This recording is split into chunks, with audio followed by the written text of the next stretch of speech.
bullshit. Step right up, got tickets on sale. In today's episode, trains coming off the rails. Watch it all burn from the screen on your phone. But don't you worry about it, you're safe at home. Every talking head will tell you everything's fine. It's the blind leading the blind. Yeah, it's a circus out here, we're wobbling on a wire. There's a lady with a beard, clowns juggling fire. Elephants and donkeys got us jumping through hoops. Y'all wish that I was lying, but you know that is the truth. Get your popcorn ready and pour you something strong. If the world's still spinning, the shit show goes on. Well, the world's strongest man just dropped the ball, and the tent's caving in from the weight of it all. Yeah, the lion's out the cage, puppets in a rage, and the ringleader's on parade. It's a circus out here, we're wobbling on a wire. There's a lady with a beard, clowns juggling fire. Elephants and donkeys got us jumping through hoops. Y'all wish that I was lying, but you know that is the truth. Get your popcorn ready and pour you something strong. If the world's still spinning, the shit show goes on. Come on! Witness the greatest show on earth! Ignore the flames! It's a circus out here, we're wobbling on a wire. There's a lady with a beard, clowns juggling fire.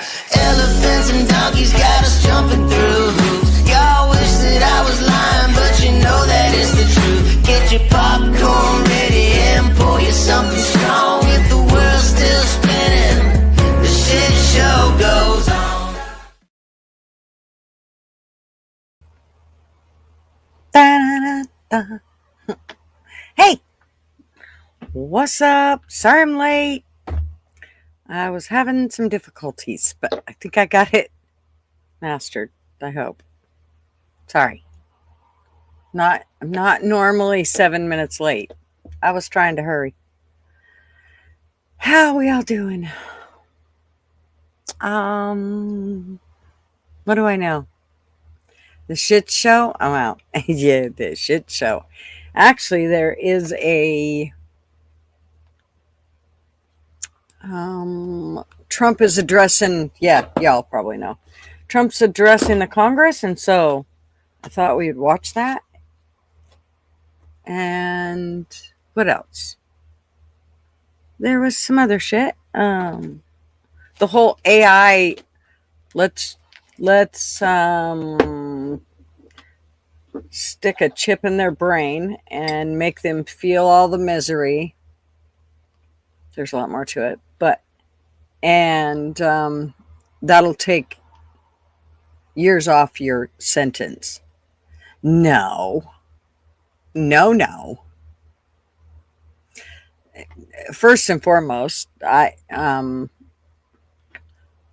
think that the minute you start messing with AI like that, you're asking for problems. You can't put the genie back in the bottle and she's out. Once he's out, he, she, whatever the fuck it is out. Oh, are they? Are they going to wear? Oh, well, then by all means, I'm wearing the absolute opposite. I guess I'll wear black, brown. Those bitches probably hate the color brown.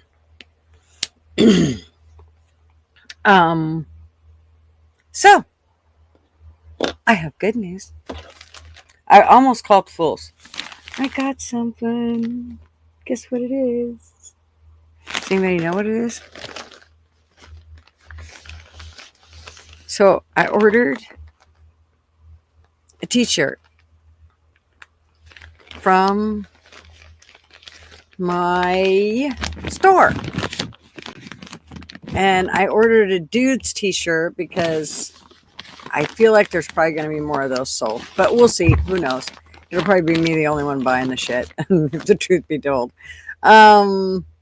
Anyways, so I bought a man's t-shirt, and I'm going to let Matt have it. But this is how it comes. I pulled these out. And the little card that I have sent with it was in there, which I thought was really cool. And then whatever it was, I can't show you that because it's got my address on it. But the packing slip. And then, check it out. Oh, the fuck is texting me now? Y'all know what day it is, you motherfuckers. Okay, watch. Ready? Okay, it's a man's teeth, so it's obviously way big. But that's the front. And I thought it turned out pretty good. I mean, I don't know how close I can get with it. Like right here, it like fades out, but it's the design, so it's not like, they weren't trying to do what they were supposed to. The back of it says "Come thirsty," and then I need to put the QR codes on all my stuff, so I got to figure that out. But then the inside is this, which is the label. I thought that was cool, just like the way that Joey did it. So anyways, yeah, I'm impressed. Material, it seems like it's pretty good quality, like not anything that's gonna shrink when it's, I guess we'll find out the first time. Maybe I should wash it before I give it to Matt and see what it does. But I'll tell you, I really like that. I don't see, like, it really looks like it's into that fabric, like not just laying on the top of it like some of those do, and then they come off. And yeah,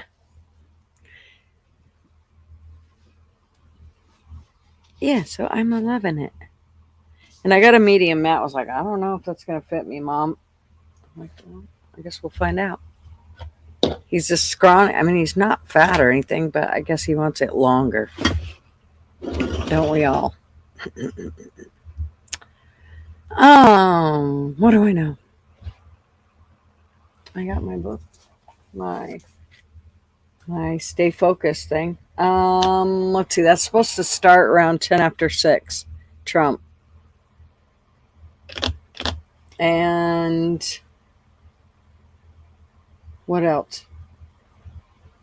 The AI. The whole we'll do. Took me forever to find shit on it again because TikTok has a habit of once you find something, it then like disappears. They just take it away, and more so than YouTube. So I had to go round some up. Plus, I think Kat rounded me up some more too. I haven't even looked.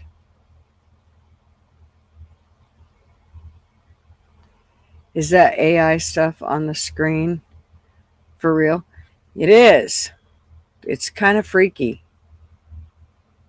Yeah, I'm a little freaked out by it. I gotta say, I don't like the idea. So let me say my haste before I get too far ahead. So, somebody was here.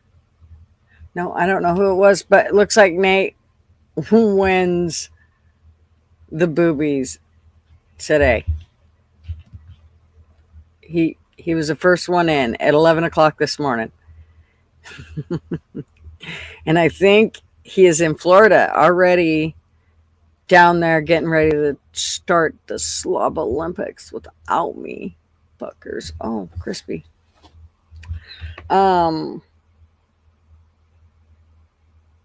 Just a minute. Oh yeah, I'm not answering her.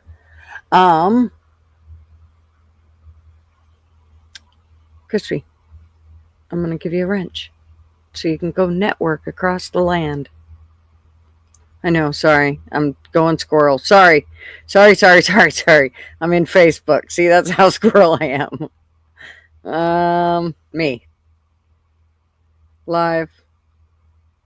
Hold, please. Oh, shh. Don't fucking talk. Okay. Where'd you go, Crispy? Where'd she go? She was just there. Sorry, I have to do this. If I don't, then I'll forget again. Okay. Comment again, Crispy, and I will give you a wrench. I mean, if you want a wrench. If you don't, no big deal. But if you do. Okay. Sorry. It's been a long day. A really long day. But I'm here. It's a start. Let's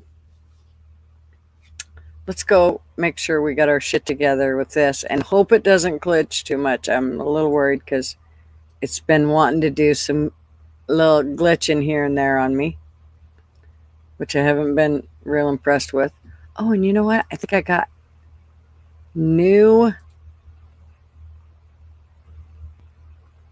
Oh, yeah, look here. Look at me. Just so y'all know. I'm actually in my 30s. Do you believe me? Y'all believe me, right?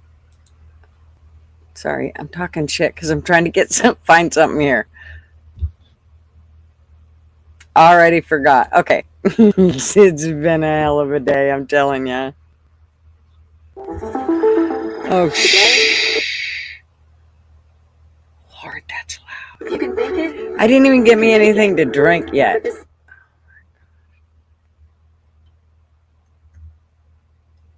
Help me. Help.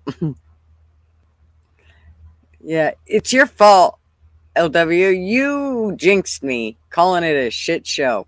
Okay, you know what? I'm not going to think about any of that. I'm supposed to be saying, hey, see you guys? Help. Okay, Kai, how are you, darling?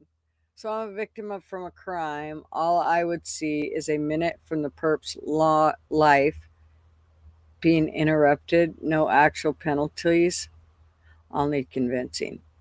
Right? That's going to turn them into good peeps. We'll watch the little 6-minute blurb in case nobody's watched it. Most people have probably watched it, but we'll check it out. It's yeah. Mishka, how are you? Oh, Crispy, that was way earlier. Okay, that's why. It was 4 o'clock. You guys probably already told me that, huh? Help. Arby, what's up? And Blaze and Blaze, how are ya? Miss Flatty, I'm sorry, I was so late. Sorry.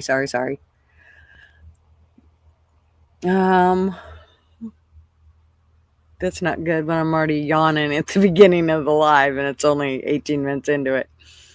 Not even that. 10 minutes, 11 minutes. Wanda, what's up, Wanda? And Sugar Britches, how are you, ma'am?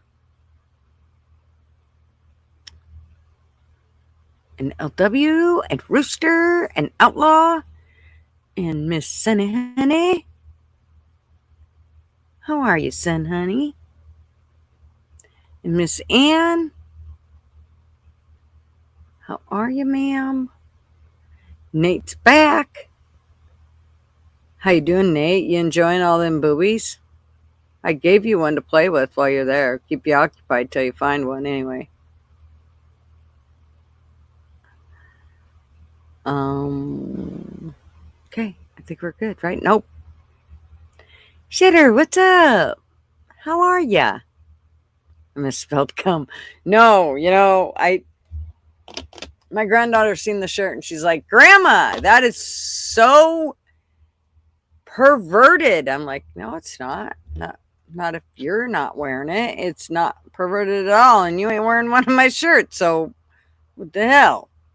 She's like, well, I know what you're saying. I said it's spelled C-O-M-E. She said, that's not what I'm talking about. Liar. I know that's what she was talking about. She was trying to make me look like the asshole. Hey, RP, what's up? And am I missing anybody? Okay. I think I got everybody. Excuse my yawns. Lord.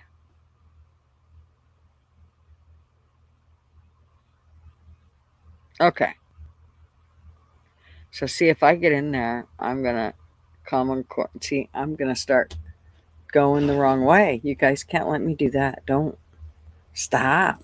Okay, we're gonna look at this and we're gonna see what I can find now that I closed down my computer and started it back up. What a pain in the ass.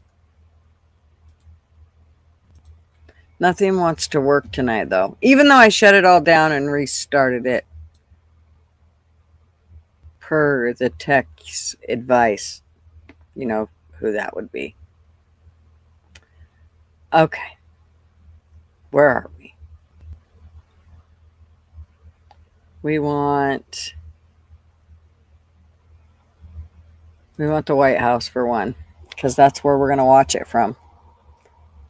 And Benny Johnson, he is actually there talking with all kinds of people at the Capitol.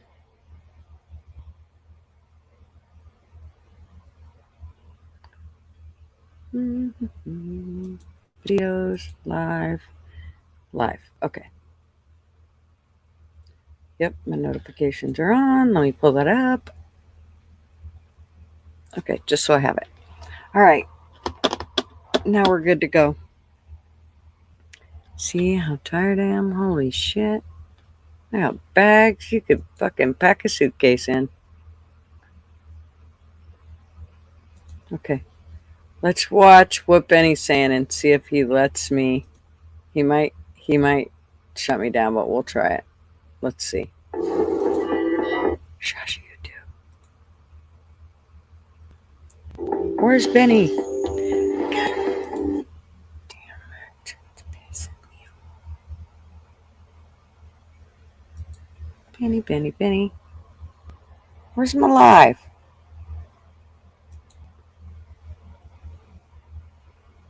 Benny sucks? No, Benny don't suck.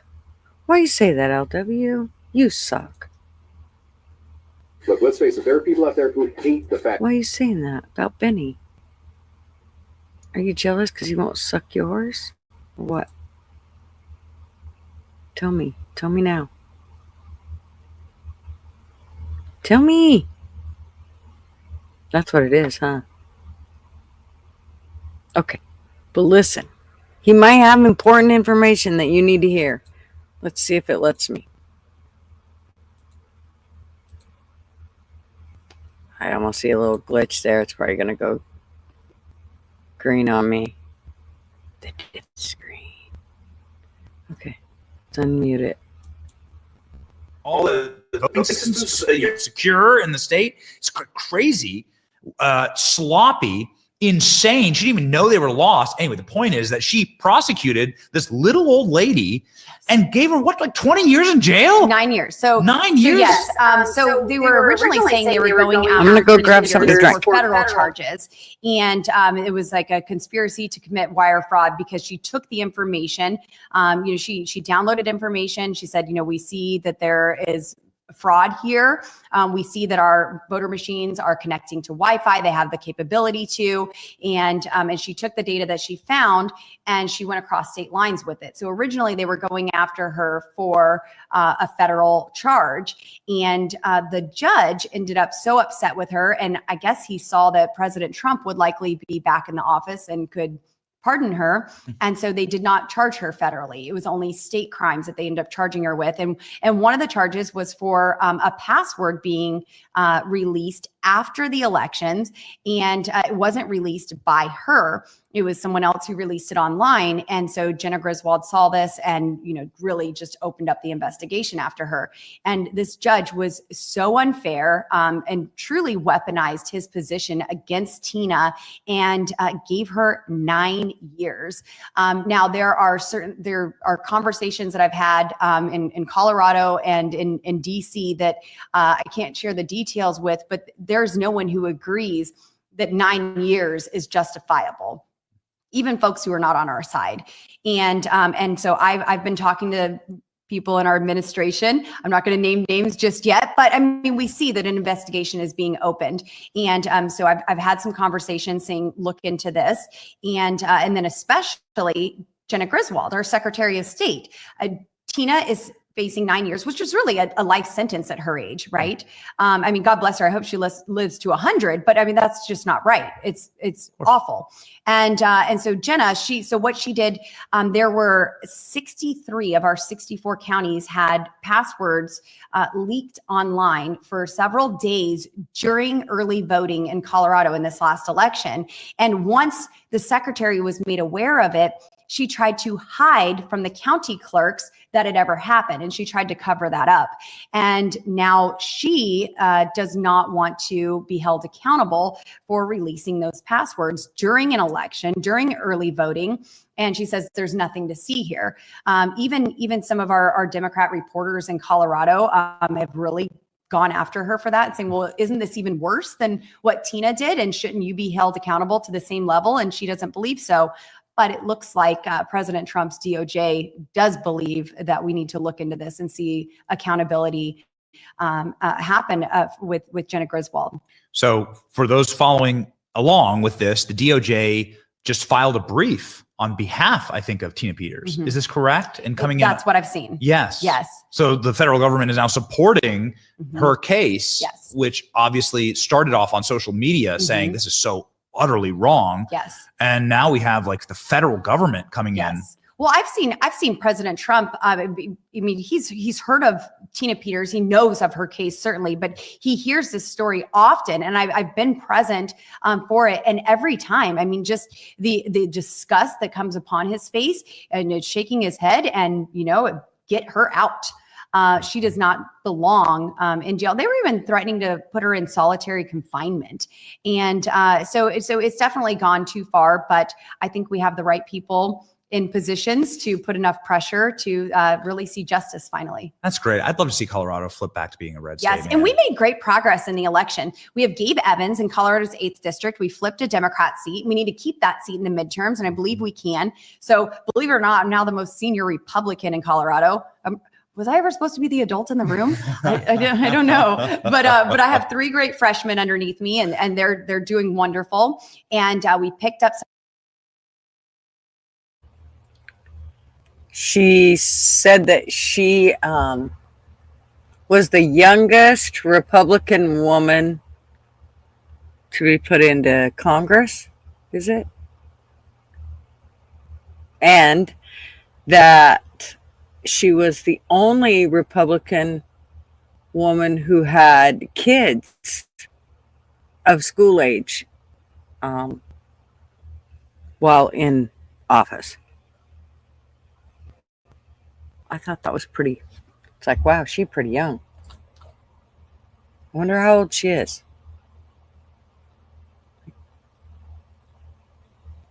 30, 32. Every one of those influencers got the binder who got the binder are morons. Benny too. And he lies to people about the D.O.G.E stuff. You could be right, hell. I'm just, trying to find the information I can regarding the fact that they're going to have. I like the fact that he was actually at the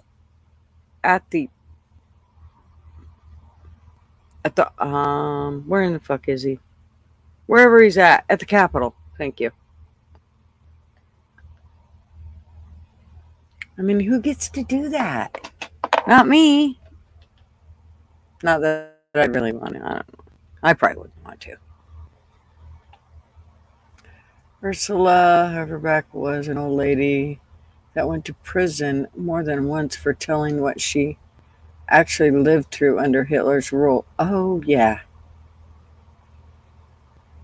Pam Bondi lied. Yeah, well, I'm kind of thinking you might be right. I'm not impressed with old Pammy right now. I'm a little pissed off. Give us a bunch of shit that was already out a long time ago. What the hell's that?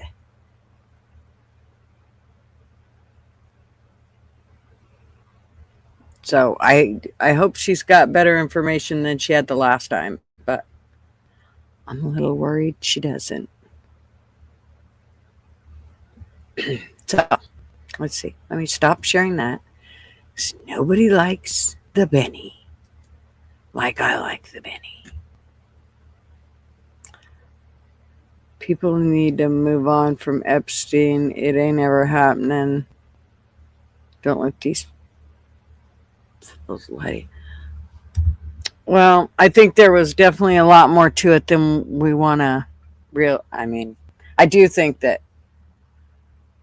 it all makes sense now when you talk about Wall Street and why certain people aren't being like, they're not being outed and all, even though their name's on the list. And we've seen the list years ago. When was it? Was it 2 years ago?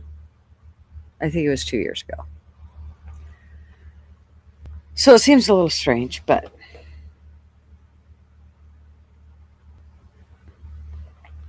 I think it's good that they're turning the stones, and that the government's nervous, that the politicians are nervous. I think that's good. Let's make them nervous.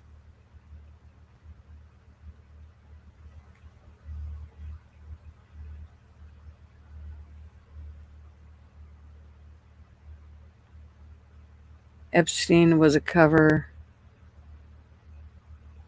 while other things were going on. Always 3 at a time. Well, does anybody know how Epstein was able to get into Wall Street and that whole thing? Has anybody ever heard that whole thing? Because whether we like it or not, I mean, I watched it on Benny. I'm sure there's other places you could find it, but he had a guy on there explain exactly why it went the way it did with Epstein, and why it's basically been pushed under the rug. And it's specifically connected to Wall Street.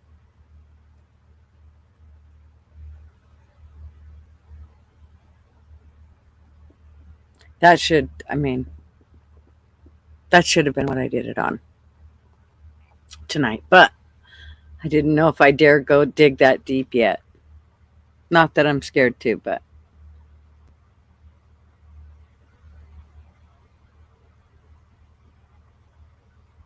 he was invited in by certain people and businesses. Well, no, here's the deal. He actually, so what's her name? Jiz Lane? Yeah, her. Her dad was the one that basically, her dad was his boss. When everybody thought that he was Ghislaine's boss, that really, I mean, it kind of looked that way, but really it wasn't. It was actually, he was, yes, Ghislaine. It was her daddy was the boss, and he's the one that got her dad's the one that got Epstein um into that whole shareholder status shit, and was able to get him, because you can't go as far in as he was without having some kind of connections. There is a long documented relationship between the intelligences, organized crime, and Wall Street and banks. Yeah, well, I think for us to just sit back and keep accepting it is part of the problem. Again, here we go. I mean, how many times are we going to go around this same bush, and it always circles back to, we've all sat back for generations and generations and generations and done nothing. I think that's part of our problem. Is here's where what's it mean? The rubber meets the road. Yeah, I think we're there. We better be. Oh, hey, Benny's going someplace. Are you sure we don't want to see where he's going? I feel like he's going somewhere important. Where's he going? He's going through a back door. Oh, no, he's going back to the same plot. Sorry. Huge letdown. Sorry. Um, hey, Kaylin. What's up, darling?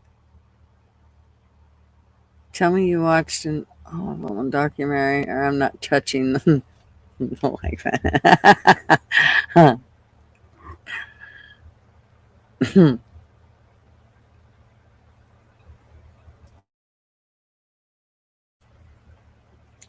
Okay. So, I don't know. I heard lots of stuff about the whole Epstein thing and how it's definitely related to Wall Street. There's not, maybe I'll do a thing on it. Maybe that'll be Friday or something. Well, do you want, no. Oh, Friday, I'm not going to be here, by the way. I don't think. Maybe I will. Maybe I won't. I don't know. I think I have company coming. I'm not sure. Help. So it'll be a surprise. It's always good to keep everything a surprise. This is the boringest live ever.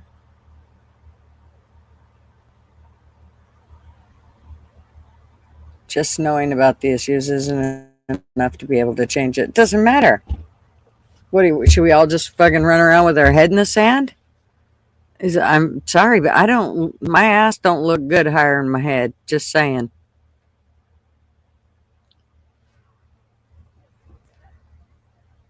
The government is happy to end the people threatening its monopoly. They tried to get Trump and failed. Right. So we should just give up? Fuck that.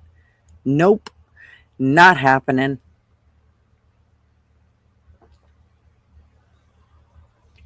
Not going to happen. I'm never giving up. I'm not. I ain't getting on the bus. I ain't getting in the back of the fucking truck. And I'm not going behind the barbed wire. Nope. Not happening.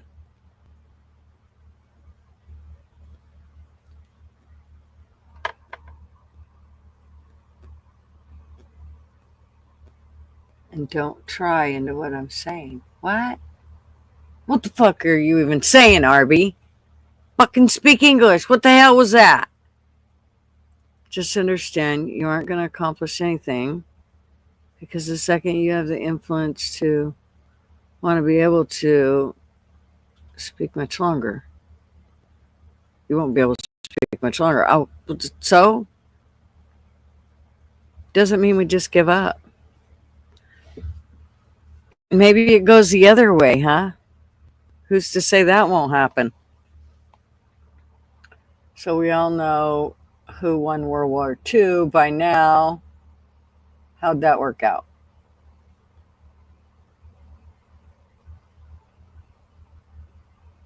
You tell me, Rooster. Well, what are you saying then, Arby, if you're not saying give up?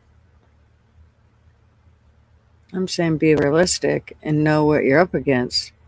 Well, how the fuck are you not going to know what you're up against if we don't have these conversations and have shows regarding the information? A lot of people never even know about this information if, we didn't sit and dig up the stupid shit. They ain't got time.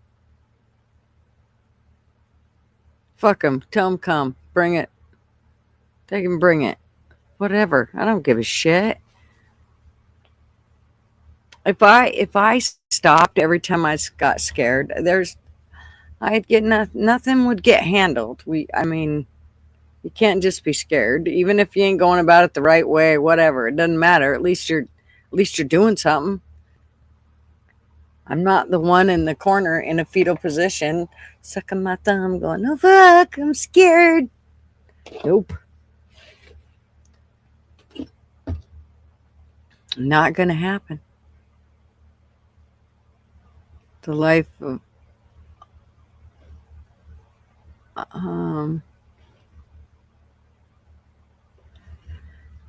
yeah, I just think that we should be informed in whatever way. No one in power cares what you say to 25 people unalive. It doesn't matter. I don't give a fuck.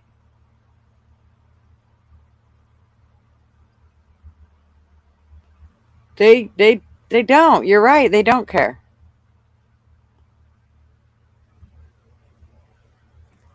They don't care about what's going on and here or anywhere else. But it doesn't mean we stop. It means we keep going. And then eventually we ambush the sons of bitches. There.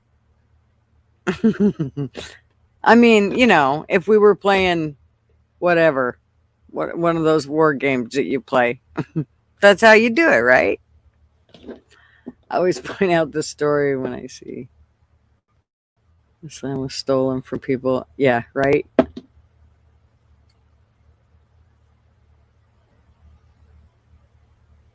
Hey, Pete Digits, what's up?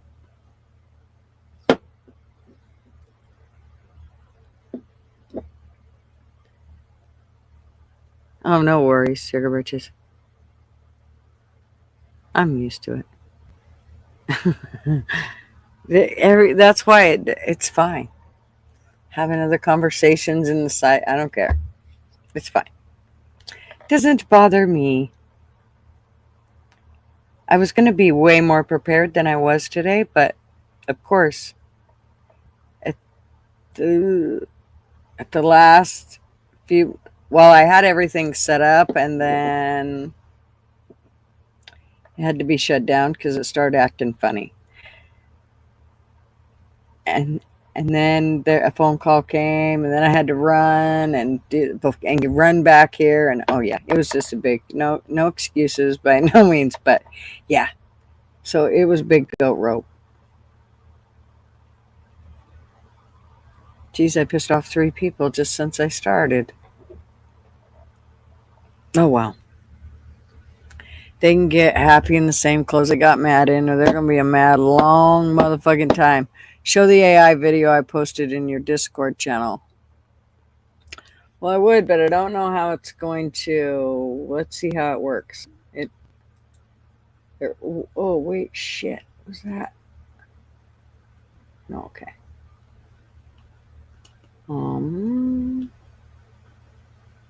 Discord. Trump's going to start in just a bit here. We got to listen to him, so we might have to pause. No, we should be okay. It's only like 6 minutes, right? You haven't pissed anyone off? Oh, I'm sure I have. We have no power? Oh, that sucks. You know what I got in the mail today? Yesterday? I got a little tiny radio that it has a solar charging thing on it. It has a crank charging thing on it. You're mad now. Look, leave it to me, Rooster. I can get pissed. Uh-oh, it's gonna start moving. Okay. Did you send it to me? No. Where is it? Where'd you put it? RB? Where'd you stuck it? Where'd you put it?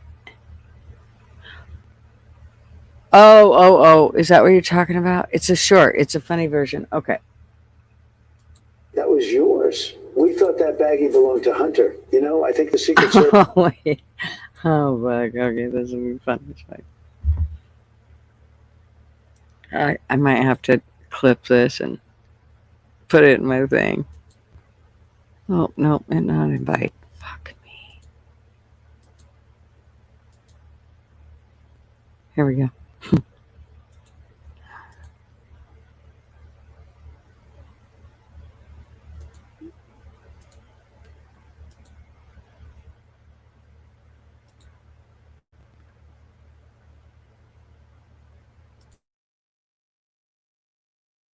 That was yours. We thought that baggie belonged to Hunter. You know, I think the Secret Service probably still has it somewhere. I have been stealing the money.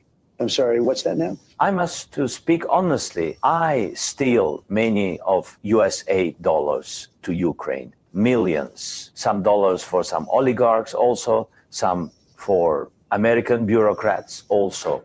Well, we know that, but why are you telling me this? Because, Mr. Trump, if you end war, we cannot steal any more money. We must continue war. No, the war must end. Your people are dying, Zelensky. They're dying.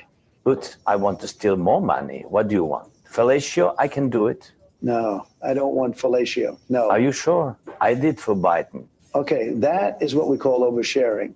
Look, there's nothing you have that I want. You're not going to convince me to keep this war going. You don't have the cards. I not play cards. No, I know you're not literally playing cards. It's a metaphor. It's like I'm playing 4D chess and you're playing checkers. No, I not play checkers. There is no checkerboard, you see. Okay, let's try this. I am in the driver's seat, okay? Do you understand that expression? No, but we are not in car. No, you're right. You're right. We're not in a car.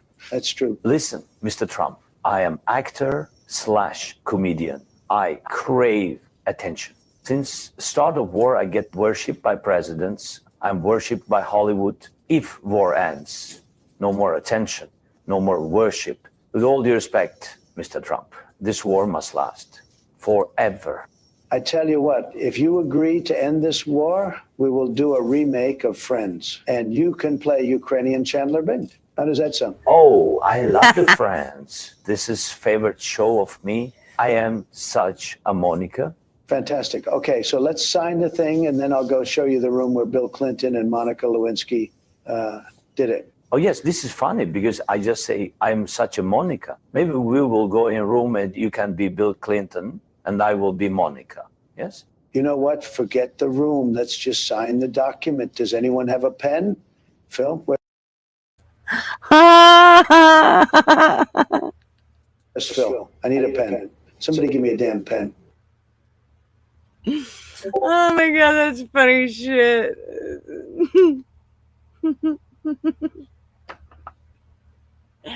I'd be Monica. You be Bill. All right, forget it. Forget it. There's one. Let me see if I can find it. I don't know if it'll let me. Hopefully it won't glitch.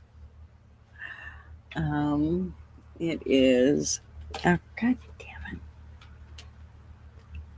I'll tell you what. I just feel like I'm Miss Fumble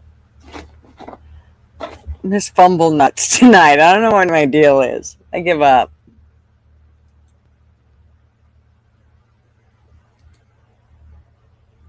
Maybe he can date Ben Stiller when he gets kicked out of Ukraine, right?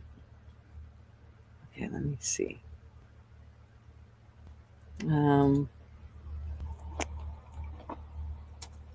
don't know if I can find it.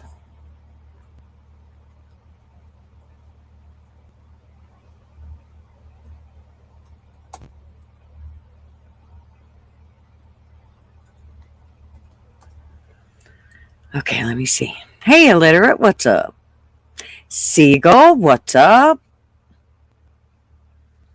Okay. Let me see if I can. You stupid! You come into the Oval Office, you call the President of the United... Okay, let's see what this one is.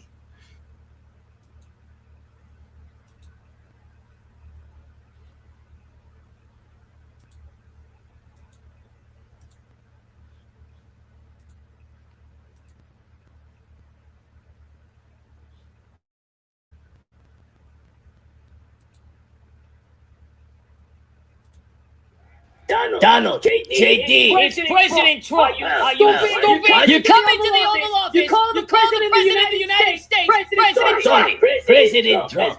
But my brothers, my comrades, they're suffering. Here we go. I'm begging you. Ukraine needs cash, like yesterday. You shut your fucking mouth when you're talking to me. Tell him, boss. But Mr. President, Biden isn't helping me anymore.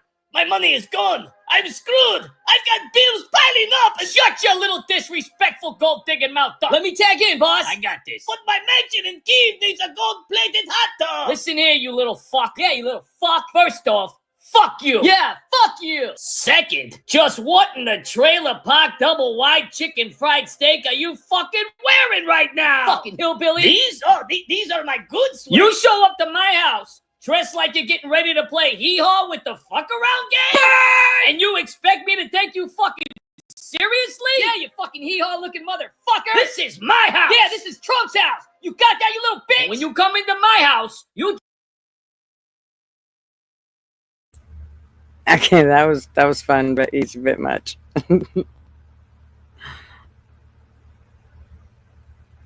Rooster's not impressed with welfare and child support and all that shit. Oh, I wished I could find that one. I tried to save it, but it kept messing up. I was going to screen share it or screen record it, and it. Oh, what's this one?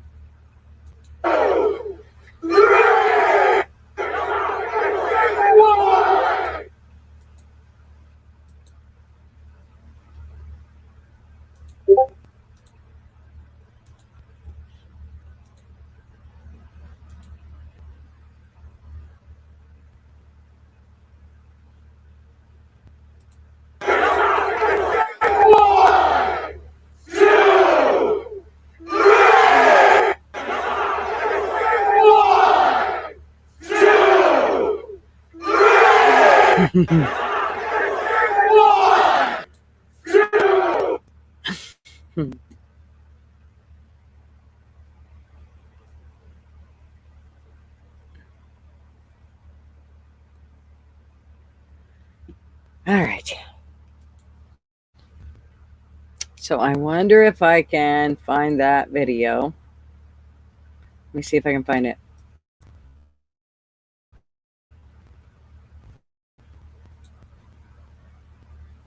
There's a 6-minute video regarding AI in prison.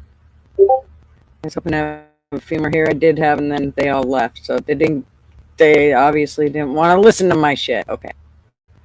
Let me see if I can find it.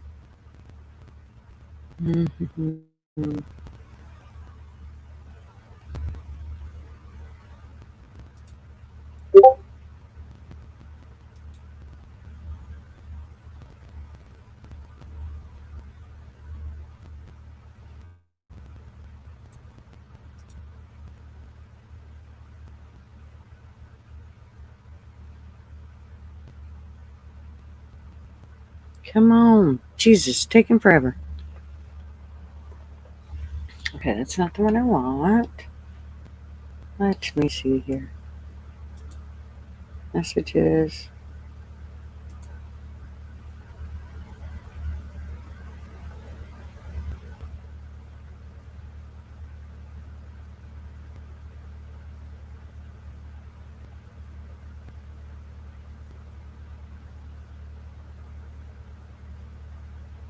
Dang. So they keep removing our videos from TikTok. I don't know why. It's so frustrating. They'll leave up some of them, but that say the exact same thing. Okay, let me just play this one because it's the only one that'll let me play. This woman's saying the same thing. It was just that the other one seemed a little more. So they coming up with a new prison that allows inmates to serve. Oh, jeez. Just a minute, lady. You're awful fast. The other one was a bit more professional, but that's okay. We can handle it.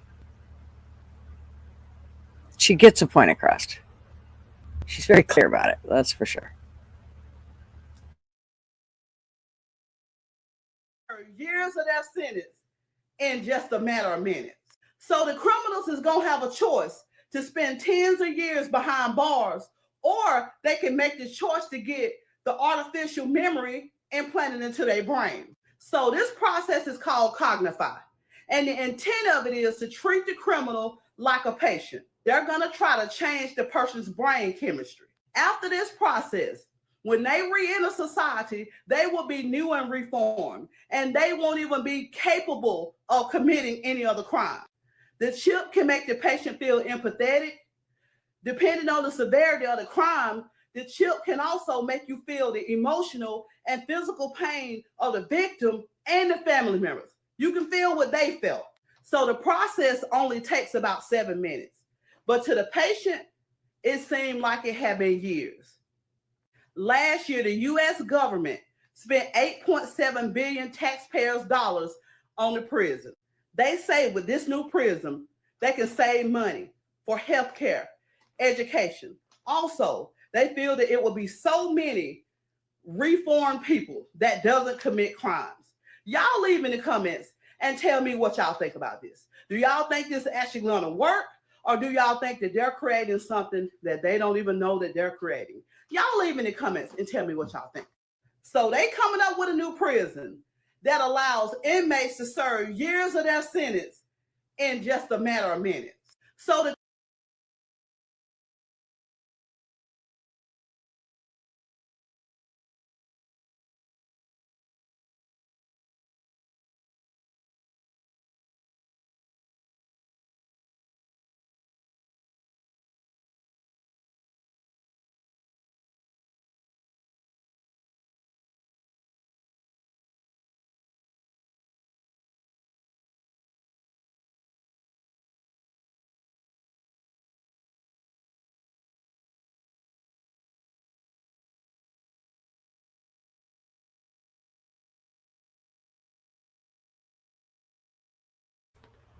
Nobody says, hey, you're muted. Okay, stop. We're going to talk about beef tallow, even though we know there's the restaurants that are serving it now, just so you know.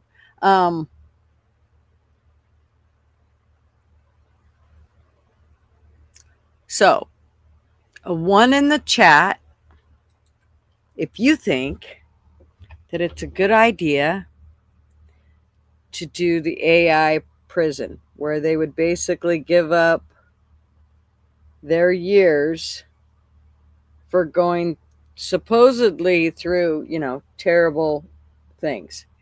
That I must say, a lot of people say, oh, yeah, they are not going to come out good. They're going to come out worse because they're going to go through a lot of terrible shit with this AI chip. So, 69, shut the fuck up. A 1 if you think it's a good idea. A 2 if you think it's a bad idea to do prison through AI and shorten their sentences. Come on, fuckers. We'll talk about it here in a little bit. I'm just trying to get through to the 6 o'clock when we can listen to Trump. Okay, thank you, Flatty. You think it won't work? 2, it'll work. 1, it won't work. Yeah. 2, it won't work. 1, it will work. Yeah.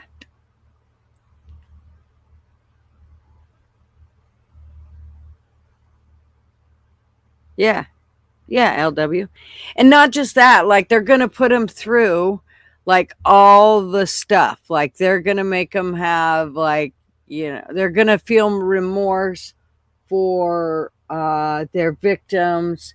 They're going to see what their victims go through and how their victims felt. They're going to feel what their victims felt, supposedly, like the family members as well as the actual victim. So, I mean, but are they?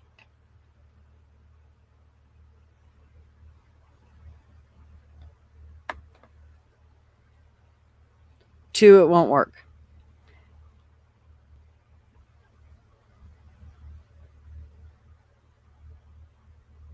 You guys don't know how to play the game, do you, fuckers? Fine. Fuck you all. Don't make me fucking rage quit. Don't make me go LW on you motherfuckers.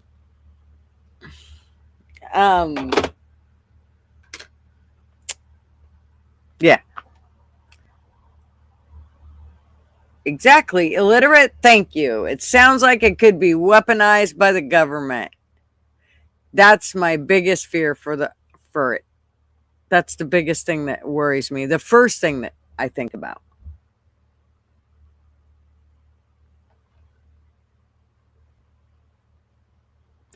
And then, I mean, they could do that in a million different ways too. 3 wasn't nothing. It was 1 and 2. But fucking LW had to put a wrench in it.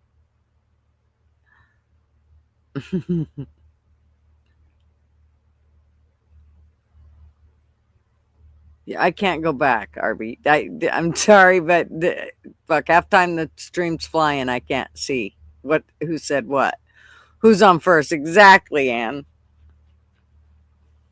You're still back in the 69 literate. Of course you would. You corrected it. Oh, to 2. Okay, LW, I see.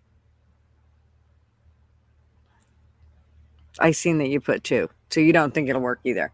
I don't think, well, here's my problem is, even if there was a way for them to do it all, I worry about what the government will do with it. No, I'm the fear that it will screw up. Well, I think they'll work through the screw up parts and, work out the kinks, but I worry about what they're going to do with it. Like Illiterate said, weaponize it. What if all those people get out and they're all living perfect lives and they're doing good and they all have jobs, and then all of a sudden they decide they want to take our freedoms or our weapons or whatever. And so they turn these guys against us. Say no to the brain chips, eat more potatoes, right?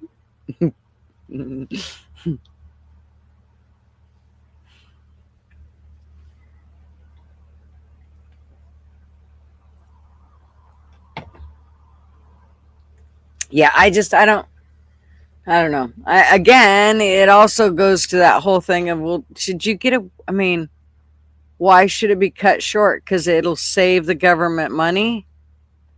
Because they're saying it'll save the government money in the whole, stream of things, scheme of things, whatever that word is I'm looking for.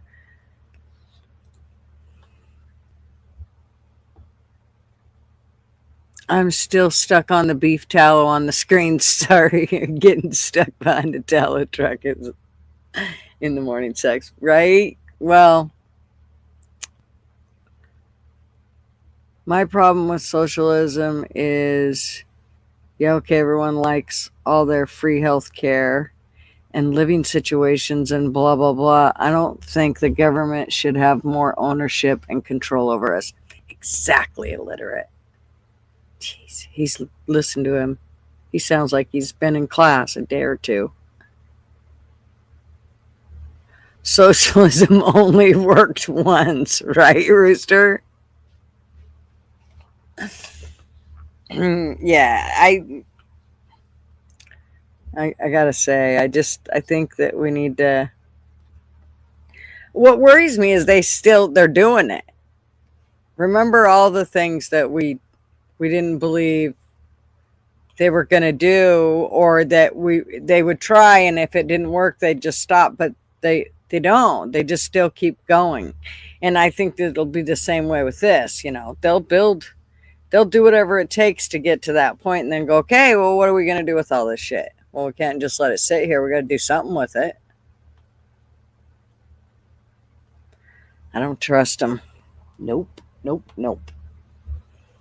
But you can't put the genie back in the bottle. It's already done now. It's already out there. So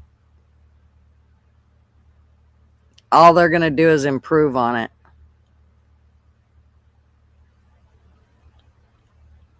Yep, that's their plan. That's why they're doing it. Cut and dry. Exactly. Hey, Art, socialism has been tried. It's the way the colonists first organized. And that didn't go well. Yeah, right? It worked perfectly fine in Germany. It only works in homogenous ethnic European countries. That's my opinion, and I read history.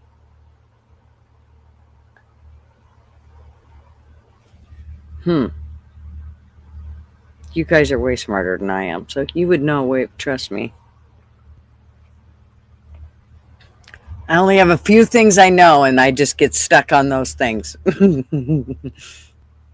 Okay, do you think they're live yet? It'll begin shortly. You've only been saying that for an hour. It's like, come on.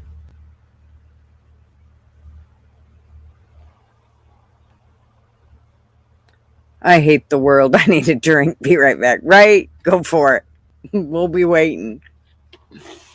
I'm sick of this technology business, right? Can we go back to old school where we just did this shit ourselves and we appreciated what we had, and We were humbled by things that, where we needed to be humbled. And I mean, can we just go back to that? Like watching how we all have everything at our fingertips and how it's not. I mean, do we really struggle? How many are really struggling? And if they are, trust me, everybody got a phone.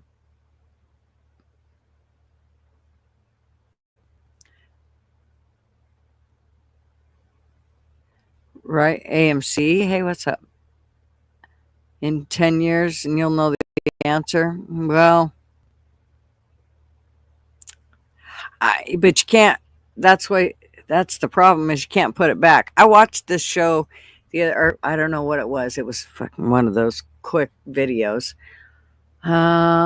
where they had a robot cop out. I think it was in China. Maybe might have been Japan. I don't know. Anyways, and it started attacking the crowd, and they had to grab a hold of the nape of its neck or whatever it had on and pull it back away because it was ready to kick the crowd's ass. So, I mean, and that's just it walking through. See, they don't, and I know they're not going to let it loose till they got it, dialed in more, but it doesn't mean it's always going to work. And what about when it don't? And it's got, who knows what in its hands and is able to do whatever damage it can. Humans are too flawed to handle socialism. You're probably right. Cell phones are tracking us already and nobody cares. Cell phones will be shunned in the future. Actually, I already do shun cell phones, right? Well, that's what I mean, though. We don't struggle like we used to. I mean, I knew lots of people that didn't have a phone when I was growing up. I knew lots of people didn't have a car. I knew people that, I mean, there were lots of things they did not have. Like they had maybe one pair of shoes. That was it. There was no 2 or 12. They sure as the fuck didn't have a shoe closet. I'd love to have a shoe closet. I don't have a shoe closet. Trust me. I wish I had a shoe closet. I could probably make a shoe closet if I clean out one of my closets. Okay, you and Britches are sitting back watching the world burn. There you go. Oh, here. I'll let you watch the world burn right here. Where is it? No, where'd I put it? Didn't I save it?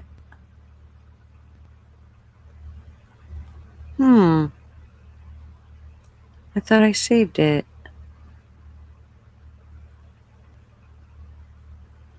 Well, shit. Here, look at this one while I go find it. Look at that. Life is better outdoors. Y'all, we do really need to get outdoors more. Serious. Being indoors is not good for us. If we can get outdoors, we should be going outdoors. Like a lot. Okay. What did I just download here? Here it is. Let's burn it. Right here. Isn't that what you said?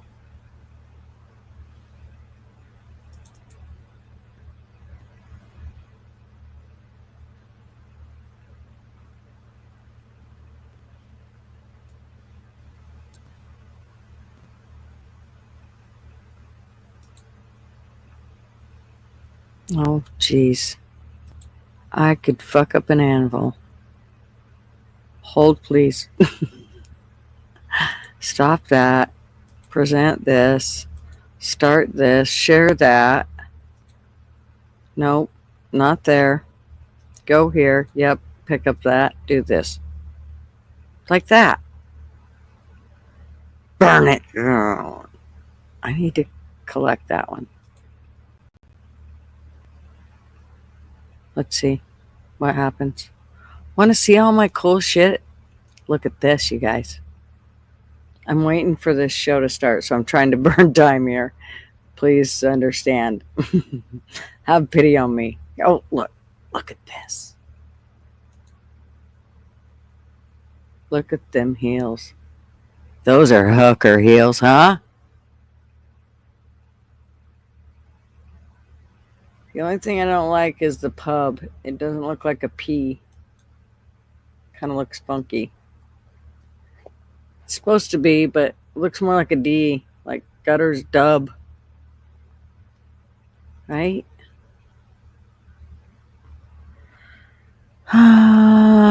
It's 7 p.m. anyways. No, they said 6 motherfucking 10. That's what they told me. Did they lie to me? Those bitches. Look at, I gotta put all these in here. Isn't she cute?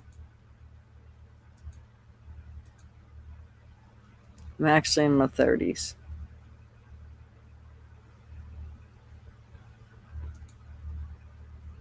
That's Big Dog Ma's.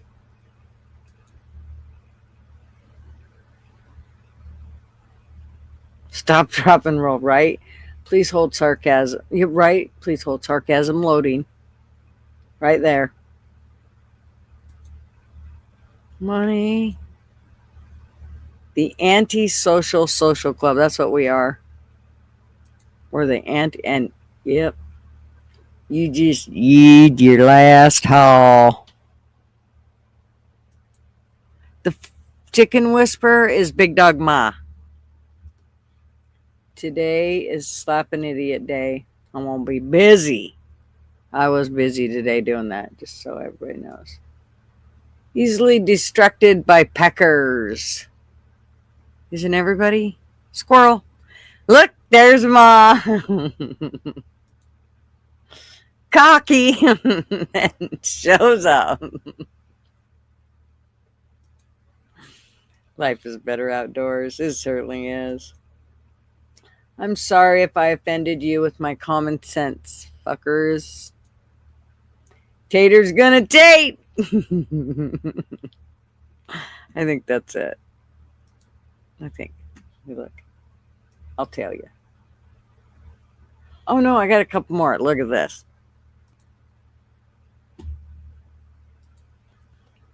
Learn to cook, loser.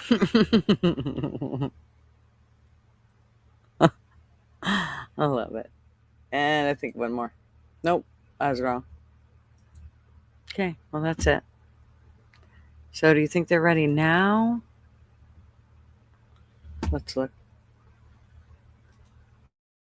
Close this sunny bitch. Go over here. No. Oh my gosh, Rooster, I think you're probably right. It's already been an hour. It's 6:12. Chop, chop. Damn it. I don't wait well. At all. Let's see. What else do you guys need to see? Oh, you ain't seen this. Here, want to.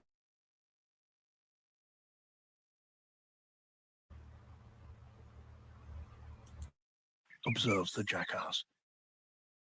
Visiblus, he is now relegated to the role of an onlooker as his nemesis assumes command, adding to his torment.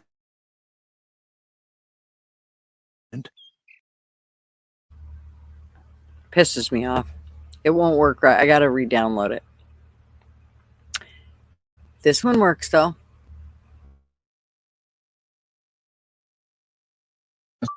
Sponsored by Pfizer. Oh. Good Morning America is brought to you by Pfizer. CBS Health Watch sponsored by Pfizer. Anderson Cooper 360.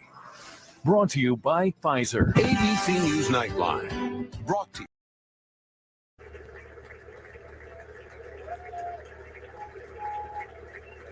We starting.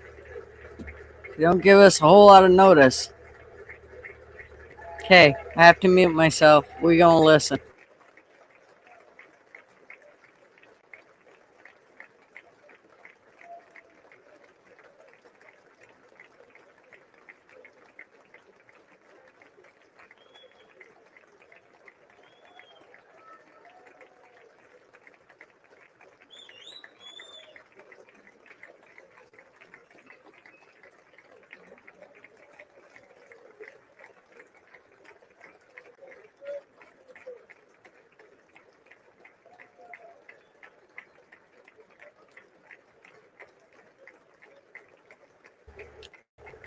I gotta say, they look a little like lapping dogs, like, touch me, touch me. Let me touch your hand.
Who's the broad walking in front of him? What is she, washing their hands?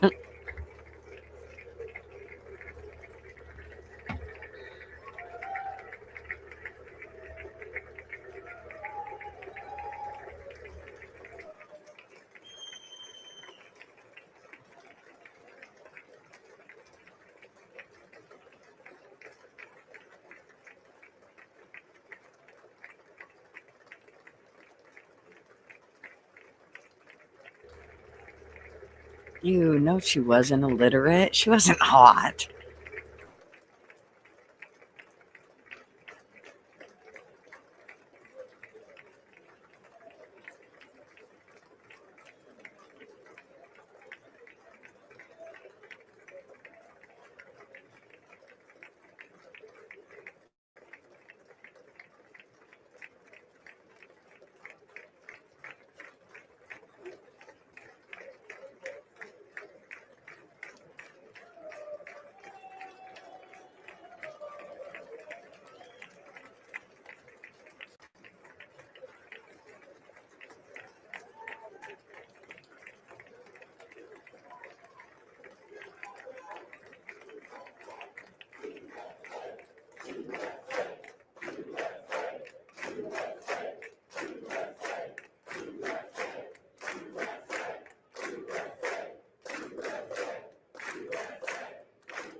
The podium is definitely leaning one way.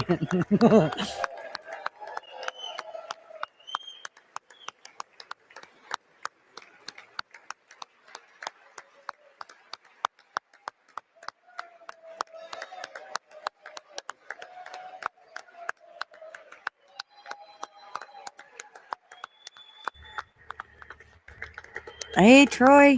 Hey, Drew.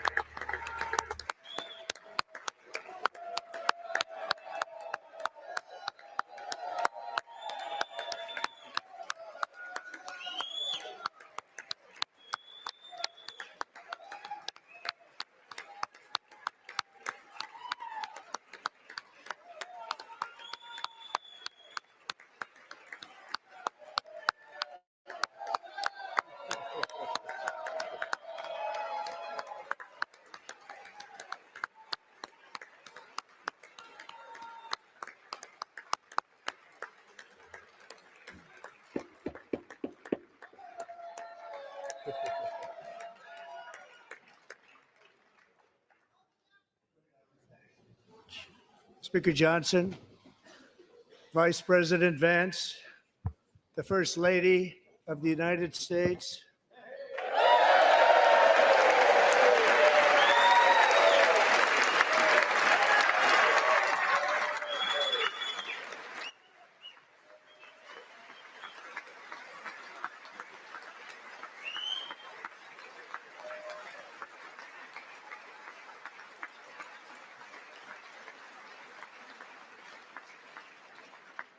Members of the United States Congress, thank you very much. And to my fellow citizens, America is back.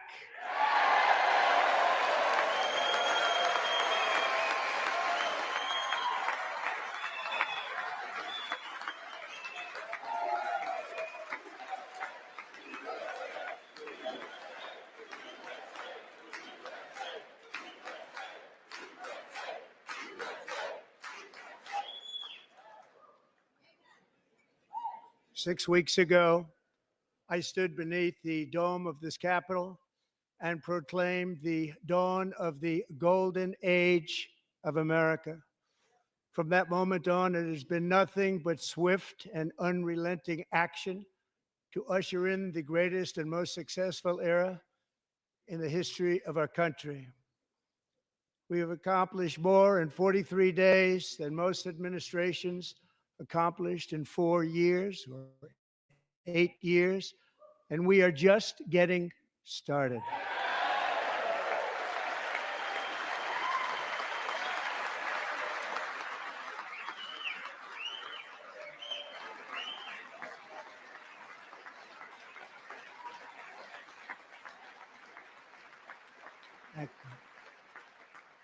I return to this chamber tonight to report that America's momentum is back, our spirit is back, our pride is back, our confidence is back, and the American dream is surging bigger and better than ever before.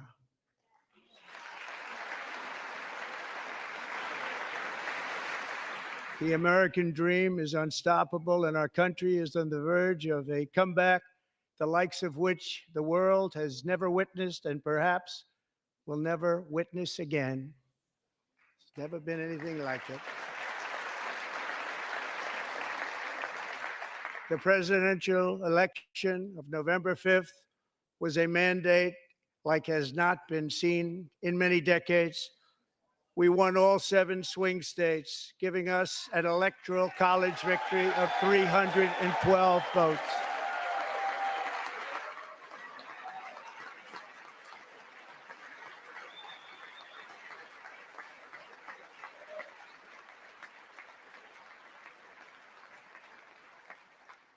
We won the popular vote by big numbers and won counties in our country.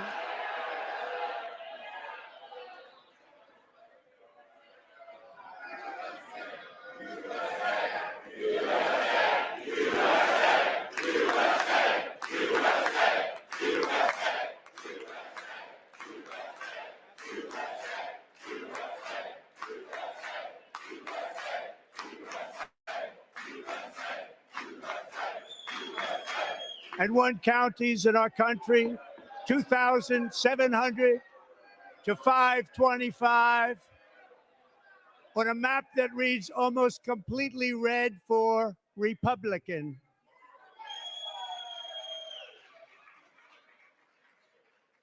Now, for the first time in modern history, more Americans believe that our country is headed in the right direction than the wrong direction. In fact, it's an astonishing record, 27-point swing, the most ever.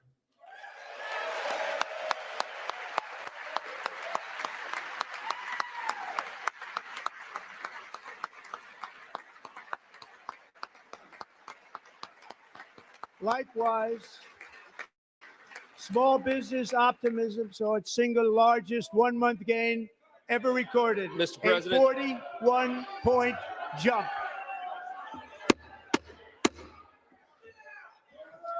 Members are directed to uphold and maintain decorum in the House and to cease any further disruptions.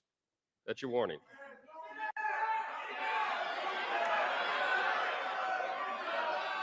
Members are engaging in willful and continuing breach of decorum, and the chair is prepared to direct the Sergeant at Arms to restore order to the joint session.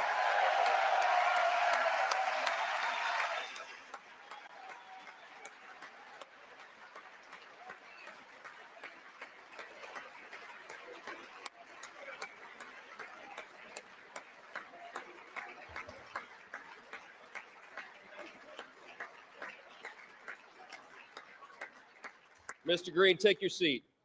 Take your seat, sir. Take your seat.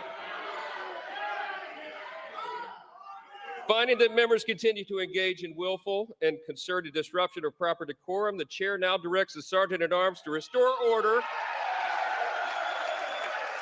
Remove this gentleman from the chamber.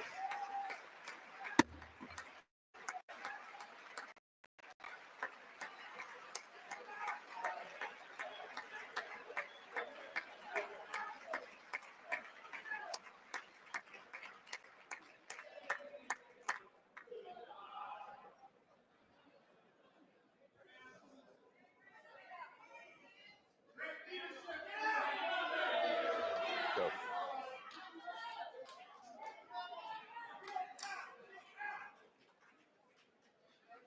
Members are directed to uphold and maintain decorum in the House. Mr. President, you continue. Thank you.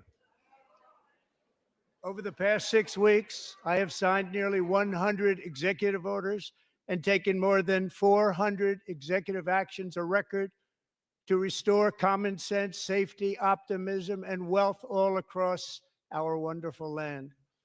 The people elected me to do the job, and I'm doing it.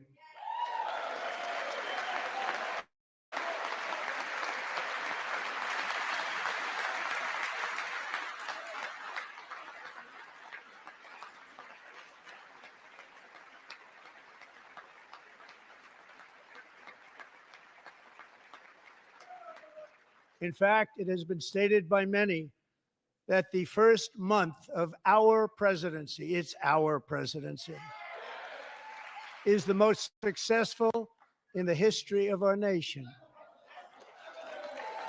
By many.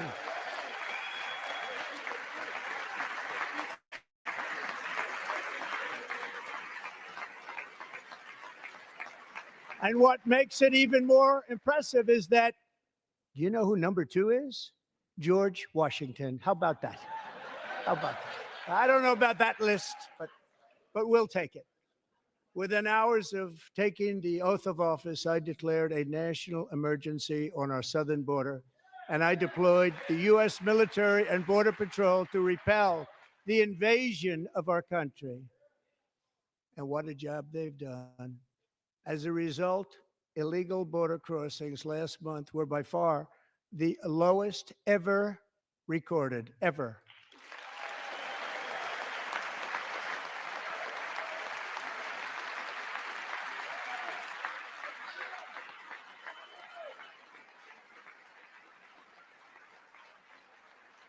They heard my words and they chose not to come. Much easier that way. In comparison, under Joe Biden, the worst president in American history, there were hundreds of thousands of illegal crossings a month, and virtually all of them, including murderers, drug dealers, gang members, and people from mental institutions and insane asylums, were released into our country. Who would want to do that? This is my 5th such speech to Congress. And once again, I look at the Democrats in front of me, and I realize there is absolutely nothing I can say to make them happy or to make them stand or smile or applaud. Nothing I can do. I could find a cure to the most devastating disease, a disease that would wipe out entire nations, or announce the answers to the greatest economy in history, or the stoppage of crime to the lowest levels ever recorded. And these people sitting right here will not clap, will not stand, and certainly will not cheer for these astronomical achievements. They won't do it, no matter what. Five times I've been up here. It's very sad, and it just shouldn't be this way.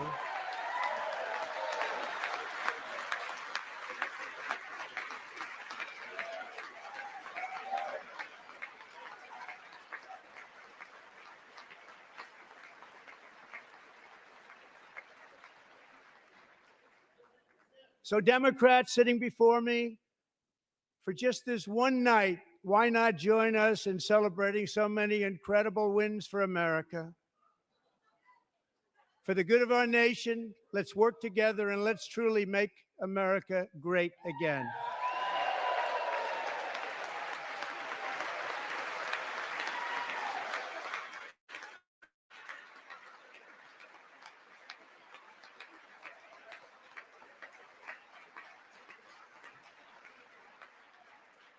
Every day, my administration is fighting to deliver the change America needs to bring a future that America deserves, and we're doing it.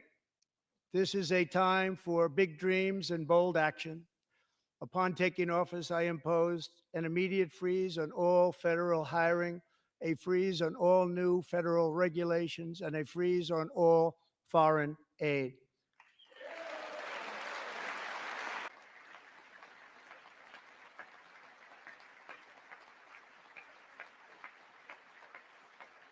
I terminated the ridiculous Green New Scam. I withdrew from the unfair Paris Climate Accord, which was costing us trillions of dollars that other countries were not paying. I withdrew from the corrupt World Health Organization.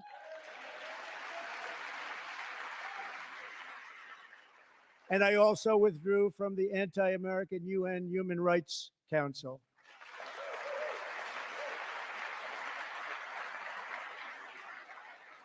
We ended all of Biden's environmental restrictions that were making our country far less safe and totally unaffordable. And importantly, we ended the last administration's insane electric vehicle mandate, saving our auto workers and companies from economic destruction.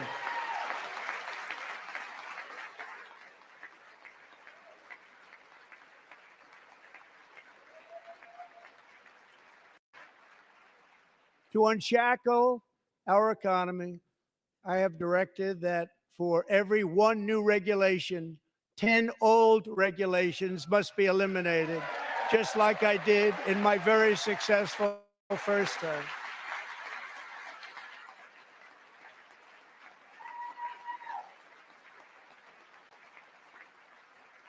And in that first term, we set records on ending unnecessary rules and regulations like no other president had done before.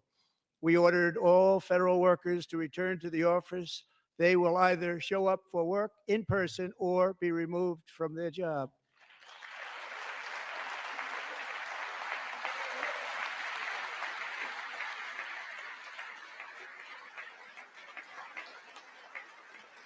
And we have ended weaponized government where, as an example, a sitting president is allowed to viciously prosecute his political opponent, like me.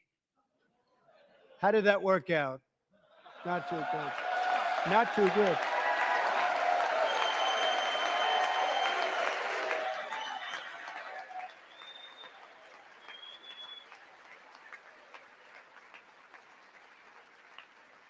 And I have stopped all government censorship and brought back free speech in America. It's back.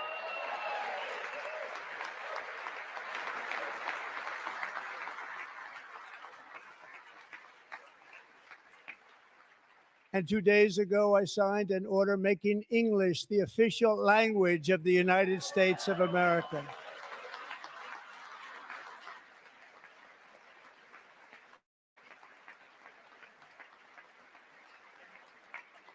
I renamed the Gulf of Mexico the Gulf of America.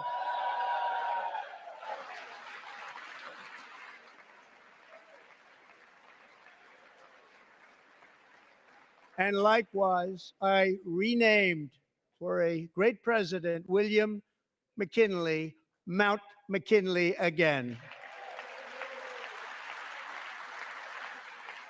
Beautiful Alaska. We love Alaska. We've ended the tyranny of so-called diversity, equity, and inclusion policies all across the entire federal government and indeed the private sector and our military. And our country will be woke no longer.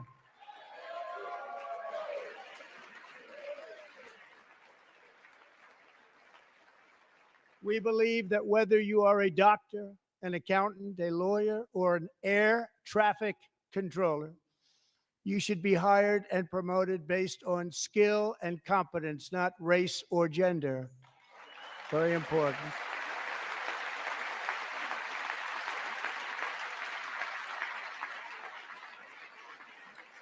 You should be hired based on merit. And the Supreme Court, in a brave and very powerful decision, has allowed us to do so. Thank you. Thank you very much. Thank you. We have removed the poison of critical race theory from our public schools, and I signed an order making it the official policy of the United States government that there are only two genders, male and female.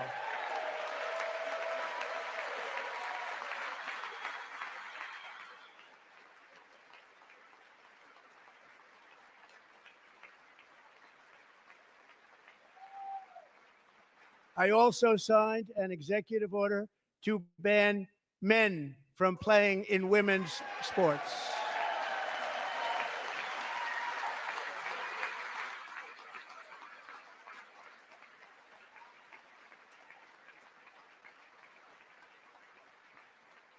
Three years ago, Peyton McNabb was an all-star high school athlete, one of the best, preparing for a future in college sports.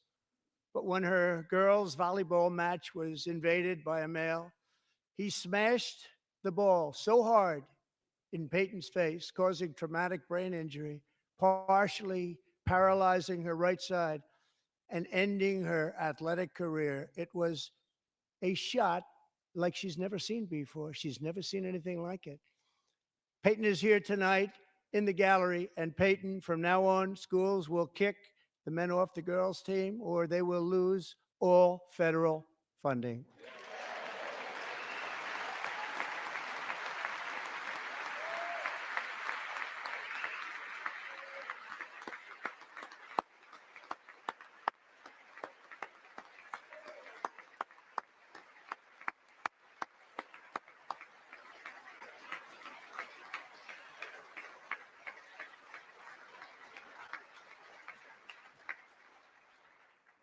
And if you really want to see numbers, just take a look at what happened in the women's boxing, weightlifting, track and field, swimming, or cycling, where a male recently finished a long-distance race 5 hours and 14 minutes ahead of a woman for a new record by 5 hours.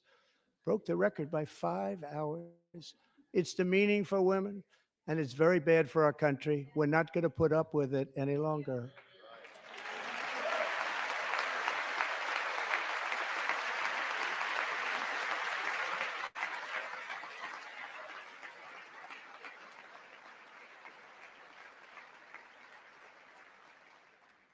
What I have just described is only a small fraction of the common sense revolution that is now, because of us, sweeping the entire world.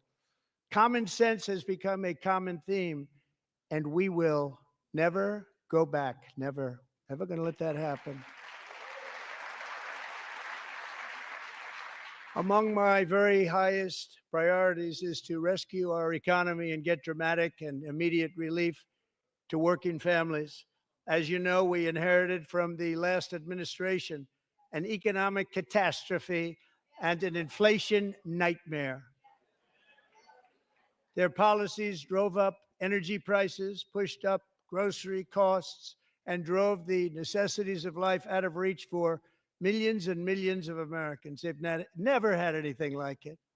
We suffered the worst inflation in 48 years, but perhaps even in the history of our country. They're not sure. As president, I'm fighting every day to reverse this damage and make America affordable again.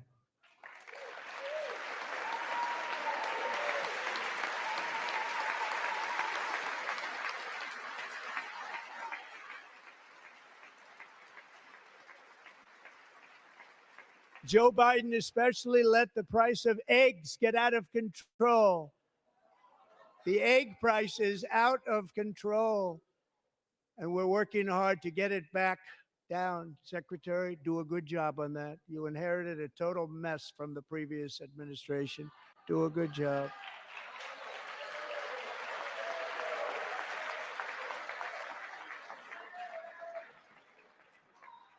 A major focus of our fight to defeat inflation is rapidly reducing the cost of energy.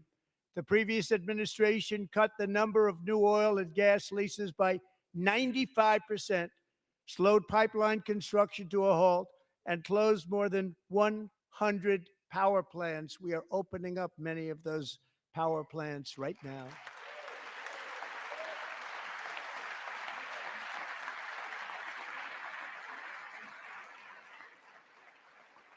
And frankly, we have never seen anything like it.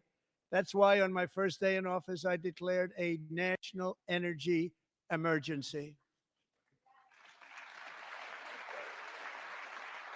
As you've heard me say many times, we have more liquid gold under our feet than any nation on earth, and by far.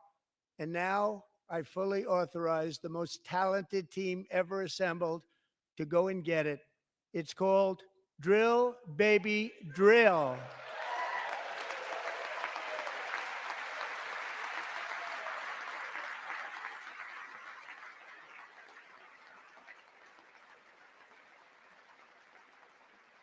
My administration is also working on a gigantic natural gas pipeline in Alaska, among the largest in the world, where Japan, South Korea, and other nations want to be our partner with investments of trillions of dollars each. There's never been anything like that one. It will be truly spectacular. It's all set to go. The permitting is gotten. And later this week, I will also take historic action to dramatically expand production of critical minerals and rare earths here in the USA.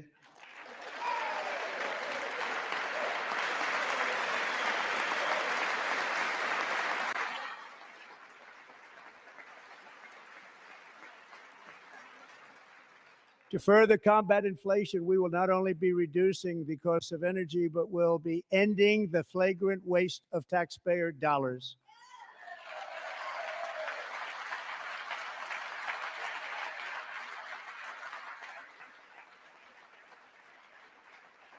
And to that end, I have created the brand new Department of Government Efficiency, D.O.G.E. Perhaps you've heard of it. Perhaps.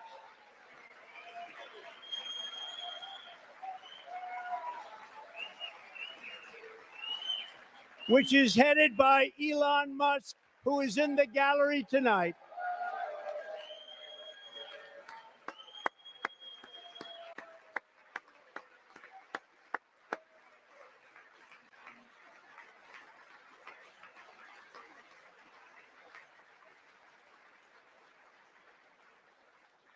Thank you, Elon. He's working very hard. He didn't need this. He didn't need this. Thank you very much. We appreciate it. Everybody here, even this side, appreciates it, I believe. They just don't want to admit that. Just listen to some of the appalling waste we have already identified. $22 billion from HHS to provide free housing and cars for illegal aliens. $45 million for diversity, equity, and inclusion scholarships in Burma. $40 million to improve the social and economic inclusion of sedentary migrants. Nobody knows what that is. $8 million to promote LGBTQI+ in the African nation of Lesotho, which nobody has ever heard of. $60 million for indigenous peoples and Afro-Colombian empowerment in Central America. $60 million. $8 million for making mice transgender. This is real. $32 million for a left-wing propaganda operation in Moldova. $10 million for male circumcision in Mozambique. $20 million for the Arab Sesame Street in the Middle East. It's a program. $20 million for a program. $1.9 billion to recently created Decarbonization of Homes Committee, headed up, and we know she's involved. Just at the last moment, the money was passed over by a woman named Stacey Abrams. Have you ever heard of her? A $3.5 million consulting contract for lavish fish monitoring. $1.5 million for voter confidence in Liberia. $14 million for social cohesion in Mali. $59 million for illegal alien hotel rooms in New York City. He's a real estate developer. He's done very well. $250,000 to increase vegan local climate action innovation in Zambia. $42 million for social and behavior change in Uganda. $14 million for improving public procurement in Serbia. $47 million for improving learning outcomes in Asia. Asia's doing very well with learning. I don't know what we're doing. Should use it ourselves. And $101 million for DEI contracts at the Department of Education, the most ever paid, nothing even like it. Under the Trump administration, all of these scams, and they're far worse, but I didn't think it was appropriate to talk about them. They're so bad. Many more have been found out and exposed and swiftly terminated by a group of very intelligent, mostly young people, headed up by Elon, and we appreciate it. We found hundreds of billions of dollars of fraud.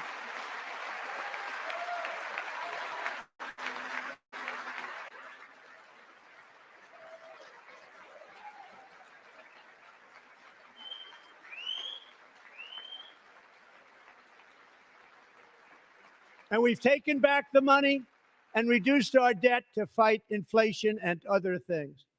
Taken back a lot of that money. We got it just in time. This is just the beginning. The Government Accountability Office, a federal government office, has estimated annual fraud of over $500 billion in our nation, and we are working very hard to stop it. We're going to. We're also identifying shocking levels of incompetence and probable fraud in the Social Security program for our seniors, and that our seniors and people that we love rely on. Believe it or not, government databases list 4.7 million Social Security members from people aged 100 to 109 years old. It lists 3.6 million people from ages 110 to 119. I don't know any of them. I know some people that are rather elderly, but not quite that elderly. 3.47 million people from ages 120 to 129. 3.9 million people from ages 130 to 139. 3.5 million people from ages 140 to 149. And money is being paid to many of them, and we're searching right now. In fact, Pam, good luck. Good luck. You're going to find it. But a lot of money is paid out to people because it just keeps getting paid, and nobody does. And it really hurts Social Security and hurts our country. 1.3 million people from ages 150 to 159, and over 130,000 people, according to the Social Security databases, are age over 160 years old. We have a healthier country than I thought, Bobby.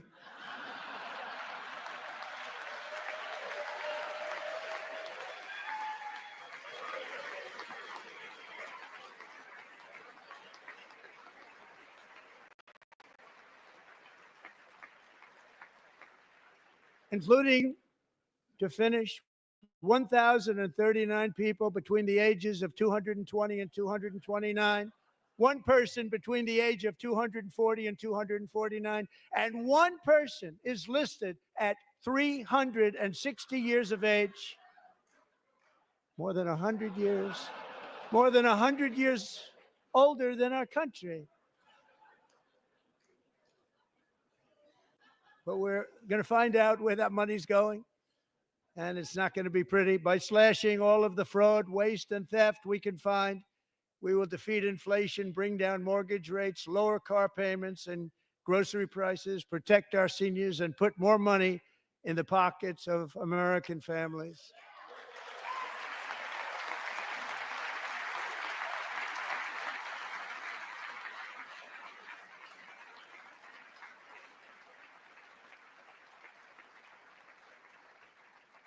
And today, interest rates took a beautiful drop, big, beautiful drop. It's about time. And in the near future, I want to do what has not been done in 24 years, balance the federal budget. We're going to balance it.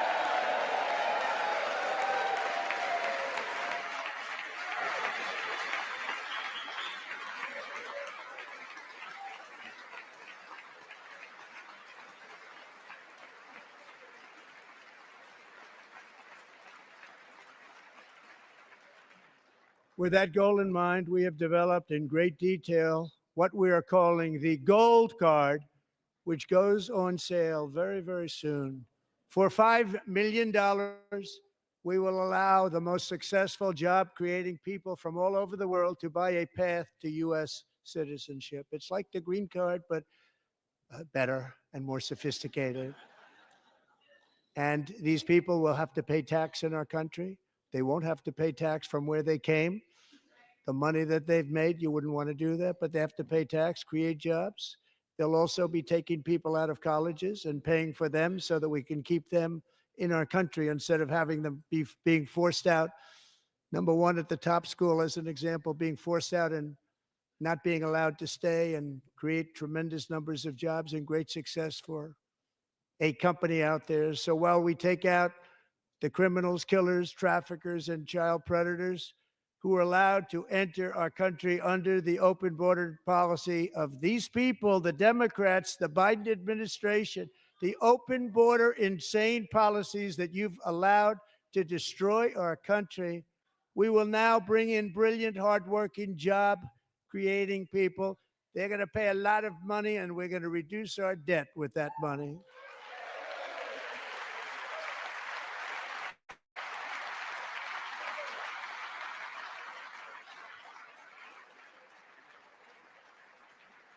Americans have given us a mandate for bold and profound change. For nearly 100 years, the federal bureaucracy has grown until it has crushed our freedoms, ballooned our deficits, and held back America's potential in every possible way. The nation founded by pioneers and risk takers now drowns under millions and millions of pages of regulations and debt. Approvals that should take 10 days to get instead take 10 years, 15 years, and even 20 years before you're rejected. Meanwhile, we have hundreds of thousands of federal workers who have not been showing up to work. My administration will reclaim power from this unaccountable bureaucracy, and we will restore true democracy to America again.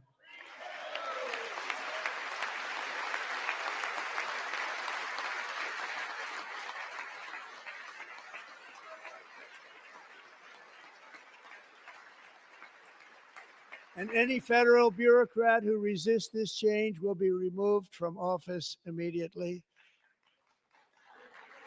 Because we are draining the swamp. It's very simple. And the days of rule by unelected bureaucrats are over.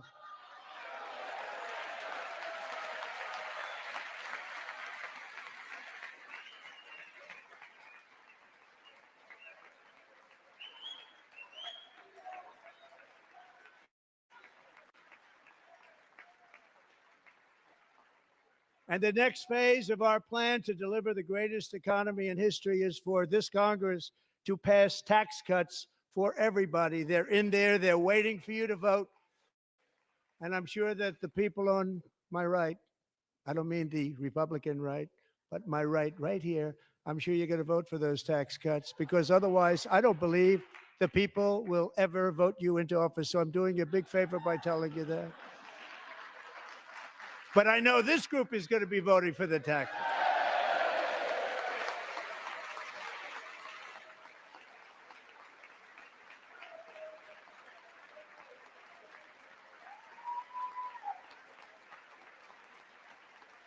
Thank you. It's a very, very big part of our plan. We had tremendous success in our first term with it. A very big part of our plan. We're seeking permanent income tax cuts all across the board. And to get urgently needed relief to Americans hit especially hard by inflation, I'm calling for no tax on tips, no tax on overtime, and no tax on Social Security benefits for our great seniors.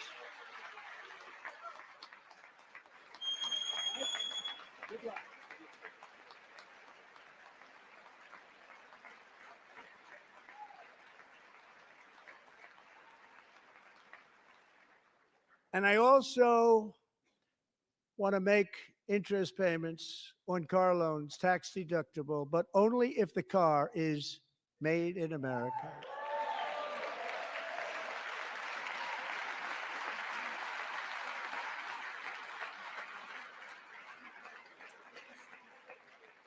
And by the way, we're going to have growth in the auto industry like nobody's ever seen. Plants are opening up all over the place. Deals are being made.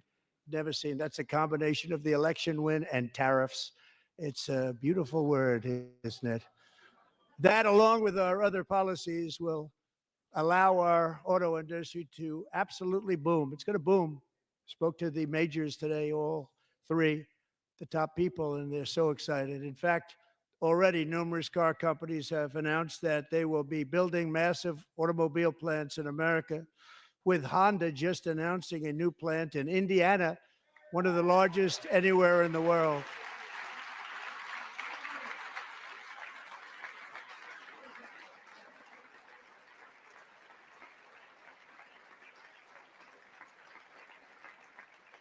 And this has taken place since our great victory on November 5th, a date which will hopefully go down as one of the most important in the history of our country.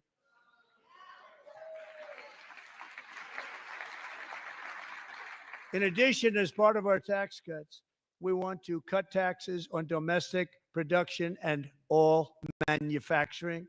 And just as we did before, we will provide 100% expensing. It will be retroactive to January 20th, 2025. And it was one of the main reasons why our tax cuts were so successful in our first term, giving us the most successful economy in the history of our country. First term. We had a great first term.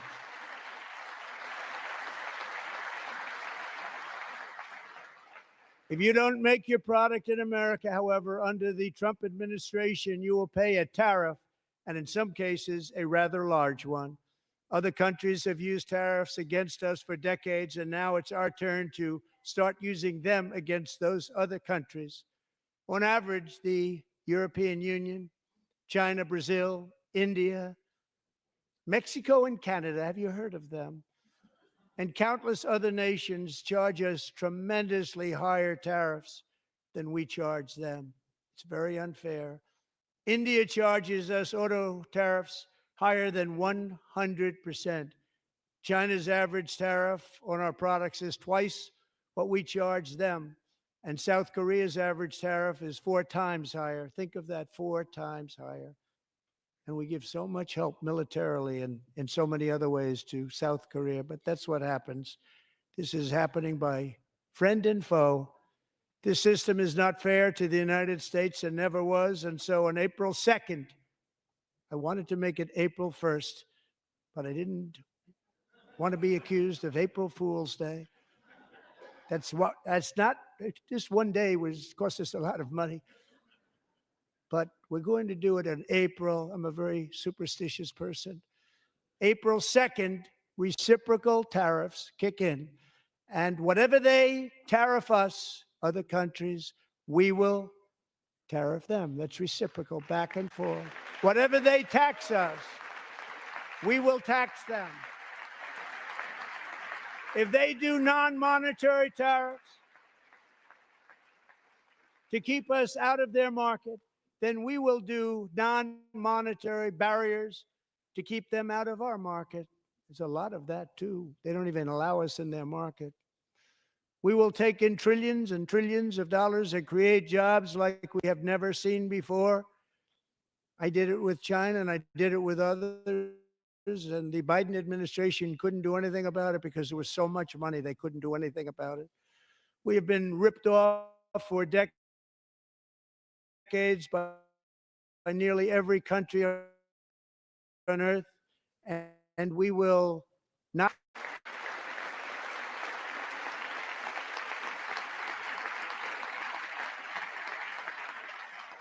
Much has been said over the last 3 months about Mexico and Canada, but we have very large deficits with both of them. But even more importantly, they've allowed fentanyl to come into our country at levels never seen before, killing hundreds of thousands of our citizens and many very young, beautiful people, destroying families. Nobody's ever seen anything like it. They are, in effect, receiving subsidies of hundreds of billions of dollars. We pay subsidies to Canada and to Mexico of hundreds of billions of dollars, and the United States will not be doing that any longer. We're not going to do it any longer.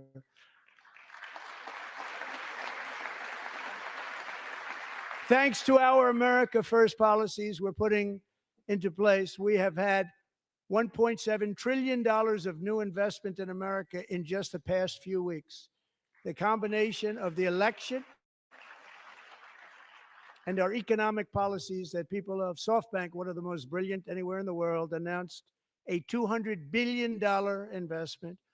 OpenAI and Oracle, Larry Ellison, announced $500 billion investment, which they wouldn't have done if Kamala had won. Apple announced $500 billion investment. Tim Cook called me. He said, I cannot spend it fast enough. It's going to be much higher than that, I believe. They'll be building their plants here instead of in China. And just yesterday, Taiwan Semiconductor, the biggest in the world, most powerful in the world, has a tremendous amount, 97% of the market, announced a $165 billion investment to build the most powerful chips on earth right here in the USA.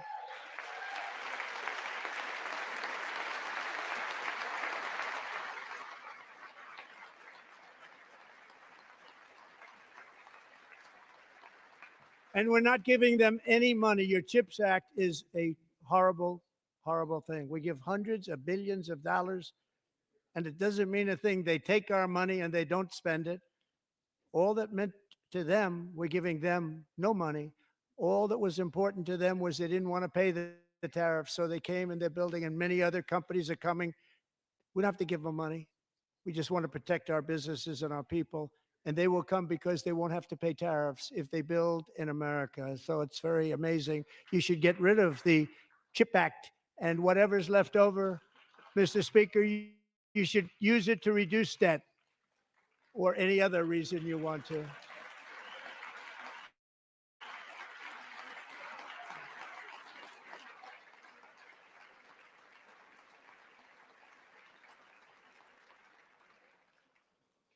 Our new trade policy will also be great for the American farmer. I love the farmer, who will now be selling into our home market, the USA, because nobody is going to be able to compete with you. Because those goods that come in from other countries and companies, they're really in a bad position in so many different ways. They're uninspected. They may be very dirty and disgusting, and they come in and they pour in, and they hurt our American farmers. The tariffs will go on agricultural product coming into America, and our farmers, starting on April 2nd, it may be a little bit of an adjustment period. We had that before when I made the deal with China, $50 billion of purchases, and I said, just bear with me, and they did. They did. Probably have to bear with me again, and this will be even better. That was great. The problem with it was that Biden didn't enforce it. He didn't enforce it. $50 billion of purchases, and we were doing great, but Biden did not enforce it, and it hurt our farmers. But our farmers are going to have a field day right now. So to our farmers, have a lot of fun. I love you too. I love you too.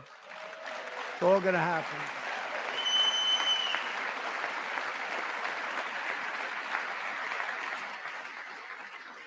And I have also imposed a 25% tariff on foreign aluminum, copper, lumber, and steel, because if we don't have, as an example, steel and lots of other things, we don't have a military, and frankly, we just won't have a country very long. Here today is a proud American steelworker, fantastic person from Decatur, Alabama. Jeff Denard has been working at the same steel plant for 27 years in a job that has allowed him to serve as the captain of his local volunteer fire department, raise 7 children with his beautiful wife, Nicole, and over the years provide a loving home for more than 40 foster children. So great, Jeff.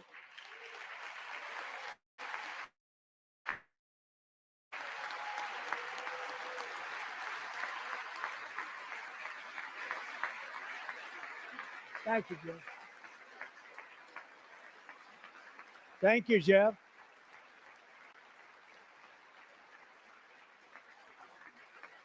Stories like Jeff's remind us that tariffs are not just about protecting American jobs. They're about protecting the soul of our country. Tariffs are about making America rich again and making America great again, and it's happening, and it will happen rather quickly. There'll be a little disturbance, but we're okay with that. It won't be much. No, you're not. Oh. And look where Biden took us. Very low, the lowest we've ever been. Jeff, I want to thank you very much. And I also want to recognize another person who has devoted herself to foster care community. She works so hard on it.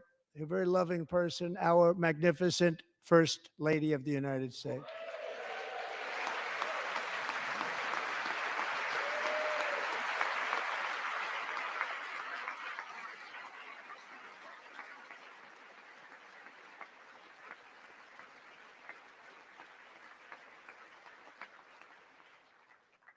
Melania's work has yielded incredible results, helping prepare our nation's future leaders as they enter the workforce.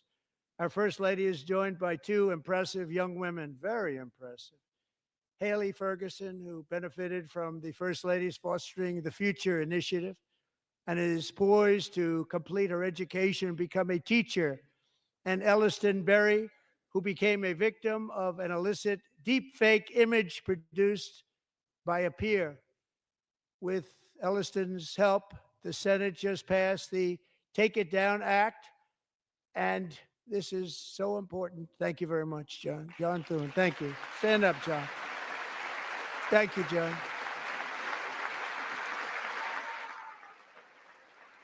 Thank you all very much.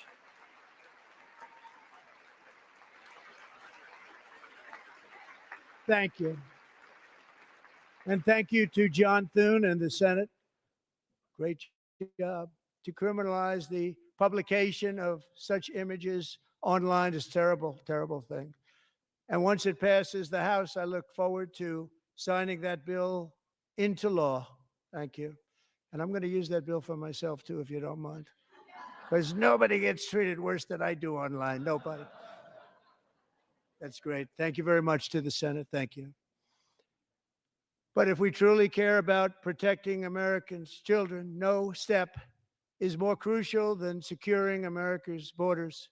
Over the past 4 years, 21 million people poured into the United States. Many of them were murderers, human traffickers, gang members, and other criminals from the streets of dangerous cities all throughout the world. Because of Joe Biden's insane and very dangerous open border policies, they are now strongly embedded in our country, but we are getting them out and getting them out fast.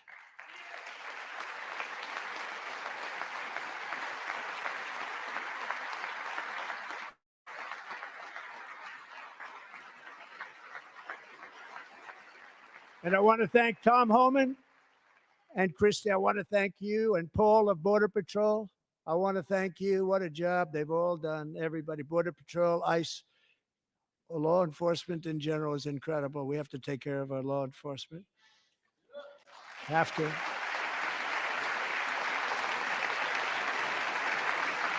Last year,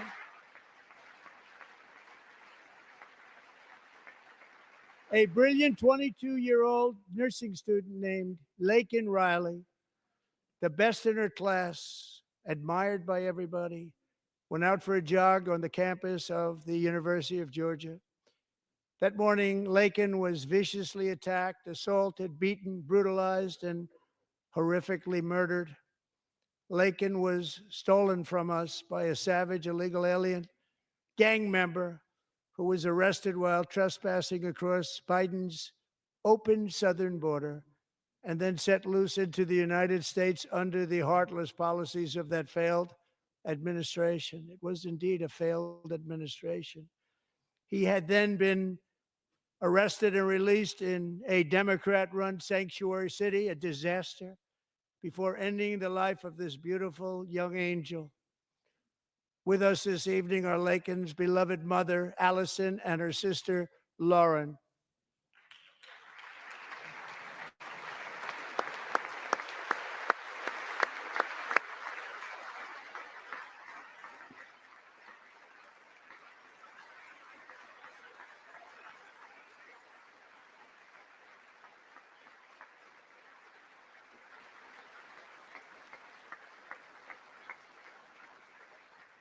Last year, I told Laken's grieving parents that we would ensure their daughter would not have died in vain. That's why the very first bill I signed into law as your 47th president mandates the detention of all dangerous criminal aliens who threaten public safety. It's a very strong, powerful act.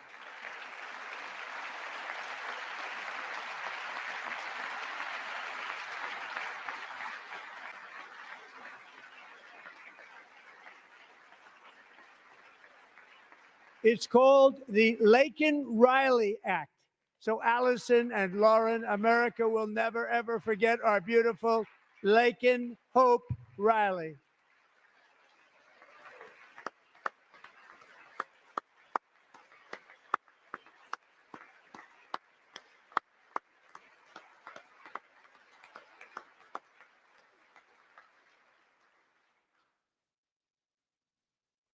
Thank you very much.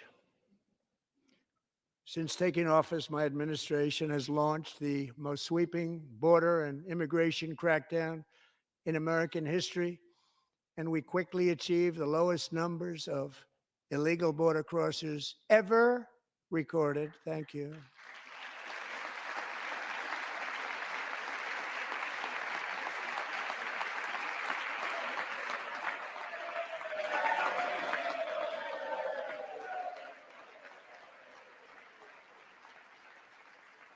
The media and our friends in the Democrat Party kept saying we needed new legislation. We must have legislation to secure the border.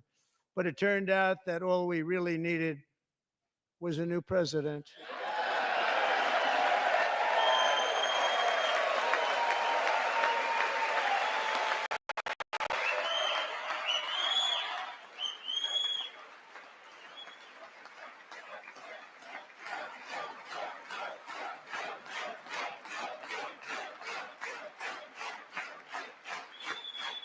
Thank you. Joe Biden didn't just open our borders, he flew illegal aliens over them to overwhelm our schools, hospitals, and communities throughout the country. Entire towns like Aurora, Colorado, and Springfield, Ohio, buckled under the weight of the migrant occupation and corruption like nobody's ever seen before. Beautiful towns destroyed. Now, just as I promised in my inaugural address, we are achieving the great liberation of America.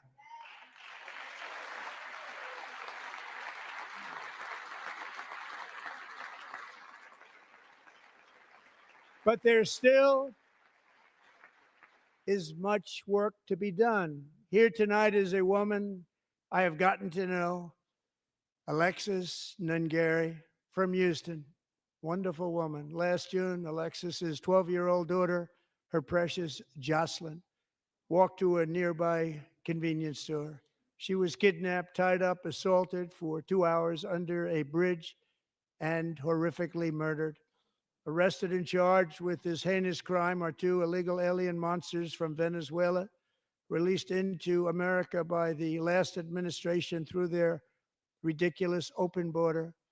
The death of this beautiful 12-year-old girl and the agony of her mother and family touched our entire nation greatly. Alexis, I promised that we would always remember your daughter, your magnificent daughter. And earlier tonight, I signed an order keeping my word to you. One thing I have learned about Jocelyn is that she loved animals so much. She loved nature.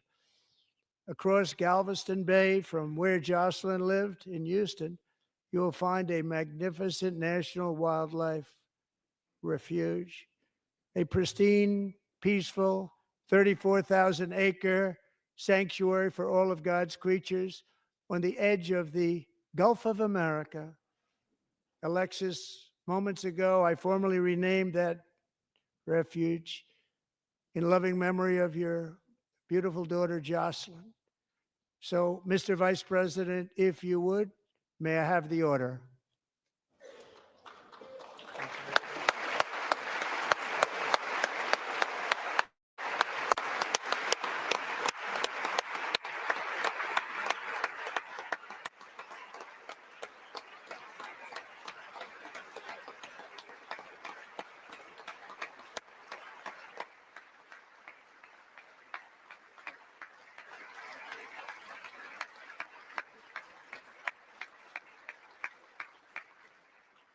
Thank you very much.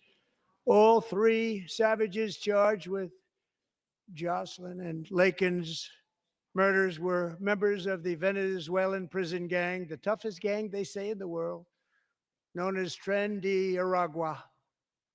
2 weeks ago, I officially designated this gang, along with MS-13 and the bloodthirsty Mexican drug cartels, as foreign terrorist organizations.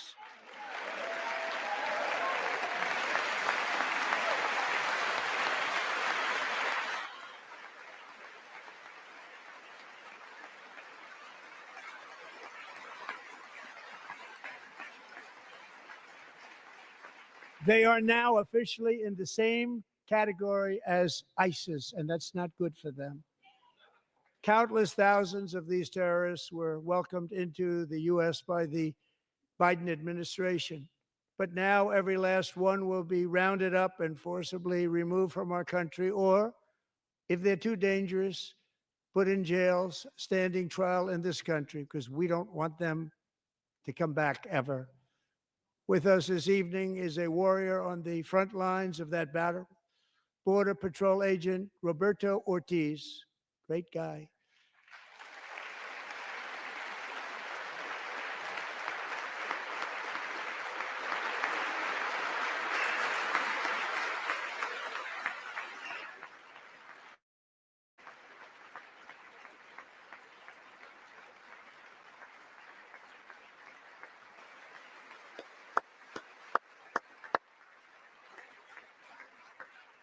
In January, Roberto and another agent were patrolling by the Rio Grande near an area known as Cartel Island. Doesn't sound too nice to me.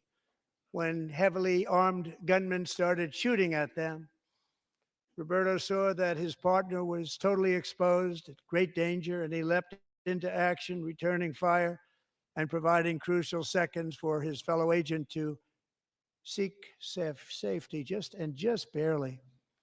I have some of the prints of that event, and it was not good. Agent Ortiz, we salute you for your great courage and for your line of fire that you took and for the bravery that you showed. We honor you, and we will always honor you. Thank you, Roberto, very much.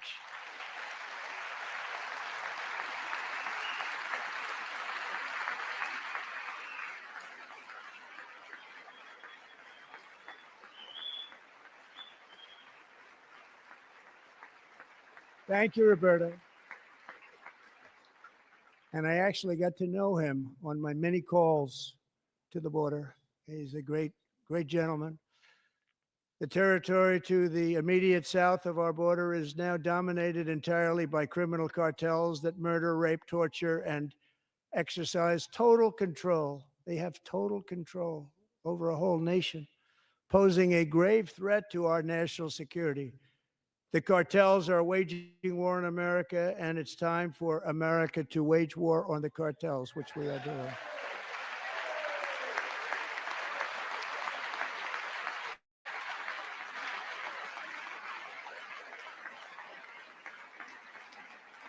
Five nights ago, Mexican authorities, because of our tariff policies being imposed on them, think of this, handed over to us 29 of the biggest cartel leaders in their country. That has never happened before. They want to make us happy. First time ever.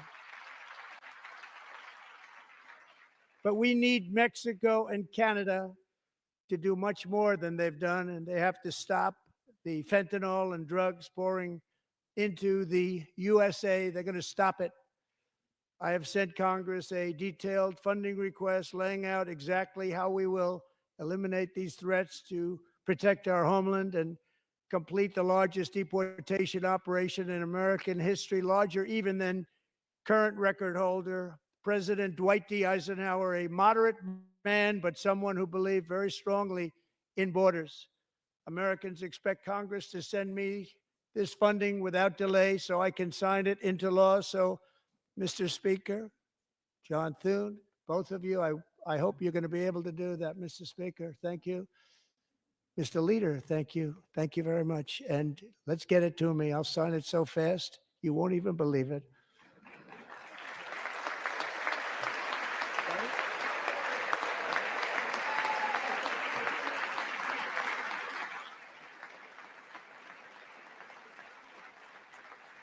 And as we reclaim our sovereignty, we must also bring back law and order to our cities and towns.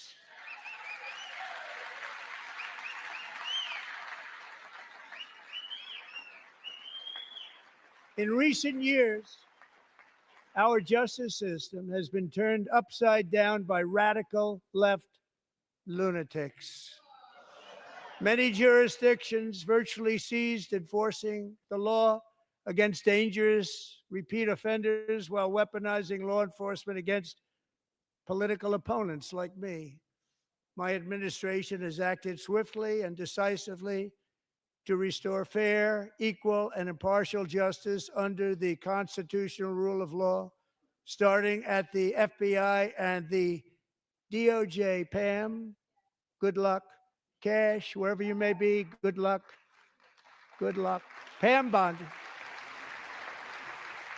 Good luck. So important. Going to do a great job.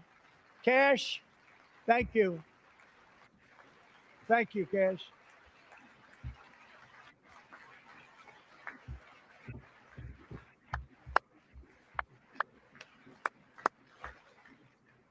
They've already started very strong. They're going to do a fantastic job. You're going to be very proud of them. We're also once again giving our police officers the support, protection, and respect they so dearly deserve. They have to get it. They have such a hard, dangerous job, but we're going to make it less dangerous. The problem is the bad guys don't respect the law, but they're starting to respect it, and they soon will respect it. This also includes our great fire departments throughout the country. Our firemen and women are unbelievable people, and we'll never forget them. And besides that, they voted for me in record numbers, so I have no choice.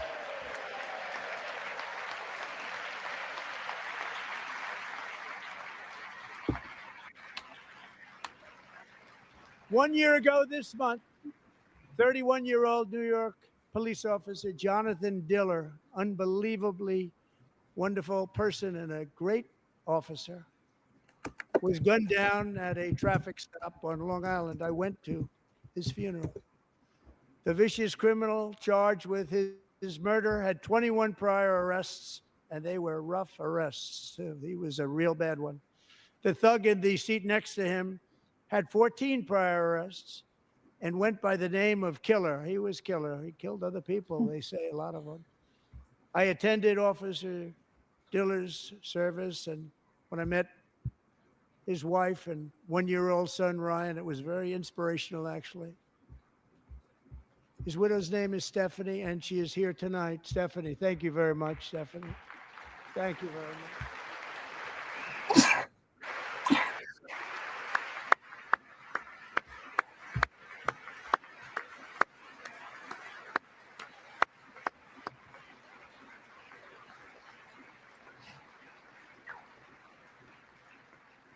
Stephanie, we're going to make sure that Ryan knows his dad was a true hero, New York's finest. And we're going to get these cold-blooded killers and repeat offenders off our streets, so we're going to do it fast. Got to stop it. They get out with 28 arrests. They push people into subway trains. They hit people over the head, back of the head with baseball bats. We got to get them out of here. I've already signed an executive order requiring a mandatory death penalty for anyone who murders a police officer. And tonight I'm asking Congress to pass that policy into permanent law.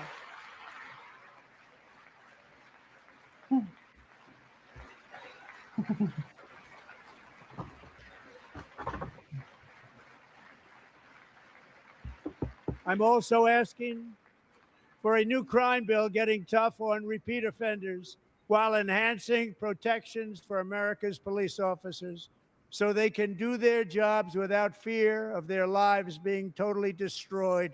They don't want to be killed. We're not going to let them be killed. Joining us in the gallery tonight is a young man who truly loves our police. His name is D.J. Daniel. He is 13 years old, and he has always dreamed of becoming a police officer.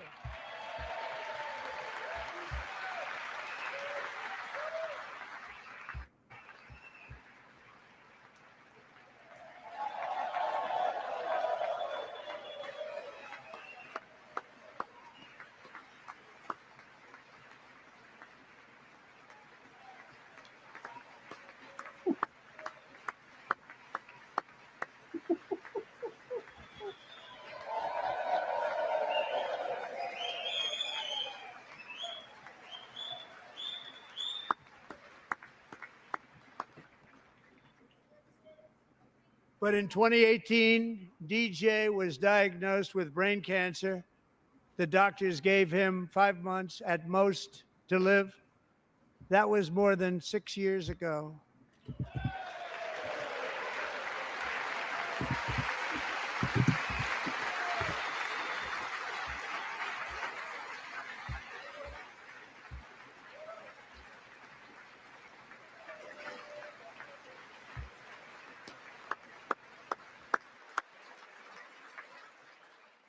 Since that time, DJ and his dad have been on a quest to make his dream come true, and DJ has been sworn in as an honorary law enforcement officer actually a number of times. The police love him, the police departments love him. And tonight, DJ, we're going to do you the biggest honor of them all. I am asking our new Secret Service Director, Sean Curran, to officially make you an agent of the United States Secret Service.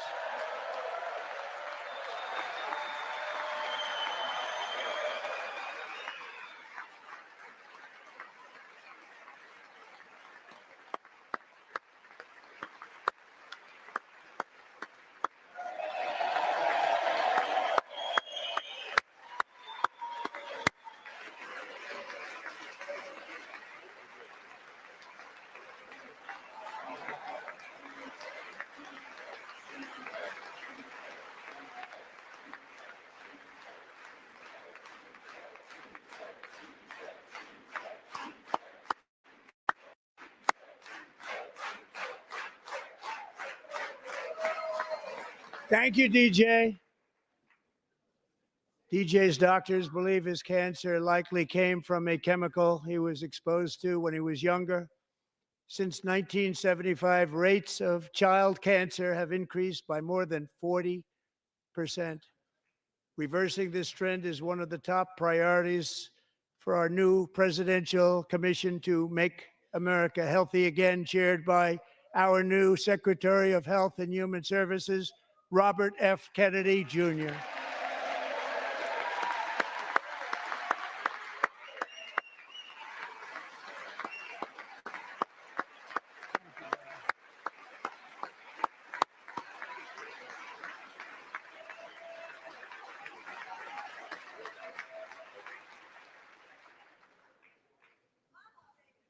With the name Kennedy, you would have thought everybody over here would have been cheering. How quickly they forget. Our goal is to get toxins out of our environment, poisons out of our food supply, and keep our children healthy and strong. As an example, not long ago, and you can't even believe these numbers, 1 in 10,000 children had autism, 1 in 10,000, and now it's 1 in 36. There's something wrong, 1 in 36. Think of that. So we're going to find out what it is, and there's nobody better than Bobby and all of the people that are working with you. You have the best to figure out what is going on. Okay, Bobby, good luck. It's a very important job. Thank you. Go get him.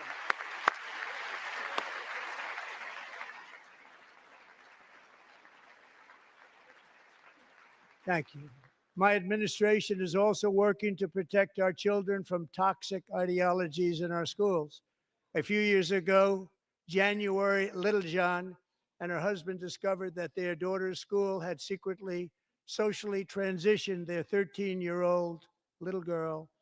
Teachers and administrators conspired to deceive January and her husband while encouraging her daughter to use a new name and pronouns.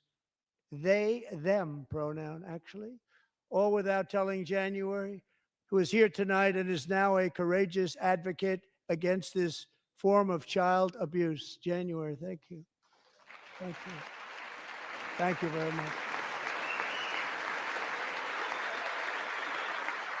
Thank you.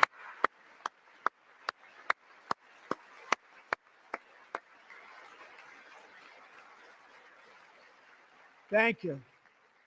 Stories like this are why, shortly after taking office, I signed an executive order banning public schools from indoctrinating our children with transgender ideology.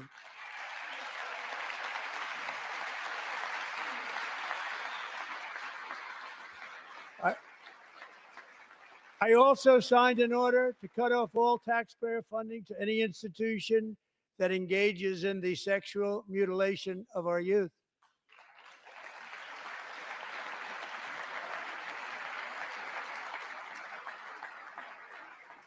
And now I want Congress to pass a bill permanently banning and criminalizing sex changes on children and forever ending the lie that any child is trapped in the wrong body.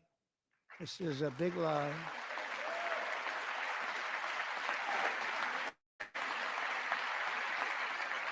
And our message to every child in America is that you are perfect exactly the way God made you.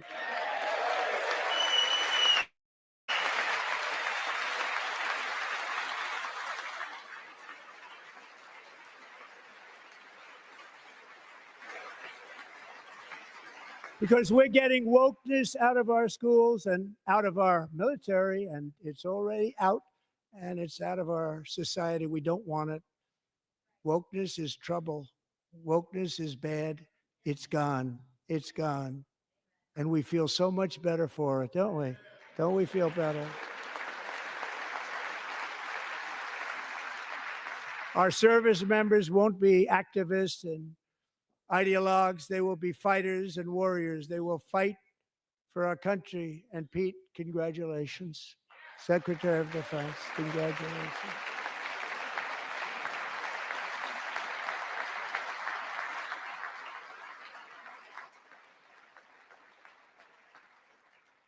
And he's not big into the woke movement, I can tell you. I know him well. I am pleased to report that in January, the U.S. Army had its single best recruiting month in 15 years, and that all armed services are having among the best recruiting results ever in the history of our services. What a difference.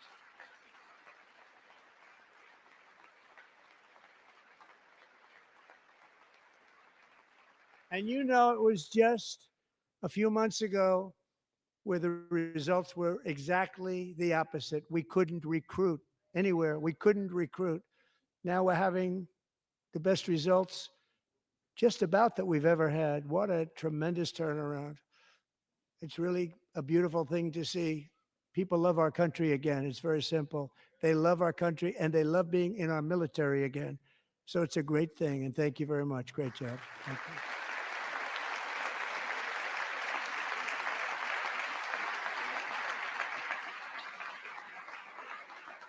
We're joined tonight by a young man, Jason Hartley, who knows the weight of that call of duty. Jason's father, grandfather, and great-grandfather all wore the uniform. Jason tragically lost his dad, who was also a Los Angeles County Sheriff's deputy when he was just a boy, and now he wants to carry on the family legacy of service. Jason is a senior in high school, a 6-letter varsity athlete, a really good athlete, they say, a brilliant student with a 4.46, that's good, GPA. And his greatest dream is to attend the U.S. Military Academy at West Point.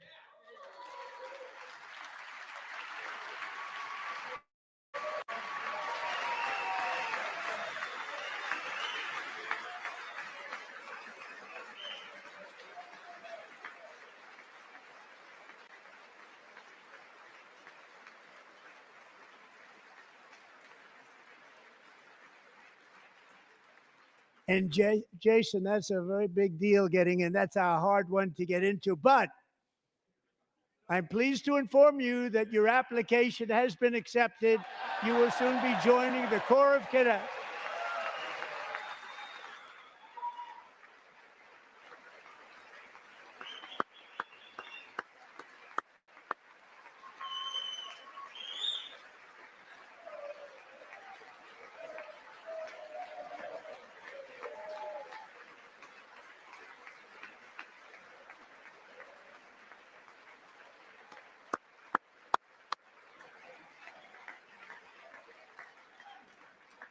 Thank you. Jason, you're going to be on the long gray line, Jason. As Commander-in-Chief, my focus is on building the most powerful military of the future. As a first step, I'm asking Congress to fund a state-of-the-art Golden Dome missile defense shield to protect our homeland, all made in the USA.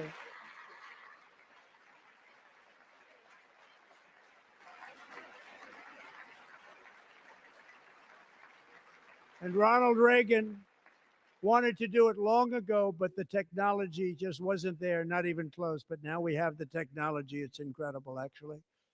And other places, they have it. Israel has it. Other places have it. And the United States should have it too, right, Tim, right? They should have it too. So I want to thank you. But it's a very, very important. This is a very dangerous world. We should have it. We want to be protected, and we're going to protect our citizens like never before. To boost our defense industrial base, we are also going to resurrect the American shipbuilding industry, including commercial shipbuilding and military shipbuilding.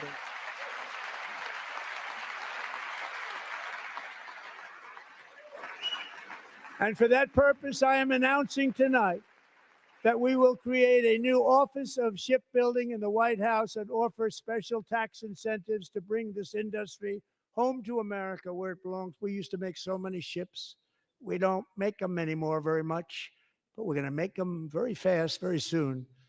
It will have a huge impact. To further enhance our national security, my administration will be reclaiming the Panama Canal, and we've already started doing it.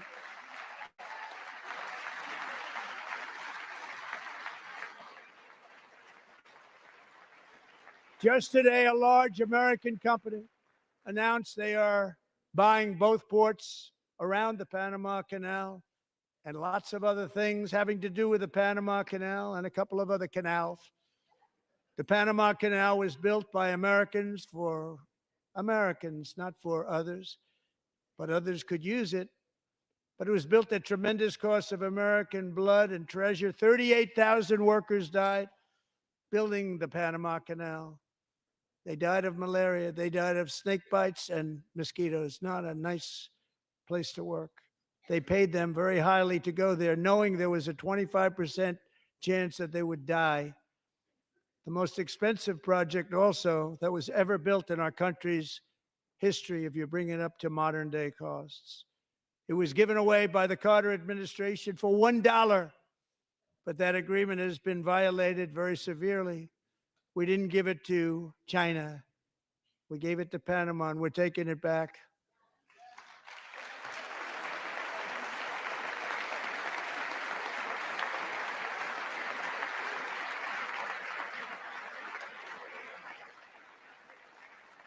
And we have Marco Rubio in charge. Good luck, Marco. Now, we know who to blame if anything goes wrong. Marco's been amazing, and he's going to do a great job. Think of it. He got 100 votes. You know, he was approved with actually 99, but the 100th was this gentleman, and I feel very certain. So let's assume he got 100 votes. And I'm either very, very happy about that or I'm very concerned about it. But he's already proven. I mean, he's a great gentleman. He's respected by everybody, and we appreciate you voting for Marco. He's going to do a fantastic job. Thank you. Thank you. He's doing a great job. Great job. And I also have a message tonight for the incredible people of Greenland. We strongly support your right to determine your own future. And if you choose, we welcome you into the United States of America. We need Greenland for national security and even international security. And we're working with everybody involved to try and get it. But we need it really for international world security. And I think we're going to get it. One way or the other, we're going to get it. We will keep you safe. We will make you rich, and together we will take Greenland to heights like you have never thought possible before.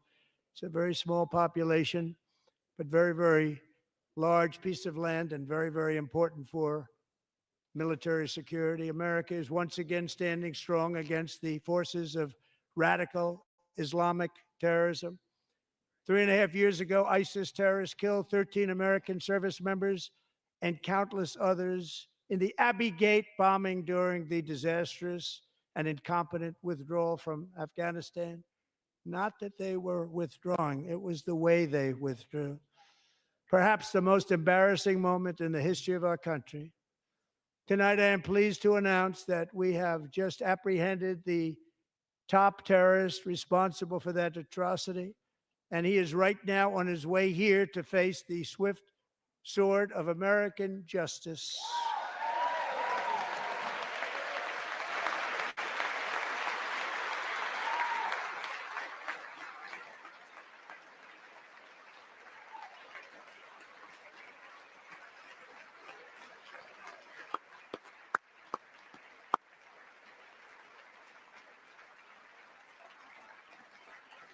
And I want to thank especially the government of Pakistan for helping arrest this monster.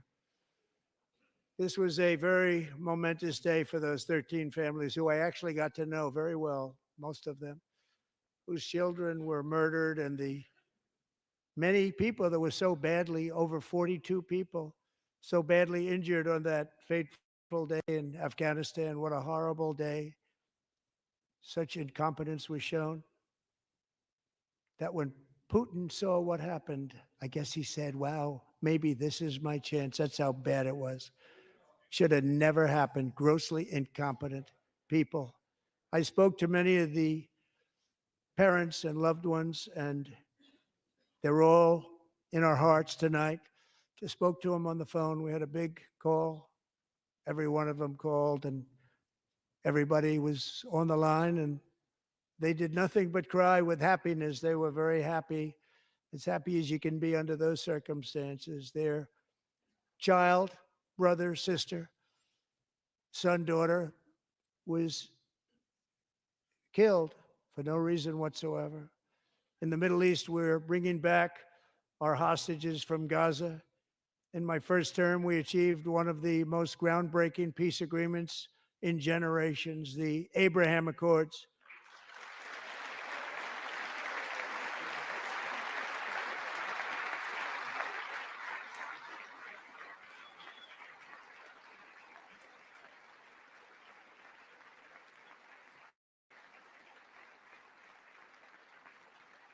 And now we're going to build on that foundation to create a more peaceful and prosperous future for the entire region. A lot of things are happening in the Middle East. People have been talking about that so much lately with everything going on with Ukraine and Russia.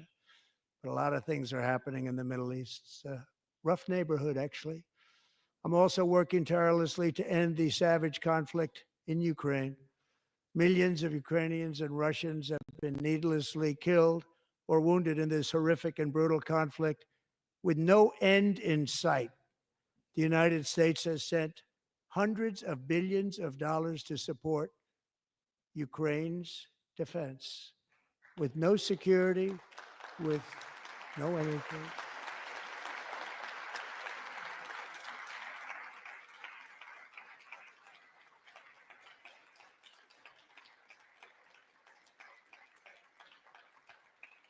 Do you want to keep it going for another 5 years? Yeah, you would say Pocahontas says yes.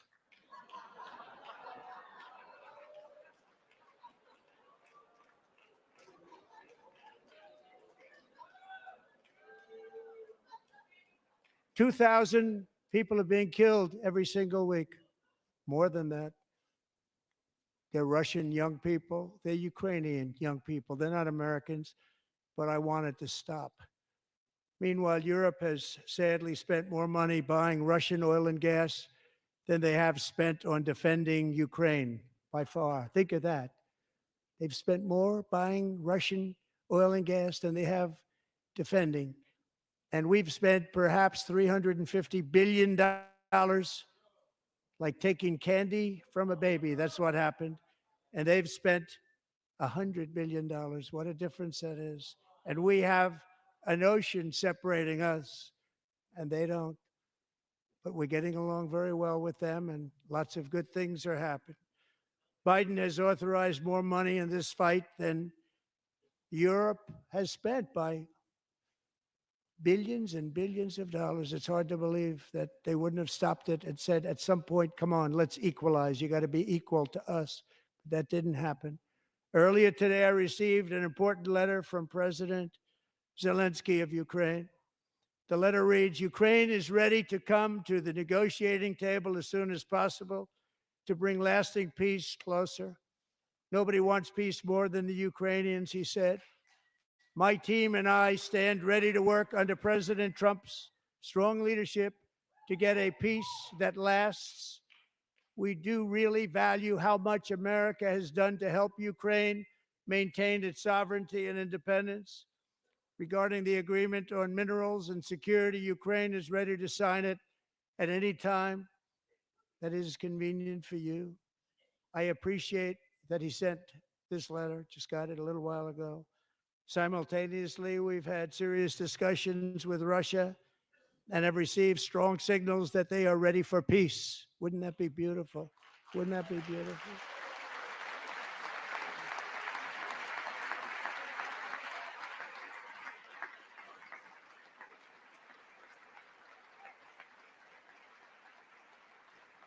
Wouldn't that be beautiful?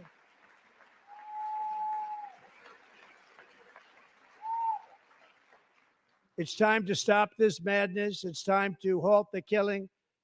It's time to end the senseless war. If you want to end wars, you have to talk to both sides. Nearly 4 years ago, amid rising tensions, a history teacher named Mark Fogel was detained in Russia and sentenced to 14 years in a penal colony. Rough stuff.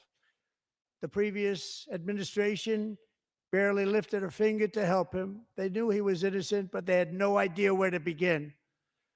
But last summer, I promised his 95-year-old mother, Malphine, that we would bring her boy safely back home.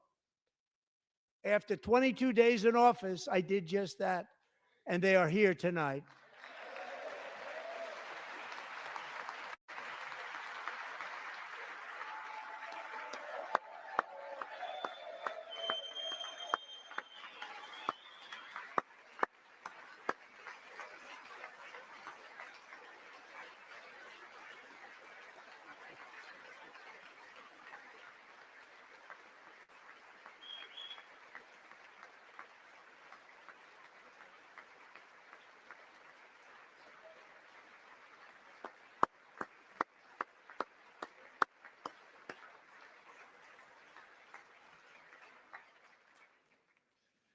To Mark and his great mom, we are delighted to have you safe and sound and with us. As fate would have it, Mark Fogel was born in a small rural town in Butler, Pennsylvania. Have you heard of it? Where his mother has lived for the past 78 years. I just happened to go there last July 13th for a rally. That was not pleasant. And that is where I met his beautiful mom right before I walked onto that stage. And I told her I would not forget what she said about her son. And I never did I? Never forgot. Less than 10 minutes later, at that same rally, gunfire rang out, and a sick and deranged assassin unloaded 8 bullets from his sniper's perch into a crowd of many thousands of people. My life was saved by a fraction of an inch, but some were not so lucky. Corey Comparator was a firefighter, a veteran, a Christian, a husband, a devoted father, and above all, a protector. When the sound of gunshots pierced the air, it was a horrible sound. Corey knew instantly what it was and what to do. He threw himself on top of his wife and daughters and shielded them from the bullets with his own body. Corey was hit really hard. You know the story from there. He sacrificed his life to save theirs. 2 others, very fine people, were also seriously hit. But thankfully, with the help of 2 great country doctors, we thought they were gone and they were saved. So those doctors had great talent. We're joined by Corey's wife, Helen, who was his high school sweetheart, and their 2 beloved daughters, Allison and Kaylee. Thank you.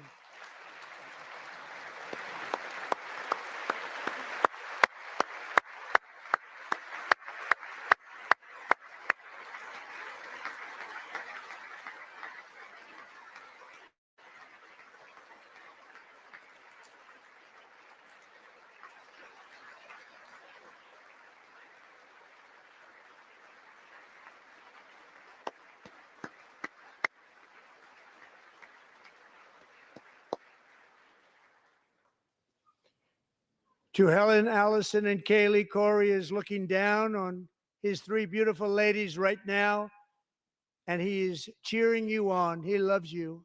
He is cheering you on. Corey was taken from us much too soon, but his destiny was to leave us all with a shining example of the selfless devotion of a true American patriot. It was love like Corey's that built our country, and it's love like Corey's that is going to make our country more majestic than ever before. I believe that my life was saved that day in Butler for a very good reason. I was saved by God to make America great again. I believe that. Thank you. Thank you.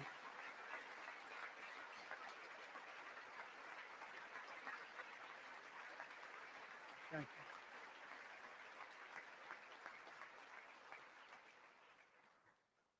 Thank you very much. From the patriots of Lexington and Concord to the heroes of Gettysburg and Normandy, from the warriors who crossed the Delaware to the trailblazers who climbed the Rockies, and from the legends who soared at Kitty Hawk to the astronauts who touched the moon, Americans have always been the people who defied all odds, transcended all dangers, made the most extraordinary sacrifices, and did whatever it took to defend our children, our country, and our freedom.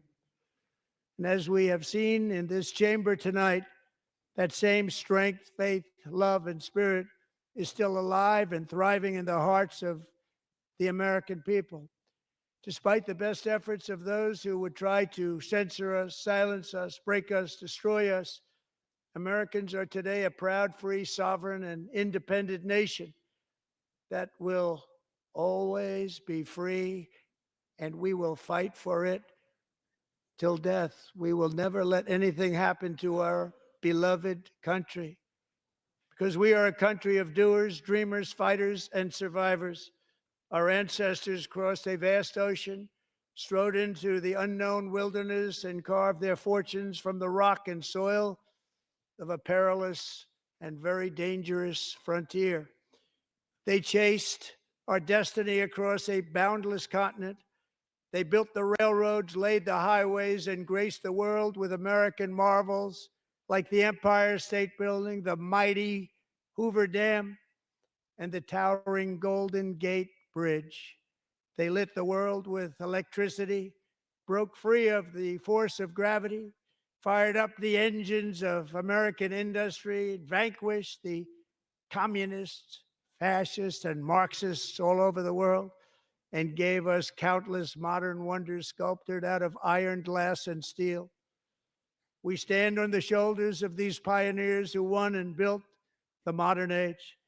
These workers who poured their sweat into the skylines of our cities. These warriors who shed their blood on fields of battle and gave everything they had for our rights and for our freedom. Now it is our time to take up the righteous cause of American liberty. And it is our turn to take America's destiny into our own hands and begin the most thrilling days in the history of our country. This will be our greatest era.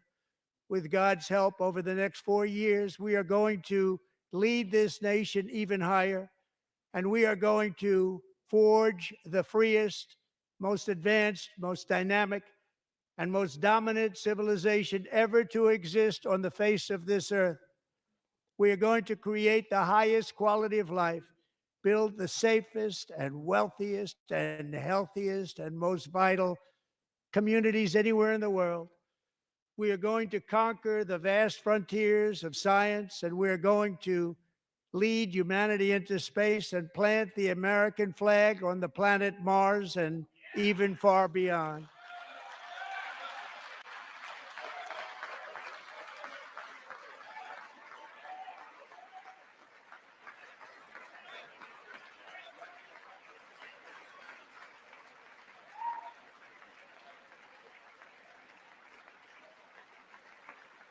And through it all, we are going to rediscover the unstoppable power of the American spirit. And we are going to renew unlimited promise of the American dream. Every single day, we will stand up and we will fight, fight, fight for the country our citizens believe in and for the country our people deserve.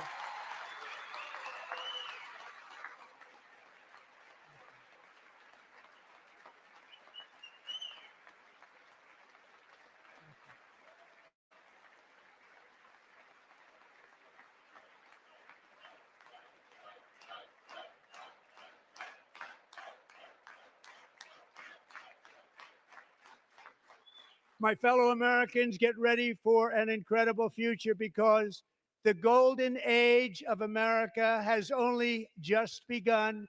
It will be like nothing that has ever been seen before. Thank you. God bless you, and God bless America.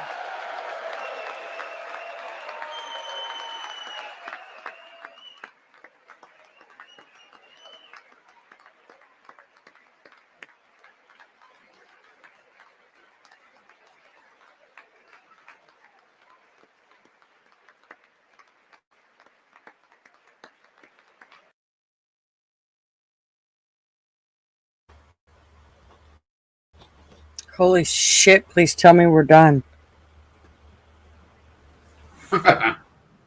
My gosh, I didn't realize I was biting off that big of a speech. Yeah, he didn't take long at all for a State of the Union. I don't know what the hell it was. Address to the Congress or something, but it's too fucking... Biden's was probably about 20 minutes longer than him. Oh, I thought Biden couldn't, like, rub two pennies together. Well, it was a month after he got into the presidency. Outlaw, how you doing?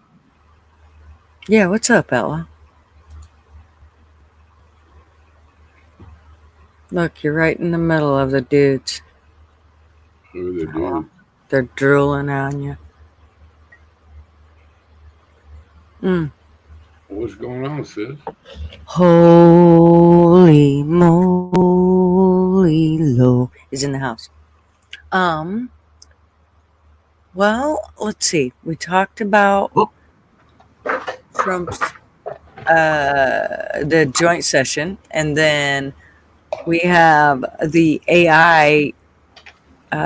You heard about that, like how they brought it up last year, and maybe even the year before last, and it was about how they were going to use AI for prison terms, so they could basically. Did you hear about it?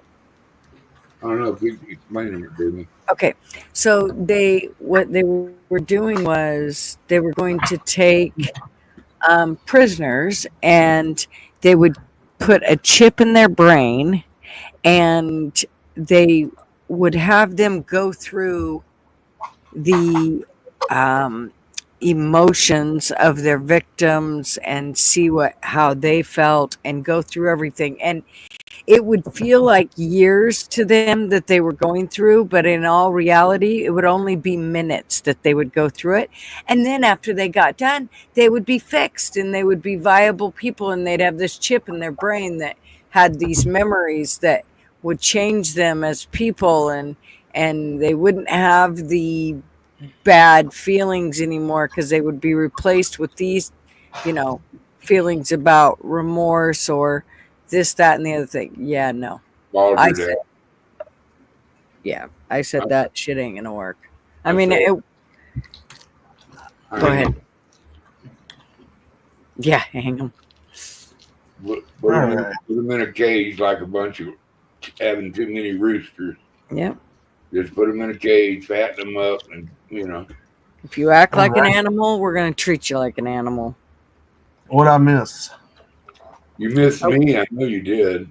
We were talking about AI and it being it would replace the sentencing, so they would get a reduced sentence for what they went through when they put the chip in their brain, and they had all this remorse and shit from all the stuff that they would make them see and feel, and from the victim.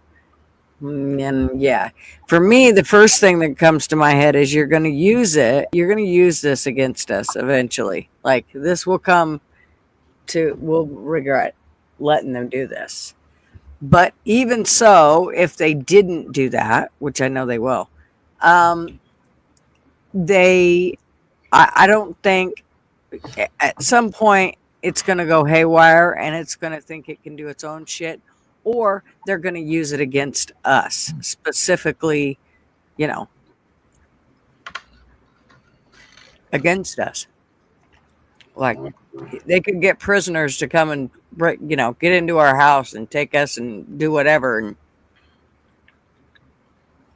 no, absolutely not. Look who's here. Well, I mean, I think I like his plan. Let cops will help restore. You fucker. What's going on there, feller? Hey, what's going on? Not much, man. Did you get everything moved, LW? Did everything moved? Oh, I thought I heard you moving shit. Oh, I was just adjusting the desk here. Adjusting the desk? Yeah. Yeah. Well, is it too low? Is it? So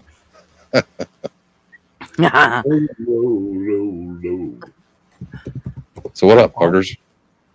Hey, it's an everyday struggle to wake up and be as handsome and fat man as this and sniffing air and, fighting off the babes. It's just, it's a full-time job. It's not easy being a badass like myself. Yeah, I'm telling you.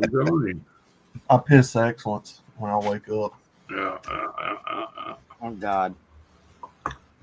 I wake up and I just piss excellence. Just sparkles. That's still the funniest movie I think he ever made. Yeah, that's pretty good. I'm not the Total Recall movie. You think that's what I'm talking about? It's getting thicker here. Yeah, I mean, my avatar is pretty big. Gutters doesn't like her. Yeah, look at her. Her fat ass is sitting right in the middle of the ring. Wow, Gutters is hating. She looks like a big hoe.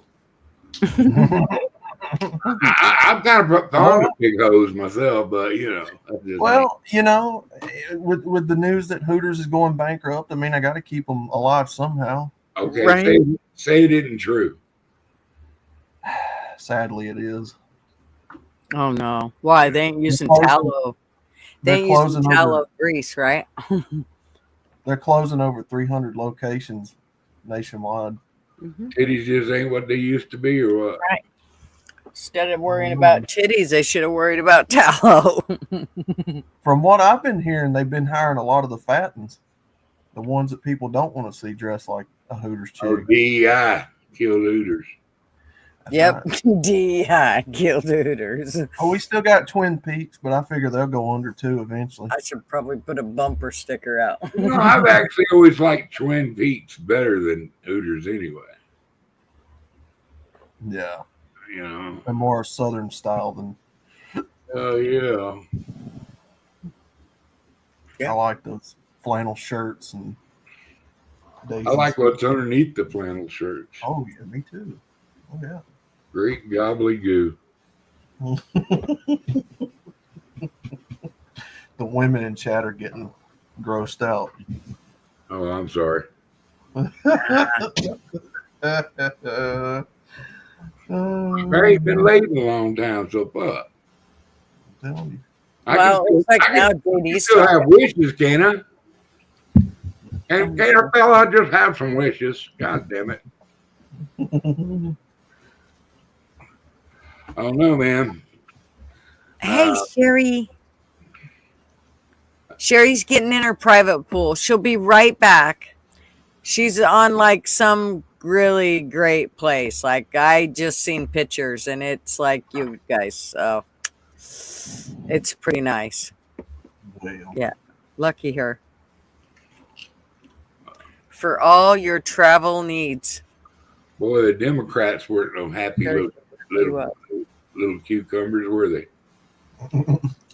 Oh, they were pissed. Like, oh, they ain't gonna stand up. They're not gonna clap. They just go show who the fuck they are. A bunch of Well, they had to chuck one out about the 5-minute mark of him getting started, or even I don't even know. He got in there 5 minutes, and they had to throw somebody out with a cane because he wouldn't shut his mouth. Yeah, that's not the first time he's been kicked out. So illiterate. This is Andrea the Giant. That's her gimmick. Yes. I've kicked her ass. Oh, wow.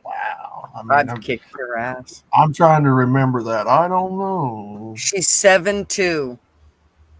Yeah. Hey, did you talk with Ike about making Mouse one for like 2'7"? Like the opposite of you? I tried to talk, but Ike and Jimmy. They wouldn't listen. I will go in there and whoop them boys' ass. They'll listen. You wait. Uh-oh. You hear everybody here? Make sure you go over to what's the new one? Serious Wrestling. Right? Yeah, Seriously Wrestling Federation, I believe the channel name. Yes. And you gotta go. I think I put it on my description, but if I haven't, I will. And you gotta go over there and tell them you want to see Mouse, 2'7". You want to see her wrestling, Mouse versus Carrot Cake. right? No, Mouse versus fucking Andrea. There, can you imagine? 2'7" and 7'2". I just want to squish a little oil out of Oiler's head. That's all I want to do. I just want to drain a few gallons of that oil out. He cheated last time, so good guy. I didn't know he was a cheater, but he is. There actually was a show like that, Crispy Treat. What was that commercial where them two people lived in that tiny house for a few days? The who? The what? It was like a couple, a guy and a woman, and they stayed in a little tiny house for a few days for comedic purposes. What was that show called? I don't know. I'd love to stay in a tiny house. No, I mean, it was like shrunk down, like little tiny scale house. No, I want to step on his head there, holy moly, just so you know. I just want to. He didn't want to drain I him. want to squish it out. I don't know about all that draining shit, but I just want to make a little, I just want to make him bleed a little bit. He ain't looking to milk him. No, I want to pump him around a little bit and put the fear of the God's warrior in his heart. Hey, G2K, what's up? And next time he sees me in the ring, he gonna pee a little on himself. Uh-oh. He ain't coming around tonight. Yeah, Luna Wolf. Holy moly. He must be busy. I think they're supposed to be getting a rematch in the next show. Who's that? Megan and Luna Wolf. But I was like, no, that match ended perfectly. I told Ike, I was like, that match ended perfectly. There was no need to redo it. Come on, a Texas Lotus for a submission move at the end of it? Come on, that's classic.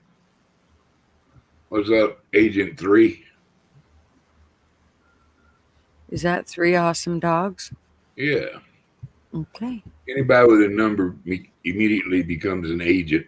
Okay. Well, I mean, anybody that's an agent should probably have a wrench. Nobody likes a tap out. Nobody likes a tap out. Or a broke arm, it's either tap out or break his arm. What are you going to do? Hey. In the famous words of Ivan Drago and Rocky IV, if he dies, he dies. Well, W, what the hell are you doing, brother? No, nothing, just chilling out.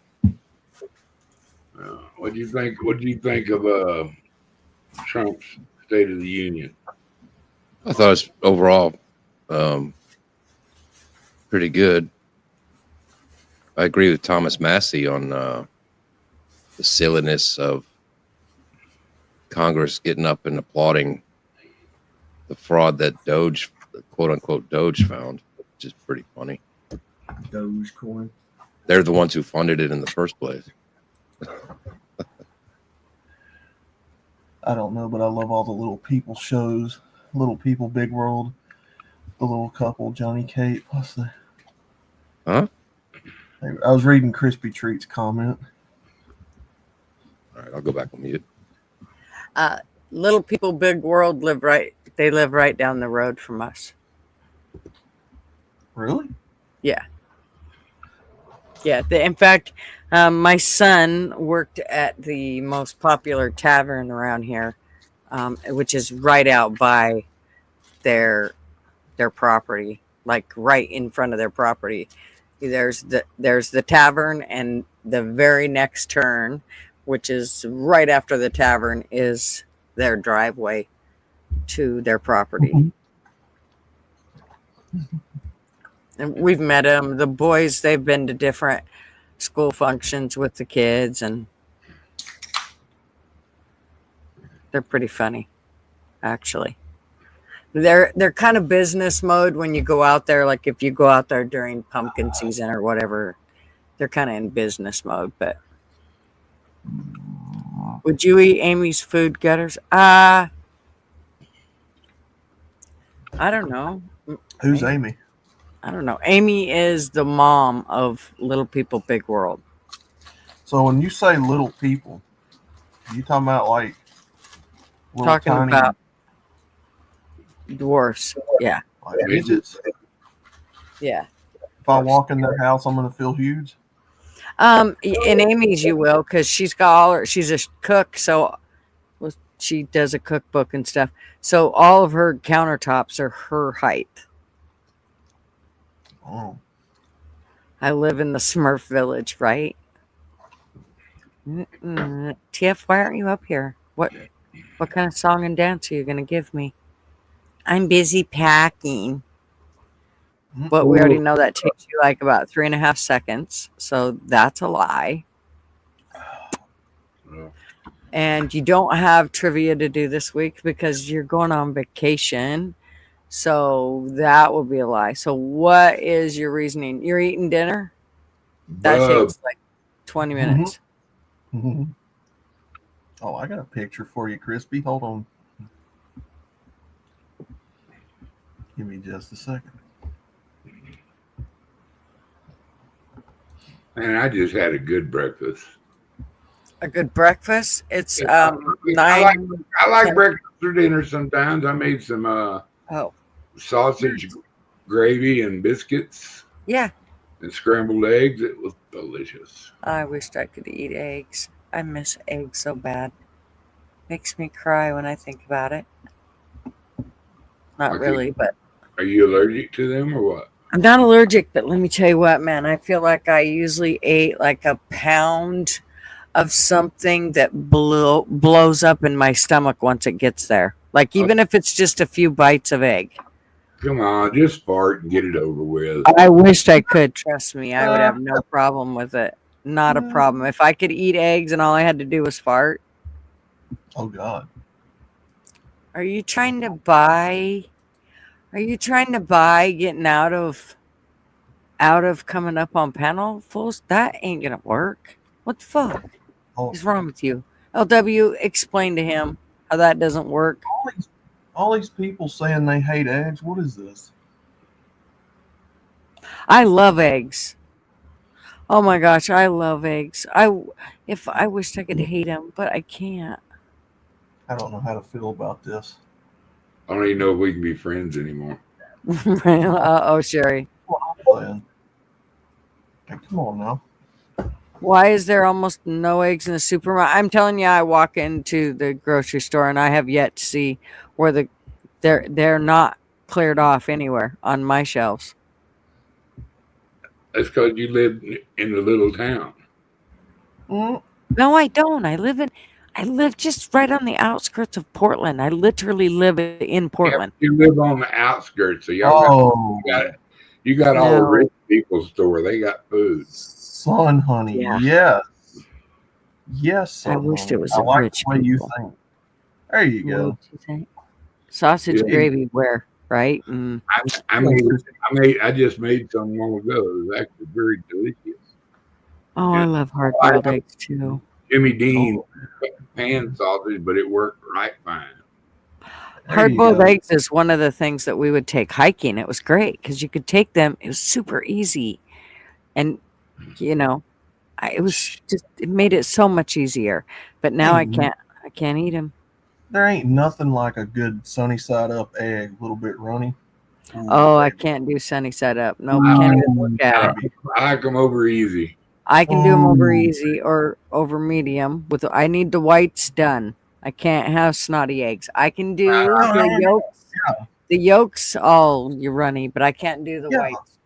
Yeah, the yolk's the only part that runs. Yeah, that's what I was talking about, the yellow part. Everything That's else not sunny side up. Sunny side up means you only cook it once away and you don't flip it over and you hand it to them. Yeah, but you let the white cook. Sunny you gotta let the white cook. Yeah. No, it doesn't. Sunny side up does not cook the white. It does too. I'm gonna look at the way I make them, they do. And then I break that yolk and it starts running on my plate and it tastes good on some toast. You like sourdough? What kind of bread do you eat? Yeah, I'll eat some sourdough. I love me some sourdough toasted up with some peanut butter on it. Oh my god! Or just dipping in some yolks. Yeah. Oh man, yeah, traveling. You know what's up? Hell yeah. When cooked, sunny side up eggs, the whites are partially cooked, meaning that they're set enough to hold their shape, but not still slightly soft and not fully cooked through. Okay, then I'll tell you how I cooked them. I fry the whole thing to where the whites and part of the yellow's cooked, but the yellow runs. Yes. Get out of here. So it's a over easy egg. I call them, usually in the restaurant, I will call them over medium because if I don't, they'll still have my whites a little runny and I don't want my whites That's how I used to eat them when I could Fried eat eggs, but I can't no more. Shoot. And then let that joker run on your plate and then sop it up with some of that toast. Oh, always. I dunk it. You break the yolk with your toast. Oh, man, it's the best. You put your biscuits in a bowl, put some gravy, sausage gravy on it, and then you put a couple of eggs on top. Oh, that's what I just had. But that's great. I love it. But I broke the first yolk, and so I just made scrambled eggs. I love a good omelet too. Oh gosh, and put I'm all the good things. I am in the process right at this time looking for about 4 hens. I'm looking for, There you go. See, I That's used a to good love idea, putting- Mr. Duggar. Do what? When I was a kid, I used to like putting cheese in it, but I can't do that no more. I'm not a cheese person, man. Really. I love cheese. I love it, but it don't love me. Oh, see, you're like me. I love eggs, but they don't love me. They make me. Yeah. Oh my goodness. If I could, I wished I could. That's what I used to tell Marvin. So, if I can find, like, if it's my mother-in-law, because she raises chickens and she feeds them certain. I don't know if it's because she feeds them stuff from the kitchen, the scraps, or what. But it will still kind of want to give me a bellyache. But if I go for a really good hike, then it's fine. So usually if she's feeding me one of those eggs, it's like, all right, we're going for a really good hike today, because I have to walk that shit off. It'll about kill me. She'd be taking a step and her shoes be squeaking and her butt would too. No, it doesn't. I wished I could fart, but you can't. I think that's the problem, is for some reason the eggs keep me from farting. I wished I could fart. I fart in a heartbeat. Girls don't fart, they poop. I don't care what it is. I'd do it. And then you got to fry up some bacon, some crispy, good, fattening bacon. Oh, yeah.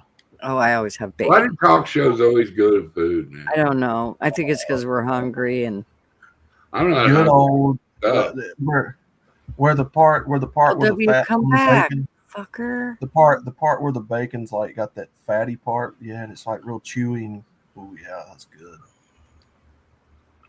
Like, gotta have a crisp to it. It can't be raw and chewy. It's got to have a crisp to it, like a golden brown crisp to it, and real chewy. Y'all like fried spam? Oh yeah, grew up on it. Shut the fuck up, fools! Fuck off. Oh yeah, fried spam sandwich with an egg on it. It's delicious. Did you see what Fool said? Yeah. The reason gutters can't fart is because she can't keep her mouth shut long enough to build up the pressure. You know, Marvin would agree with you like 500%. You know that, right?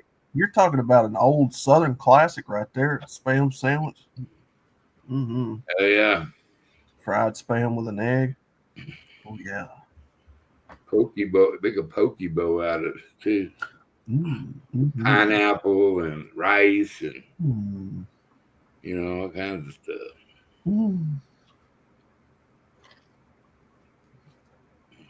Oh yeah, potted meat, sardines. Yeah, I used to eat all that. No sardines. Yuck. Sardines are delicious, especially with gross. mustard or hot sauce. I love sardines. No. Oh, hold on. Nope.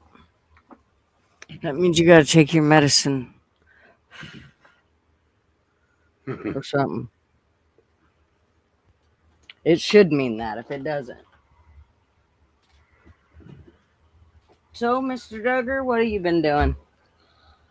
Today I just pretty much vegged out, smoked weed all day, and just like I did yesterday. So the day before, and the day before that.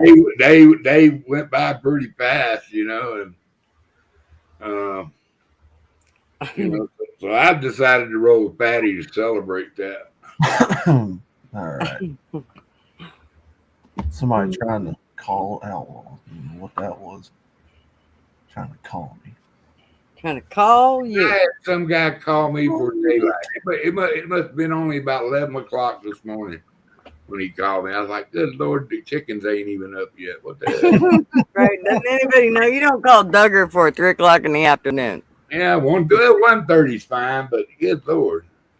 Chickens still got their PJs on. Don't they ever sleep? Well, I'm I gotta saying. go grab more to drink. I'll be right back. She got her new Spam. Yeah, Spam's got that layer of like what is it? That gelatin stuff on it. What's it called? Shit. pig snot. No, it's like that preservative stuff. Yeah, I know. It's like that. Yeah. I've been trying to find some beef tallow. I can't find none. Make it yourself. Yeah, probably what I'm gonna have to do. Yeah, that's the easiest way to do it. You can get it, go up there to your butcher, you know, and it's cheap to buy. And you'd be surprised. A lot of times you get enough meat out of that fat they give you off the trims to make you a little bit of stew or something. Blaze and Blaze, that is the oh my god. That was nasty, bro.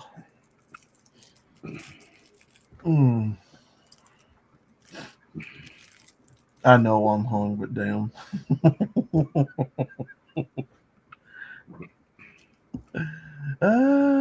Please let me see. Anybody ever left up on their channel and went somewhere. She can't keep her mouth shut. Please let me save this panel. Who is I that? don't know. That's what Druniverse is saying.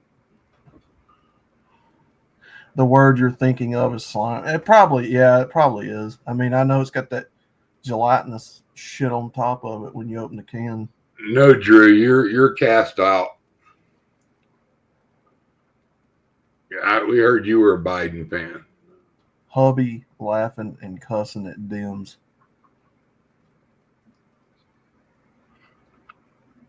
Yeah, fuck those people.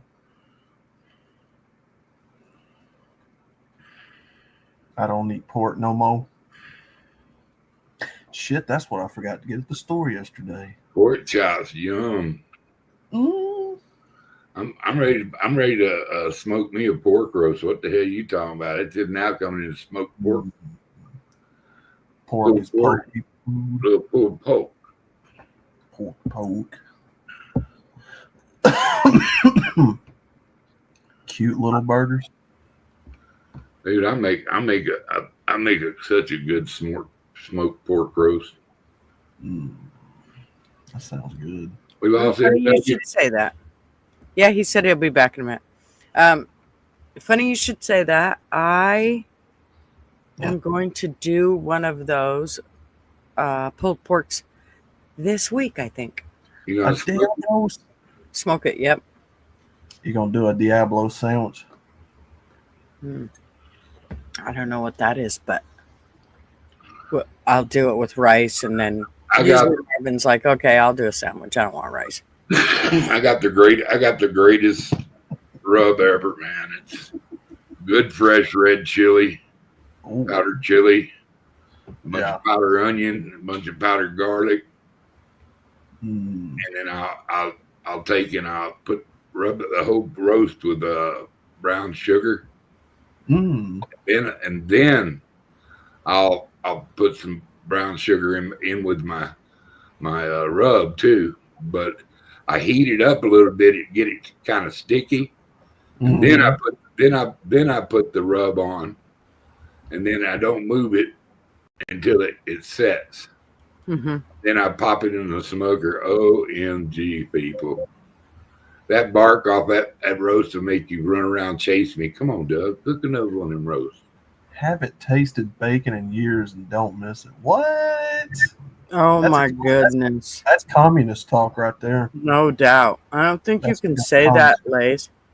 I think he should be drummed out of here. That's commie speak. Wow. Yeah, right. Exactly, Big Dog Ma. The Diablo sandwich. Dr. Pepper, make it fast. I'm in a goddamn hurry. You want some, Junior? We got no time for that crap.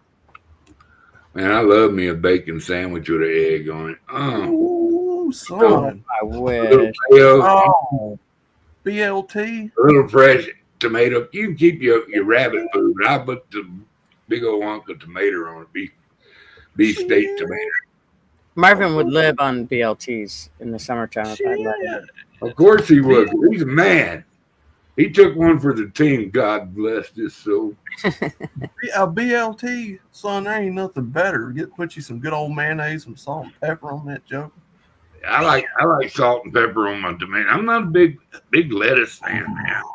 Nah, I'm not either. Me either. I always think about where, like, That's rabbit food. in my stomach. It's like, as soon as lettuce gets wet, what happens to it? It gets slimy. Ooh. That's rabbit food. I don't eat rabbit food. I eat rabbit. Yeah. We got to get the order right here. I eat the rabbit, not the food it eats. That's right. Some grass and lettuce and shit. Yeah, and I'll inject my roast with some apple juice. And once the bark starts setting hard, I'll keep it sprayed with some apple juice. And after I get through with my smoking, I'll spray it down and wrap it up and let it just sit there, man, and turn into wonderfulness. Hey, Drew. You pull that bone out of that shoulder, it comes out clean, bro. You coming to save the day, huh? Yeah. Not with a haircut like that. Come on. Oh, Crispy, no, don't say that. No, bacon makes the world go round. Where'd you get all these commies from? I can't. You don't eat bacon? Gutters, How do you where's not? I don't know. What do you eat? Grass? I think she can be rehabilitated, though. Crispy, I really hope you're playing. You just hurt my heart. You really just hurt my heart. She Muslim? I can't even look at Muslim, maybe. I can't even look at you right Sherry, now. always thinking logical over here. Bacon ain't cheap, though. Holy, you hush. You make room for the things you love. I love the thick bacon. You'll Hey, y'all. sacrifice every dollar for some bacon. Hey, y'all. Hey, what's up? How are you doing? I got a question for chat. Okay. So, y'all are moderators, but I'm not seeing all you motherfuckers can post a StreamYard link. Come on now. Oh, Come on no, now. none of them. Only I can do that. I wasn't talking about sausage. No, only I can post a link. That's why. Oh, okay. Yeah, it's not their fault. Oh, you can actually. I didn't know. I didn't even notice that you had wanted the link till I seen it just now. No, I mean, like, hello. I'm really bad about reading chat. I'll read chats and then it I'm goes on away. fire tonight. Yeah. See, hey, one thing about it, Big Dog Mom. She doesn't fuck around. I say kiss my ass too. I'm all about it. Okay, my apologies. My apologies, Crispy. I thought you were talking like a commie. That's my fault. It's my fault. Yeah, she didn't bacon. strike me as the no bacon type of chick, to tell you the truth. Yeah, I was fixing to Yeah, say. Sherry, I buy the big package Big dog. that's super thick bacon, and it comes in like, I don't know, 3 pounds or something, and it cost me like, I don't know, $14, but it's like, I mean, a huge, and they are thick pieces of bacon. Oh my gosh, they're so good. My bacon costs a little more than usual, but it comes from a private butcher. The hogs are raised on the field, not in a pen. They're not finished out with slop and stuff, and he does all the smoking of the bacon himself. It is to die for. It. He makes that most absolutely best jerky you ever ate in your freaking life, dude. Ooh. Let me tell you, my brother, for Christmas last year, my brother had some deer jerky made up. Yeah. Oh my God, that had such a good taste to it. It's made for jerky, bro.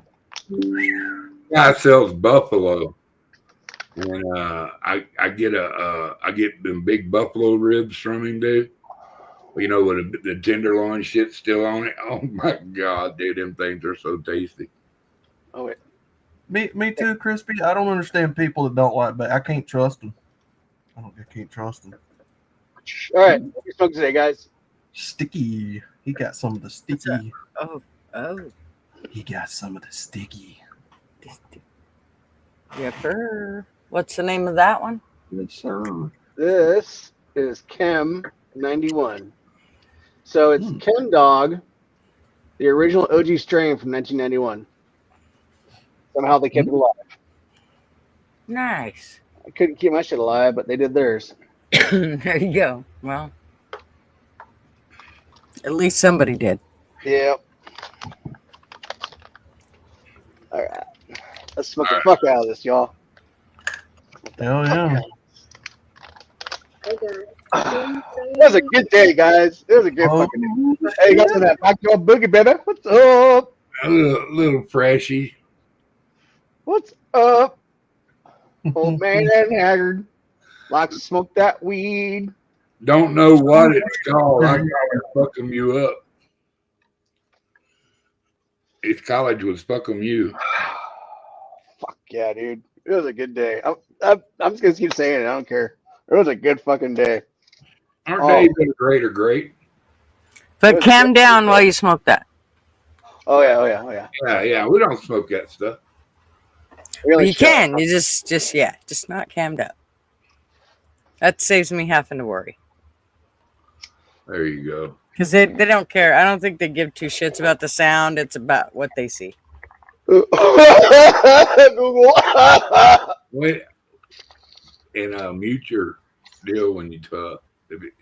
Sound like that shit had a little expansion to it.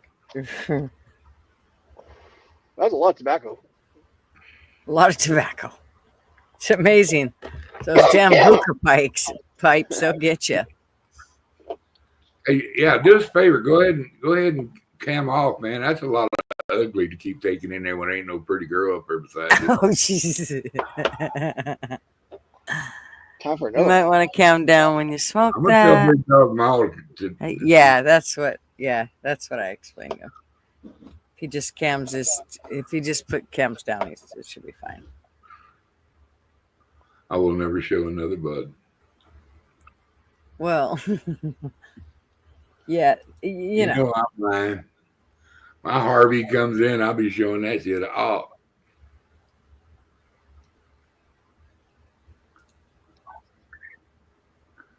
Yeah, go ahead and turn your camera off, dude. I'm going to. Hurry up. No. Now, motherfucker. Now. Sometimes you got to talk to them like that, ladies. I'm sorry.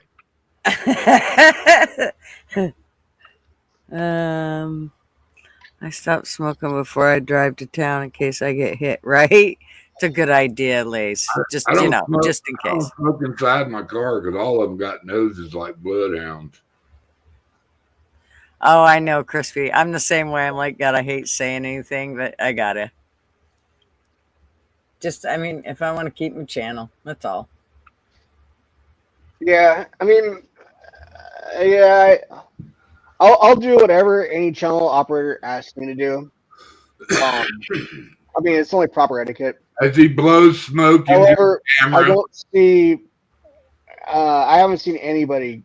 Not that I anticipate it won't happen because Google's fucked up, but I haven't seen anybody get a strike for it yet.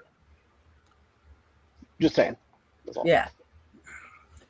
That sounds like two coon asses. He asked, he said, "Hey, Floyd," he said, what would it be? He said, "What is a woman's yet?"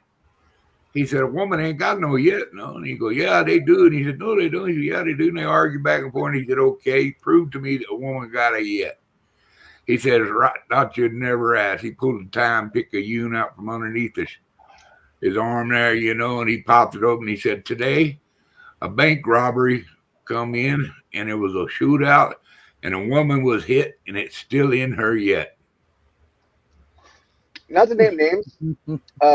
The other night, I was on a live stream. It's not a very common channel that any of our community knows about, but someone we do know from our community was over there smoking crack. Oh. Wow. Wow. And he took the rock, put it against the fucking camera, put it in his foil pipe, and smoked that bitch. Oh, That's sad. that is sad. Because you know they're just going down a road that's not going to be good. I'm sure people know who I'm talking about if they're actually there, but I don't think they were. I haven't heard anybody say anything about it yet, but I'm only one. There's no glorifying that drug, man. No. That drug caused the deaths of so many kids and so many lives ruined. So I've never had to experience the whole crackhead thing. I mean, yeah, I've seen crack. I've seen crackheads. But I've never been affected by it personally.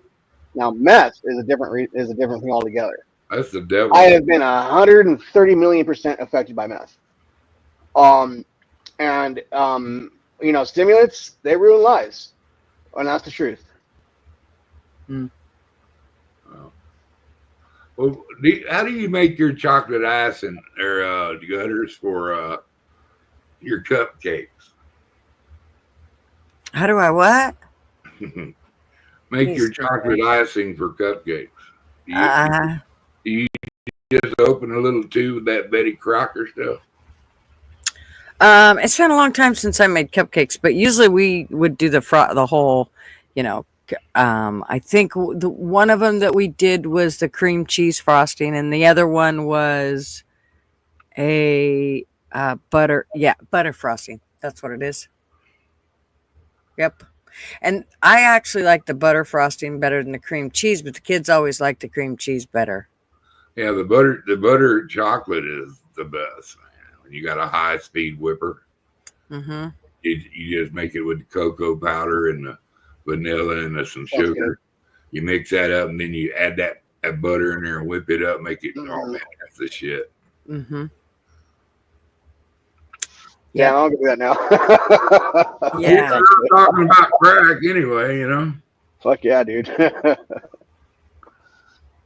I've actually been learning to make my mother-in-law's dinner rolls, and they are the best dinner rolls. So that has been a challenge, but I'm getting through it. They're so good. Oh my gosh. What are they? Dinner rolls.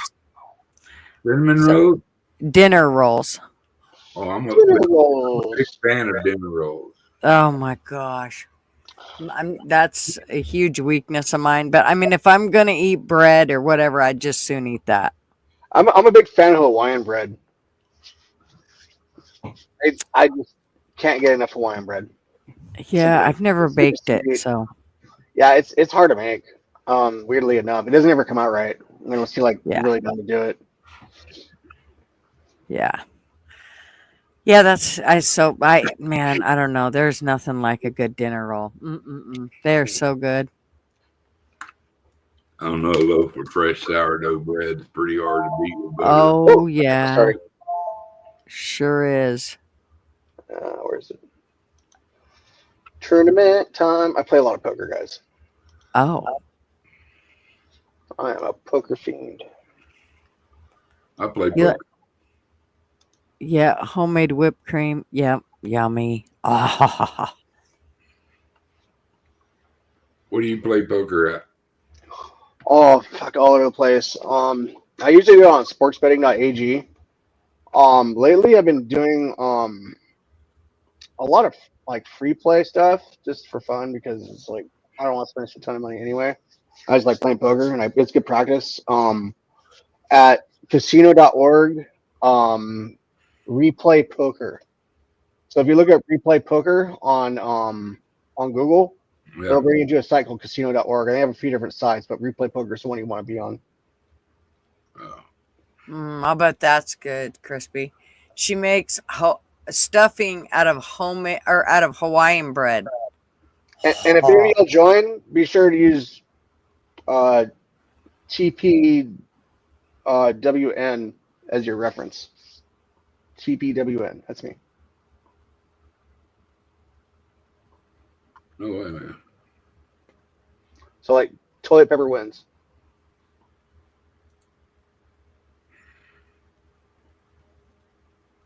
WPT, they've opened it up again, you know, where you can actually bet online in most states. Oh gosh, no, thank you. They put $5 in the kitty and play penny poker. What the fuck? Yeah, Marvin would slit my throat. Yeah, no. Nope. God damn, you need to get something to make you some income so you can tell Mark, fuck off, I want to play poker. No, even then he'd be like, fuck no, we'll go somewhere and you can blow your money. You ain't fucking doing it in a poker machine. No, he would absolutely. And I actually wouldn't. I mean, I just wouldn't want to. Every now and then I wouldn't mind, you know, buying a scratch off. I'm good. But I just, and here's why, because I know how addicting they are and how much once I start, I wouldn't want to walk away. So for me, it's like, just don't go there. I just won $1,000 the other night, and I just got approved to have it sent to me. It was crazy how that works. Online's crazy. If you actually can like figure out the game, you can make some money. And I'm not saying everybody should do it, but I've been playing since I was like fucking 5. So, you know,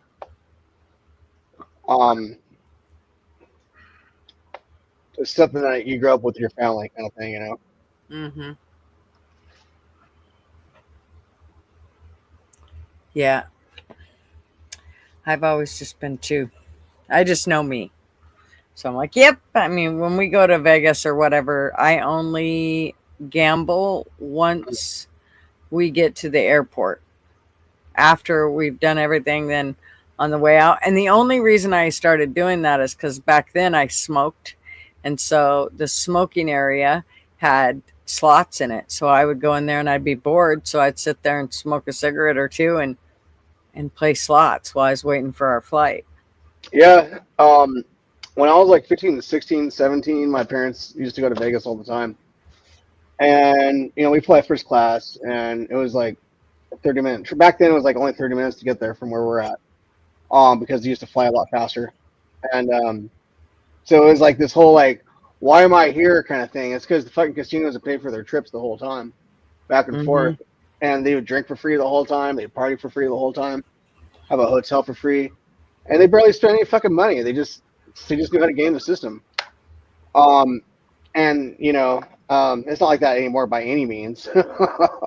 Yeah, I used to run around like a crazy man when I was a kid, like fucking just. I'd find other kids in the casinos and we'd just go off and do stupid shit the whole time, fucking smoking, drinking, doing crazy shit. Like, oh my gosh, no one fucking cared. No one fucking cared. No one fucking cared. And it was like, you know, it was like kind of fucked up in a way, but in a way it was like, it made me go, oh yeah, this is what partying is, you know, early on. So I like going to the casino and playing a little bit of Texas Hold'em, you know, so. I usually, if I win at that, I'll throw some big slots. Yeah. You know, if I win $300 or $400, shit, I'll go over there and throw it into the $10 machine or the $25 machine. Just never know. I've cracked it a couple times. It's always around my birthday. It seems like when I hit a good pile. I haven't been in Vegas in years. Probably Never been. No way. I wouldn't go to that Sin City. It said Sin City. I don't need to be around it. That's good for you, Mr. Duggar. I can understand that. I can get enough trouble around where I live. You know. Yeah. I gotta say that it was oh my god, it was a full. So the first time I ever went, I was 50. Shh. I mean like 39. Anyway, when I finally went, Marv had been several times, but it was long before we were together. And then if he ever went after we were together, it was just for him to go to work. So he really didn't get to go play in Vegas or anything. So the first time I went, it was pretty trippy. We went down for a very quick trip. Like I had just lost my job and he was trying to make me feel better. And out of nowhere, he did something totally out of character and said, come on, let's go to Vegas. And I said, are you fucking serious? And he's like, yeah, you've never been and it'll be fun and it'll get your mind off all the shit. And I said, okay. So we went and we had an absolute blast. We literally went down there, stayed one night, and just had a ball that day and part of the next day. And then we got on a flight that next night and flew back home. That was it. We stayed one night. We had so much fun. Hitting the red eye to Vegas, yeah. Yeah, that was it. And it didn't cost us a lot. So I've almost went a couple times. But you know, I tell you, my mom, man, she used to freak us out. She'd go up to Oklahoma, the casinos in Oklahoma. And the first time she went, she won probably about $7,000 or $8,000. And the next time she went, dude, she done won about 20 grand in a Cadillac. Nice, dude. Yeah. Playing fucking bingo, dude. That's a good one right there. 20 grand in a Cadillac. Playing bingo. That's a fucking win right there, baby. You know, my old man, he always did this thing. He just hold out his hand when she come walking through the door, and she set 10 grand in his fucking hand, and he goes, "Holy shit, we made 5 grand a piece." She goes, "No, that's 10 grand in your hand is your half." You know, he'd give him half. You know, I said, "I get the Cadillac." He goes, "What?" I said, "Yeah, she won a Cadillac." He went out there, that Cadillac was right there. What sucked was they had just bought a Ford LTD, a nice Ford LTD, and so they sold the Cadillac, man, because they liked actually how it drove better than the Cadillac. I never drove an LTD. My grandma had a Army green one. Too, dude. It saved their life, that big ass trunk it had on the back of it. They got hit by a guy doing about 40. It was great. My grandma had one, and when my mom drove it or my grandma drove it and I had to go with her, we lived in a really small town. So I would hide basically right under the dashboard so nobody can see me as we drove through town, because I didn't want anybody to see me in that piece of shit car. I hated that car. LTD. And it was huge, green, ugly thing. God, it was ugly. That's how I imagine them too. These big ugly cars. I just never driven one before. I always interested. I just go find one. Frame car or something. Always liked them square nose cars. Oh yeah, they're getting rid of smog. Maybe I can go find one at the fucking junkyard. They drive like a dream, though. Like they really drive nice. Oh, they drove better than the Cadillac, but the Cadillac, you know, was worth a hell of a lot more than a LTD. Even back in, it's probably worth about 8 grand more than or 6 grand, something like that, over the LTD. But I think they bought the LTD. They didn't spend but like 15 grand on it, brand new back in. Mm-hmm. You know, that was in the early 80s. You know, my old man bought a car. He paid cash for it, bro. My father had a Cadillac Seville. That car was like a beast all by itself. Oh. And it was like he like put like this fucking huge. My dad like used to fuck with cars all the time. He like put this huge fucking bumper on the back of it, another huge bumper on the front of it. It was all heavy as fuck, and it was like bouncy as shit. It was funny. That thing was fucking stupid. My brother ended up crashing it into a fucking ditch, and we left it.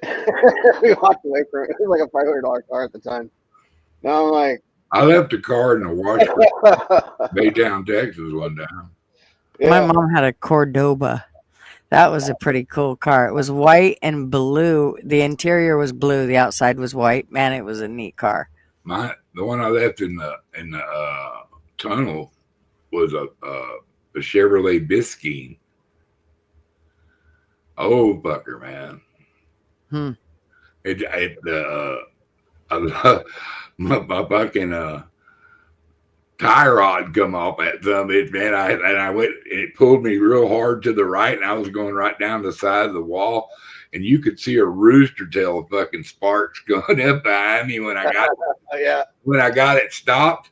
I had a military fart sack, you know, so I grabbed it, threw the title on the fucking seat because it wasn't in my name yet, and the keys, and off I went. You know, if they scrapped the car, they got enough to pay for pulling it out of there because it's pretty decent shape other than the side of the wall. It scrape the right side completely off, you know. But yeah, I've Can had I some share- badass cars, dude. You know. Did y'all notice Sherry's name? She's from Canada. Did you notice her name though? Maple MAGA. I love it. Man, what did you think of President Trump's speech? Me? I thought it was great. I mean, I knew he was gonna. I knew which points he was gonna basically hit. I was kind of glad he went over some of the Doge stuff again, just because I love to watch the Democrats squirm, thinking that that might be money that was going to be theirs, and it ain't no more. I think he should never say Biden's name again. Right? I think he should just ostracize that from his language, and just from now on, it's on me. The past is past. We can't recall it any longer, except to hold those accountable for the crimes that was committed during that free for all. They were literally trying to snuff our republic out. Y'all know that, right? Well, I hate to tell you, but it wasn't just that. There was both sides were trying to fuck us. So to think that it was only one-sided, bullshit. No, It was both sides. Those fucking Republicans were right in the middle of that shit. There was some straight up rhinos getting with it. Yes, sir. Well, even the ones that aren't necessarily rhinos, they sure as a fuck are sitting there sucking it all in instead of actually saying, no, this is going on. Hey, man, Lindsey Graham's the poster child for that role. Why is he even pretending to be all pissed off about his boy fucking up the Ukraine president? He was wanting to put boots on the ground in Ukraine. Fuck Ukraine. I don't give a fuck. Fuck them. I want my money back. You know what? They're the most corrupt country in the world anyway, for decades. All of a sudden we support them. What the fuck? That's the biggest trip ever, man.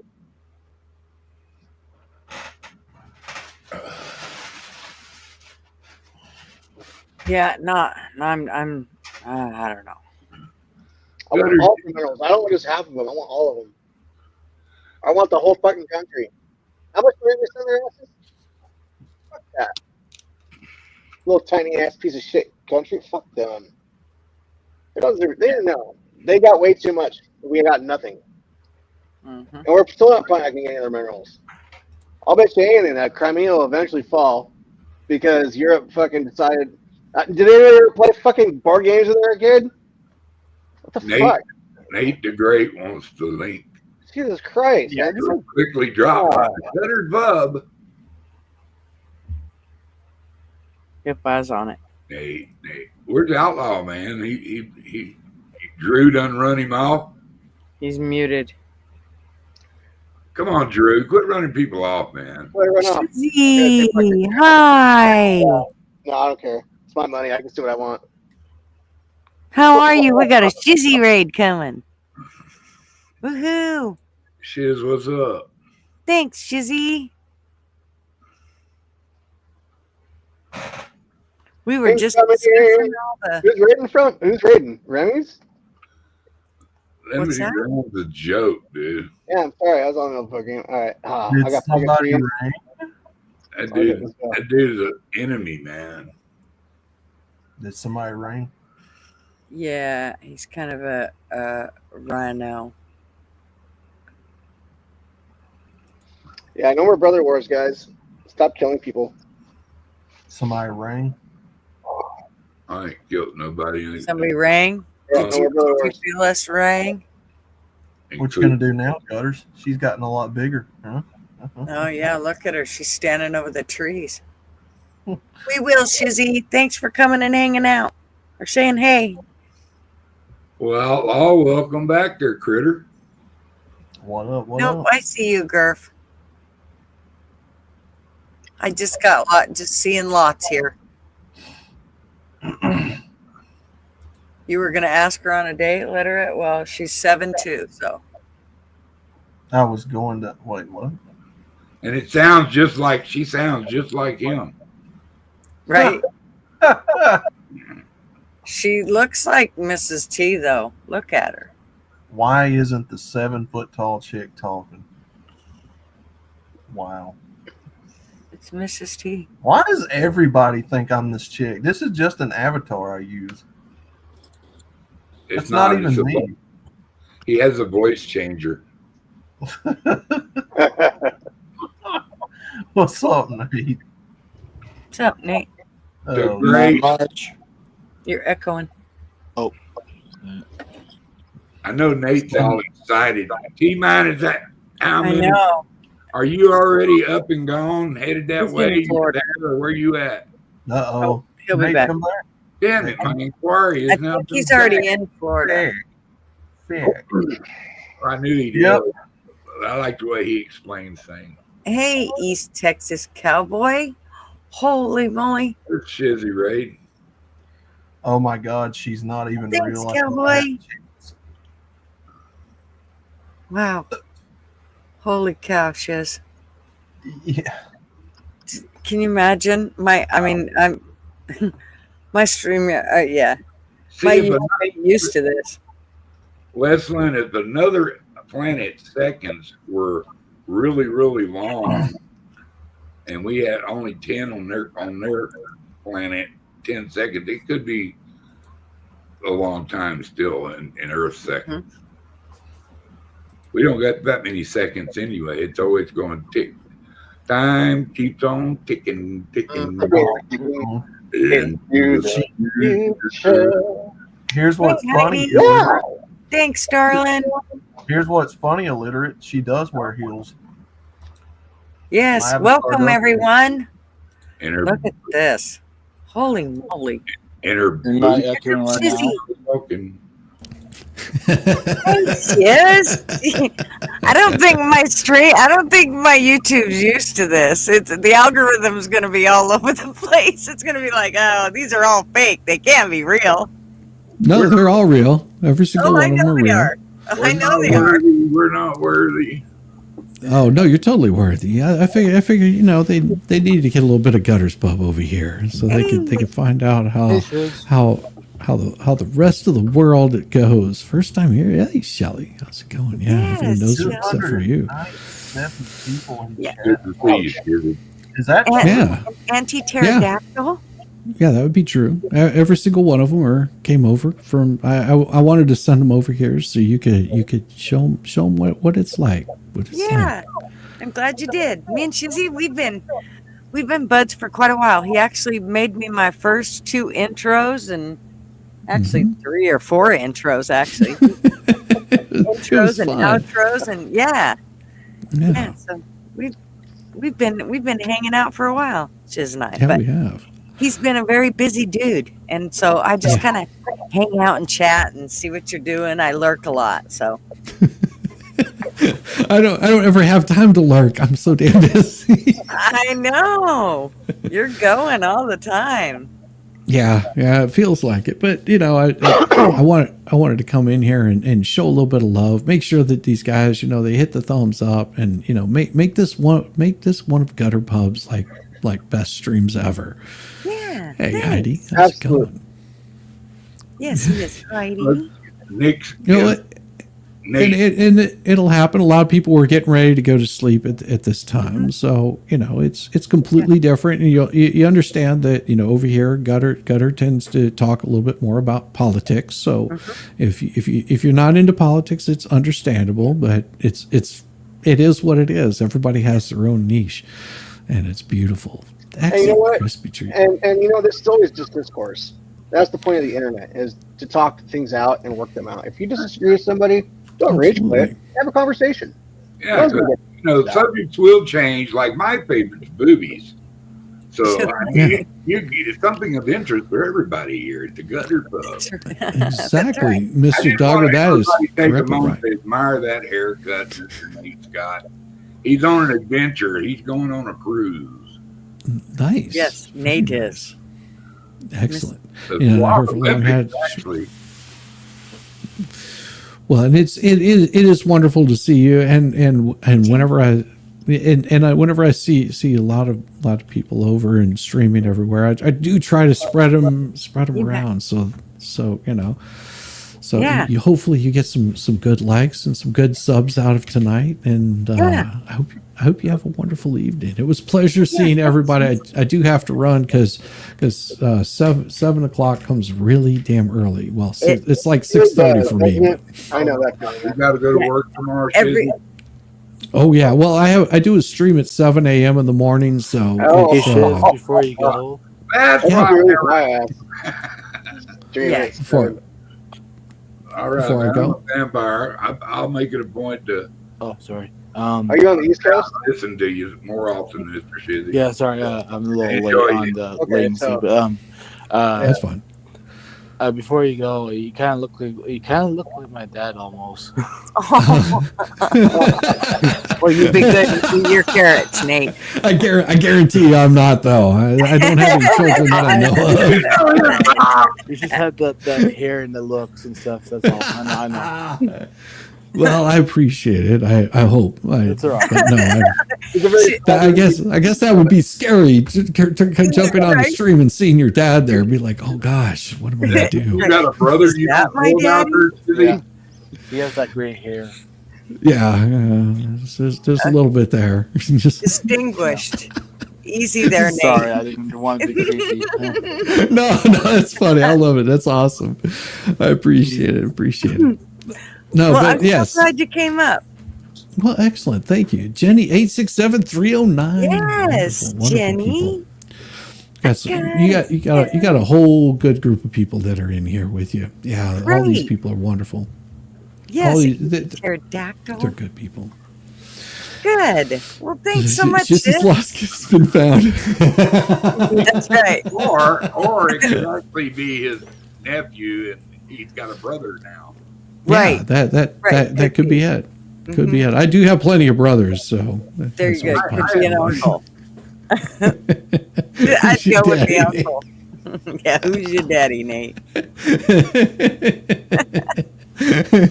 All right, everyone. Have a good night. Have a good stream tonight, and thank you for the invite. I appreciate it. You bet. No, Thanks, Shiz. Nate, Good to meet you. I'll do it. Good to Nate, meet you too. you do Peace it. out. Thanks, Shiz. Bye-bye. Y'all make Bye-bye. sure if you're on my channel, make sure you sub up to Shiz. All 25 of you that were here before Shiz came with Entourage. It was awesome. Thank you so much. You have a wonderful night. Peace out. Bye, Shiz. Nate, don't take a shit on camera. Danger, all Shizzy. Can you link his channel? Nate, are you taking a shit? Let me get it.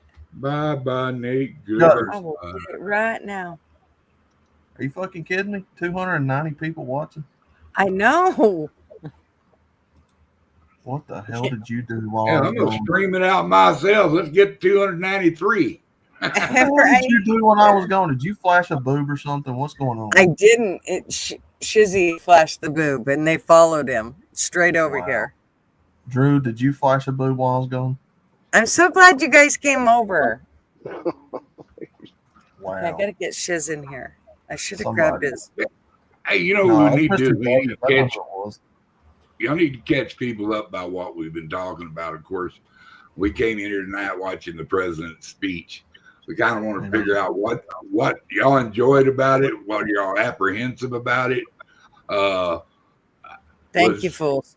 Were the Democrats embarrassed about Biden at all? Are they still thinking Trump's wanting to be a dictator? What's going on? It's a crazy world out there, folks. Yes. I think Definitely. the adults were back in charge. Mm-hmm. Big Dog Ma flashed the boobs. Welcome, Frosty. Damn, I knew I had a glow go by me.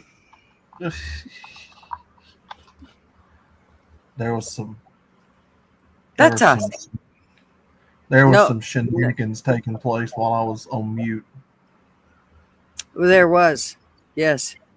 We danced, and you did not know it. My avatar watched every bit of it without me. God damn it. I don't know if it's gonna work, Nate. Let's try. Don't do it. I don't think it's working, Nate. Love Well, winning with come back for the 7th time. It'll work its way out. Just keep doing it. That's what she always says, right?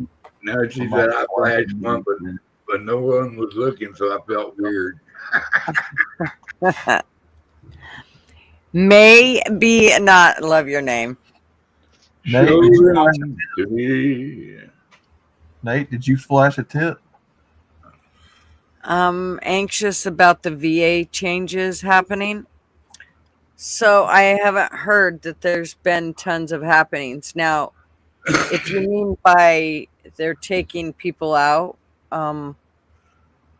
that have not done their due diligence of letting them know what positions they're in and what they did for the day, well, they might have saved some money. But I don't know if that's what you're talking about. Maybe not. What are you talking about? Now I'm curious as to what you mean by the VA changes. Did you talk about me while I was gone, Big Dog Ma? I didn't. No, she don't ever Big talk Dog. about you. Big Dog Ma said she did. Did she? Okay, let's see what Hopefully the VA his avatar wasn't blinded. Oh God. Oh What's man. the VA changes? Bye, Nate. Try it again, Nate. There are things happen at the VA that are directly affecting our veterans. They don't believe that he is a dictator. They're just worried that they've been caught trying to be that themselves. What they've done is they're gonna this is their plan for the VA. Check it out. You'll find out it's facts. It's not bullshit. Because I worry about that too. And I just happened to be listening to a channel one night, and you can take it as you will, as a grain of salt. I'm no expert or nothing, but they're going to streamline. They need to streamline it. First off, there's too many moving parts to getting soldiers and ex-soldiers in to see doctors, and they still want to put it at where they can go to their own doctor under the VA and get credible prices. The thing is, they were getting so overcharged by a lot of the hospitals and stuff. It's ridiculous, some of the prices, and they're trying to conform all the hospitals and the medical field to come up with a uniform price listing. So you can go, like you might be able to get your brain scanned at this one place for $500, but hey, it's Thursday deal day after 3:00 for brain scans, and you can go get a brain scan over there for $50. So they're trying to keep them informed, but the VA, they're trying to root out fraud and waste of money. And I think they're just reconstructing it. I don't think that, so I'm not quite sure what you guys are. You said you were worried about it, but the VA should have a contracted price like other insurances for veterans. Soldiers can get to see doctors right away. Well, first of all, I got a problem with that whole contracted price thing. That's the insurance dictating what your care is going to be. And so I got a problem with that. I don't think that the insurance should be doing that. I think that it should be a thing where it's laid out. This is how much it costs to actually do the job, and here's where it sits. Instead, the insurance company gets to say, no, this is only what we're willing to pay, and then hence the doctor has to eat it and take whatever it is, even if it wasn't enough to cover what was needed to begin with. So I don't think that the insurance should be dictating shit. Let's be honest. Agree. Especially Purple Heart vets. They took a bullet for this country. They go to the doctor, take care of them. The other thing is, though, I think that the doctors need to be held more accountable in the sense of they should be looking out for the patient, not for their pockets. And I'm going to tell you, after watching the whole thing with COVID, I watched it happen. And there was a lot of times they were looking out for just their pocket and whether they were going to get to pay their bills. Too damn bad if you didn't get to pay yours because of how they dealt with the situation. So in essence, when they, when they code your stuff and they code it at a higher price, because that's the way the insurance said, or that's how they can actually get paid more money.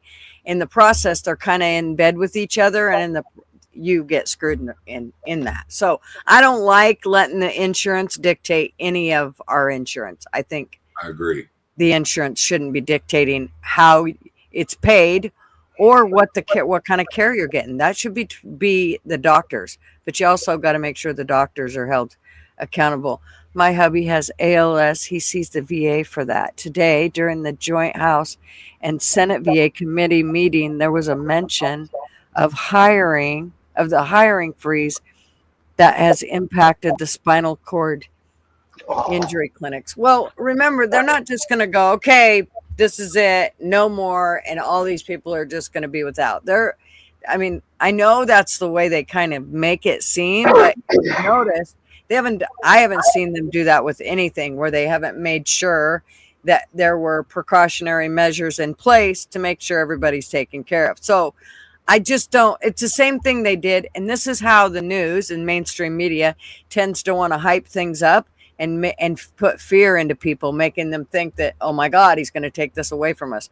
He's not going to take away from definitely the people that have fought for our country and the less fortunate. He's not going to do it. Trump loves his vets. You cannot deny that Trump loves his vets and his military. Well, and I think he loves his country. I think he loves, but that's what I'm saying about his vets. There's a special spot, But I agree with you. You shouldn't be limited if you're a person that fought for our country, or even if you've never seen any action, that you were in our military. You've taken the same oath. I took that oath. What I'm happy about is no tax on Social Security. My father went through the whole VA process. He has a whole story. He was he won he earned the Silver Star for his service in Vietnam as a long range recon patrolman. And he was exposed to Agent Orange, had went blind, lost a foot. He went through the whole shit. And we had to fight the VA hand and fucking foot over fucking everything. We got the treatment done eventually. It took a long time to get shit done, but we did. I mean, to the VA's benefit, I don't want to say benefit, but to my benefit, I earned Chapter 35 benefits, which was so I could go to college, earn a degree, and get out of having to do concrete my entire fucking life. But beyond, as far as medical shit goes, dude, that's a nightmare. And it still is. I can't believe it. 20 years later, it's still a fucking nightmare. Well, I will say this: he's been in office 6 weeks. Yeah. 6 weeks. I think that it's one of the biggest things is remember that it's been 6 weeks, and he is trying to get everything handled, and he's tried to put the people in place that he believes he can handle that. So, Rackle.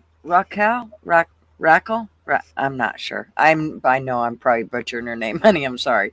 No, insurances shouldn't, but they need to do something that the veteran soldiers are able to see doctors out of the VA clinics.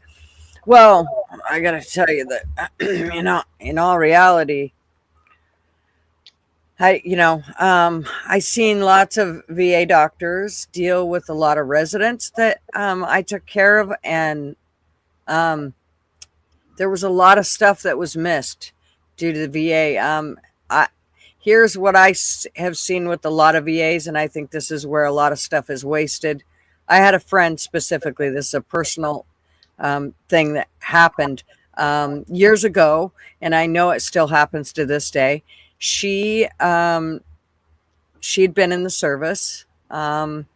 She had basically spent her time in boot camp, and then she didn't leave the country or anything like that, but she did, she went through boot camp and went through all the stuff, and then she went to work in a Chicago hospital, and so did her husband, who also was in the service. They were both in the Air Force. When she got out, supposedly she had migraines that she could never get rid of from working on the street in Chicago. Not quite sure how that happens. Anyways, this was 20 years about 15 years down the road. She's saying I'm having migraines. She ends up getting 100% disability for migraines. She not only did she get the 100% disability through the VA, but she also received her disability from SSI. So when she got all done, let me just put it this way, she made more money than my husband made as an airplane mechanic. So now, do I think that something should have been done for her in regards to what was going on? Yes, maybe, but she didn't have a migraine 24/7. She had migraines from time to time. Those should have been times that she could, find ways around, whatever it is, you call in sick, just like everybody else if they have issues. But to literally get 100% disability, there are so many people that actually need that and don't get it for what is really wrong. I mean, they really cannot work, and they really can't live day to day, and yet they have to fight and not get the disability. So And that's it's a been the little grit for a frustrating to watch. long time now. Yeah. And that really hits home. Like I've been to a lot of military family homes, and everyone's different. Everyone has their own thing, but then you see the 100% who really aren't 100%. They're not by any means. They get around just fine. They have everyday lives. They go camping. They go fishing. And they're not even that old. They're like in their 40s. It's like, dude, they served a couple years in the Corps and serving for the police. They didn't do shit. They didn't go to war. They just all of a sudden they're 100% mentally or something like that. It's like, man, you're just gaming the system at that point. I just think that it's not fair when there are people that actually need to be treated and need to be helped and need that, and they don't get it because of the ones that are taking advantage of it. I mean, and no one says anything about it because no one wants to fuck with a veteran. I mean, no one wants to fuck with them like you don't know what they went through. I mean, no, it's true. But at the same time, everyone's human. Everyone has their own different experience. Not everyone has a bad experience. As a matter of fact, a lot of people that come out of the military generally have a pretty positive experience because they came out with some fucking money in their pocket. And then they got to get a job. And everything falls apart. It's weird. I don't think the military really sets up a lot of these conscripts to come out the way they think they are. And did y'all hear Trump when he talked about it was 1 in 1,000 child would come out with autism, and 10 years ago, now 1 in 36 get autism, and that's got to do a lot with the stuff they put in our foods and stuff. Well, I've said it before. It's a definite combination of all of three things, and until that gets dealt with, which I hope that our RFK is on the shit and moving and getting it handled. As far as I'm concerned, I'm still reading the labels and shit ain't changing. So it needs to change, and it needs to change now, not in 10 months. It needs to change now. You changed all that other shit in 6 weeks. You changed it in 3 weeks. You changed it in a week. You can get this food off the counters and get the new shit put in. And they need to do it now. They need to change it all over, and they need to do it right away. There are people that buy this shit day by day by day, and it is not good for them, and it is terrible for their kids. It's just, I mean, it needs to, I don't understand why all the other things were a quick, let's hurry up and do it, but not the food. Come on, move. I'm so frustrated with it. Who's the circle? My hubby had a very I was treated very unkindly at a community care neurologist.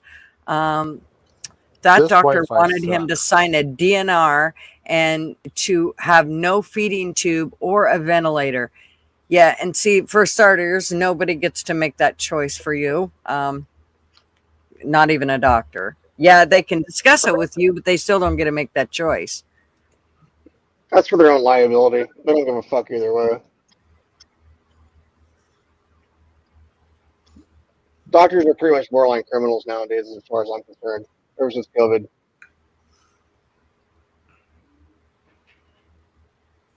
Yeah, I had to see my grandma through a fucking window as she died. What the fuck? that during COVID. Yeah. Yeah, see, I was so glad. They treated everybody wrong. I was so glad I had already retired from working in facilities at that point. I was done. I was done with the medical field. I'm so glad, because I probably would have went to jail on several occasions. I mean, I could have seen it totally happening. You know what I think about it? Yeah. They killed my wife, so. Yeah. Yep. I will say it for a long time. Pretty sure they did my mama too. Allegedly. You know, so that's the way I feel. You know, everybody feel the way they want. Crispy, it seems dishonest. It was dishonest. I would see her after she would say, "Oh, I have a migraine," and then she would go home, and then she would call me and say, for one, she was addicted to pills. She would say things like, "Gosh, I wish if they disposed of those pills at work, you could just bring me one." Ha ha ha ha ha. It was like, are you out of your rabbit ass mind? This is my job. I don't care how bad you want. I am not.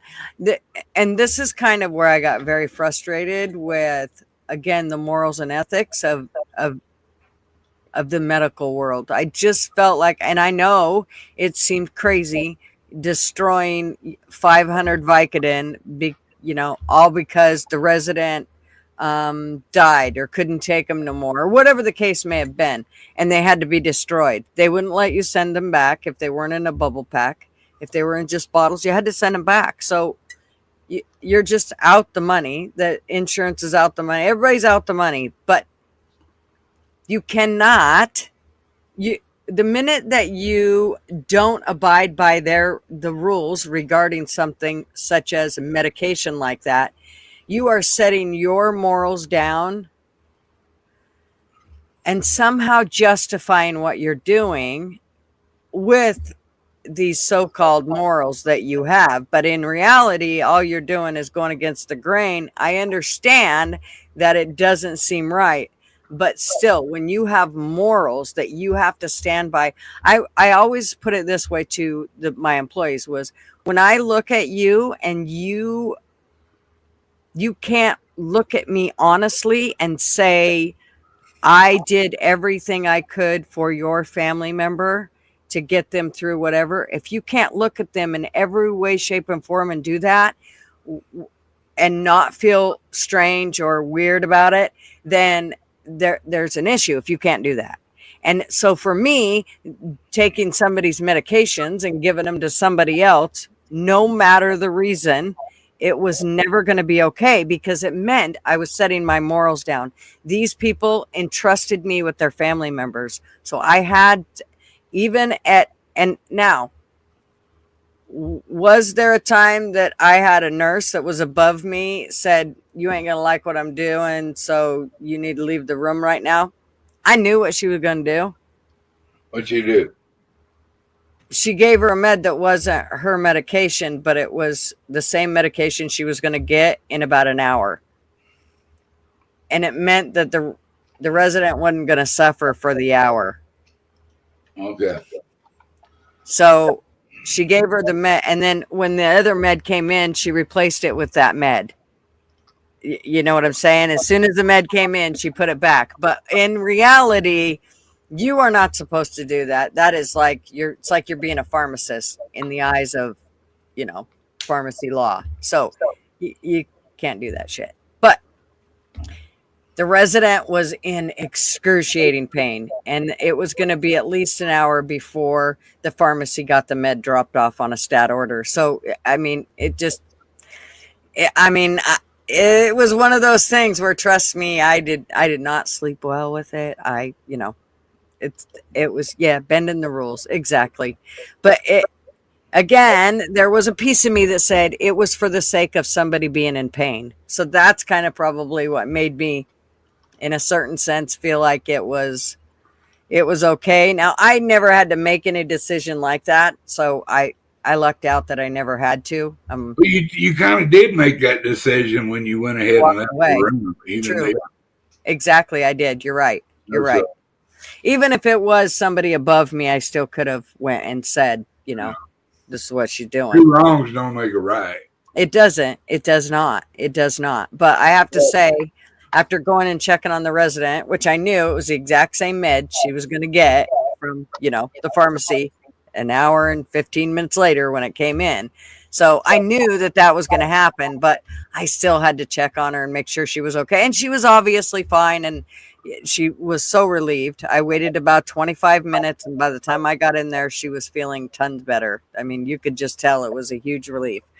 Of course, they gave her another med to go with it that she already had, but yeah, it's one of those things where, when you're stuck in a rock and a hard spot, what do? Somebody's in pain, somebody's dying, whatever the case may be. But I don't know. I think this is kind of where our morals have gone astray with certain things. And that's why the VA and places like that make me, they make me worry that shit doesn't happen like it should in respect to the resident. Because the resident should always come first. The patient should always come first. I was trained to call them residents because I worked at assisted livings and nursing homes. So,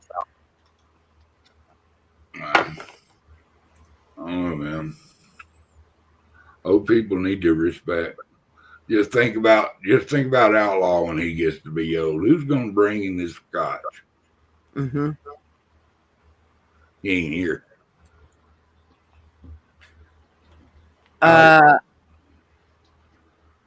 You can lose your license. Yeah, they can definitely. I was not a nurse, so I didn't have to worry about that. The nurse ahead of me above me was the one that had to worry about it. And she's the one that did it. That was all her deal. But it was still a thing where I knew it. And,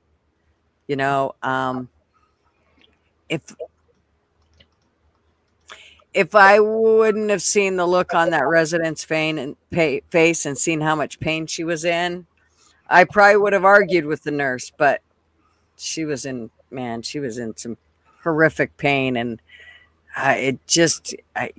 she really just needed it along with the other pain med she had. It was the only way it was going to fix it. And so, I mean, it sucked, but it was one of those things where I did keep my mouth shut. It was the only time I ever really had to. Holy shit. You hear that bull? She had her pressure up. What's that? You didn't keep your mouth open, so you shut up and your pressure came up. He said that's why you don't fart, because you don't get any pressure, because you don't ever shut up. Yes, I shut my mouth. Look there, and I didn't even fart. Because girls don't fart, they poot. Good night, Nate. I'm sorry your internet's screwing up. I'm going bye-bye. Are you leaving? Yeah, for a little bit. Okay. Good night.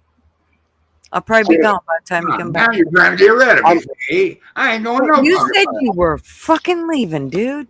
I've got one more term to do that tonight, and then I got to go. So I'll talk to y'all later. All right. Thanks for coming on, Drew. Yeah. Y'all take care. See you later, honey. Bye now. Bye-bye. Everybody's going to leave me. Well, that's just fine. I can handle it. And that ain't that. It's what I've been on for 4.5 hours. I mean, we've done pretty good, right?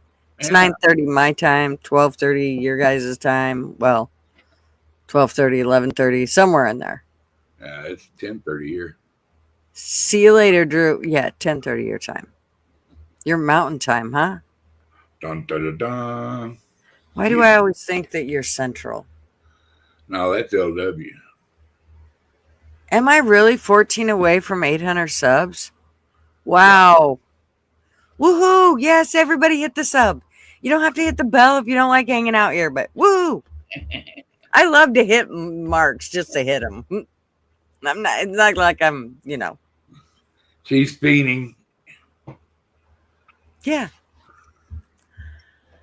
Yeah, I love hitting marks. It's kind of fun. LW, you gonna slide back in here or what, man? Or what? Bye, Crispy. Yeah, Heidi, can you, honey? How come you didn't come up? Why are you going? Big Dog Mall, why don't y'all jump up?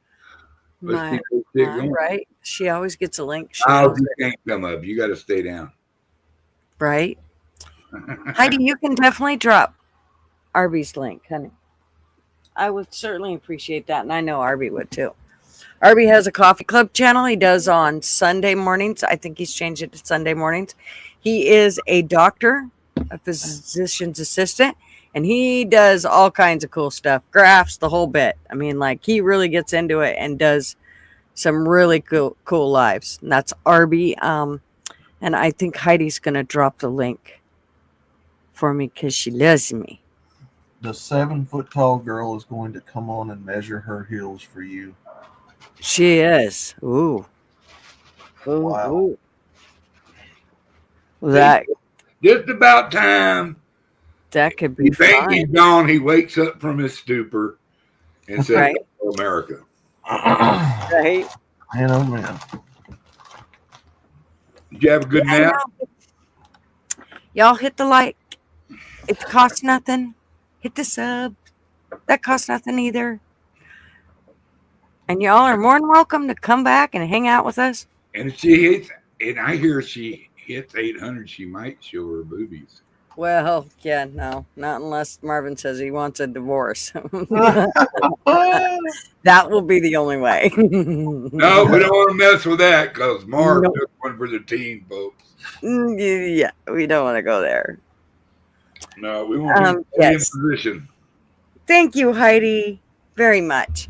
Yes. Oh, is that what he's going to do it on next? Is FDA and pharma? Right on. Cool. So yes, go check out, y'all. Make sure you go check out Arby. Like I said, he's very interesting. He's just getting going, but he is really interesting. I think, a lot of people will like hanging out at his channel because he's very informative and extremely educational. It's always very, very good going to his channel and hanging. 12:30 your time. Anti-terror. Dang, Southeast Michigan. Mm-hmm. No booby drop unless it's rest. It's partly cloudy here in 46, and I'm just outside of Portland, Oregon. 35 here. 35 in Mexico. 53 in Alabama. Yep, 53 after a massive storm came through about 2 hours ago. Was it warmer? Did you have a warm day? Mm-hmm. We Up actually, in the 60s, near the 70s. a few days ago, we actually had a tornado come through here. I have to say it like Mr. Duggars would say it. Tornado. Yeah, that's just nader. I had a nader come through there and just about took all the squish, and hell, I ain't seen my dog in a week. That's fine. We had one. I think the nader got him. Yeah, claimed we had one come through, like some strong winds and stuff. Damn, we had some wind here, buddy. We kept about 20 mile an hour wind steady, and then every once in a while it'd beep up around 40, 50 miles an hour. And I got some trees around me, so watch out. Right, Crispy? I'm liking trees now. Let's go! 58 in South Carolina. Wow. So the title of it's The FDA to Pharma Pipeline and the Clinical Trial Approval Process. Wow. See, it's always really interesting over at Arby's. Like you got to put your thinking caps on when you go there. By watching paint dry, you know what I mean? Come on. No, it's really interesting. No, I'm just kidding. Yep, 1238 there too, Heidi. Everything. Rochester, New York. Woohoo! An EF3. Oh. 34 degrees in Alaska. I have a friend who's getting ready to come from Alaska. He'll be here Friday, which is probably why I will not do a live unless he comes later on in the day, and then I will. If I can, I'll schedule one, but just know that if I have to cancel it, it's because my buddy showed up. So He bringing you some halibut and salmon? I don't know. Probably not. He's coming down on a flight, not on the ferry, so he probably won't. If he comes on the ferry, he'll usually bring us all kinds of goodies. I got a bud that sends me big king crab and salmon and halibut. I'll just get it. I'll get a phone call and he'll go, "Watch out for your mail." Mm-hmm. I said, "My mail?" And he goes, "Yeah, I mean, it'll be UPS." Mm-hmm. I said, okay, cool. Yeah. It'd show up. It'd still be frozen solid. You know what I mean? So that's pretty cool. That dry ice that's some neat stuff. Yeah, Marv, he likes to go, and he'll go to Alaska every now and then and catch halibut and bring it home, fill the freezer up, and just for the halibut. Just for the halibut, yep. That's my favorite. So I like salmon too, but dude, I'll tell you what. When I caught we got us a salmon up there in the river in Oregon. The chest, it's not. What is it? What is that big river there? Columbia. Columbia. I knew it was a sea. We got one there and we grilled it up fresh. That's the best damn fish I ever ate. Yep. That was pretty damn good. It was so rich stuff. Oh yeah. It is really good. The Indians here they do, I don't know, the way they smoke fish versus the way everybody else smokes it is just, there's no comparison. I'm telling you what, when they smoke the fish, and there's nothing like good smoked salmon. They maple syrup in it. Oh, you ain't lying. They maple syrup in it. Yeah, I don't know what they do. It's just incredible when they get done, though.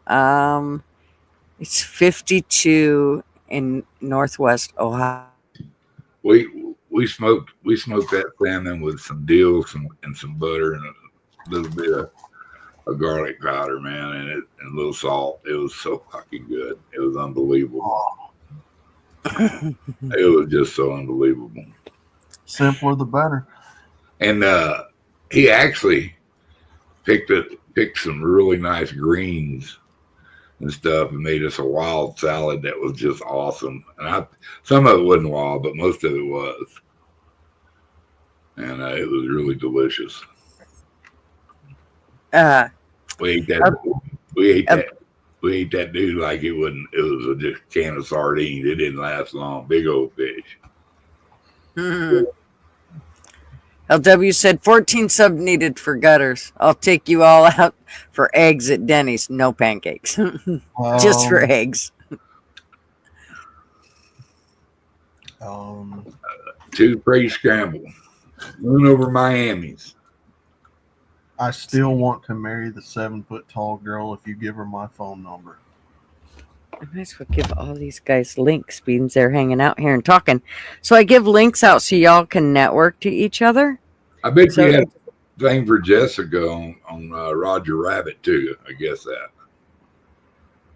She's that for a cartoon. Yeah. My avatar is kind of modeled after for a little of the detail. Mm-hmm. That'd be me, illiterate. Yeah. See how sexy his voice is? Uh-huh. He'll ask you, "Do you want cream in your coffee, dear?" That'd be the guy talking with the giant 7-foot avatar. Oh yes. Maybe I just need to make a OnlyFans for her and just let people have at it. No, we ain't got time for dirty joke. Sure. We always have time for dirty jokes. What the hell? These two rats were sitting in their house there, boy, and there's one rat, he got up and he started putting on this tux and getting his hair all slicked down. He said, "Where you going?" He said, "Man, I got me a hot date." He said, "A hot date?" He said, "Yeah." He said, "I'll see you tomorrow." And he slammed the door and out he went. Next day he come dragging in, everything, all of this suit was all sweated up, the tie was pulled aside, his collar was undone.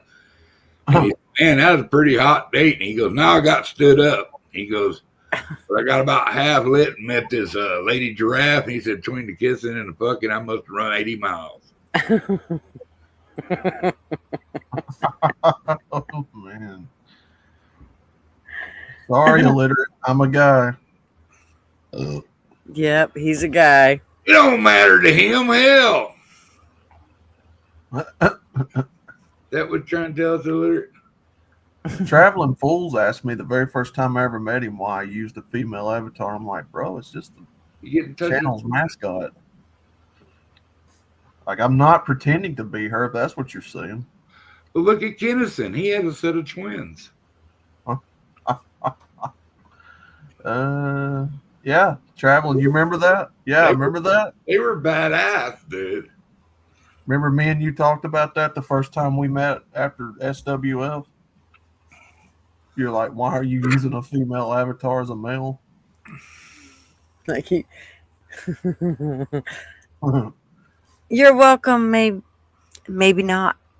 You're welcome. Maybe not. No, she's real. She just got an upper respiratory infection. You know, speaking of that, I still haven't got over that flu I had like 2 weeks ago. I'm still dealing with the sinus stuff out of that. Dude. Other than that, I ain't got nothing to say. I still got that sexy, sick voice, man. Watch out, you'll have illiterate throwing kisses at you again.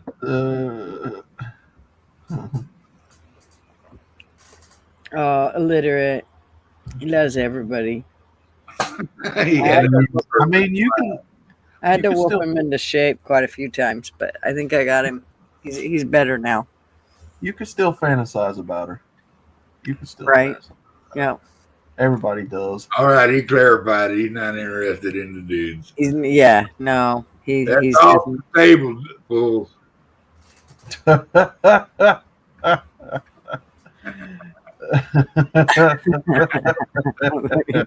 Crispy.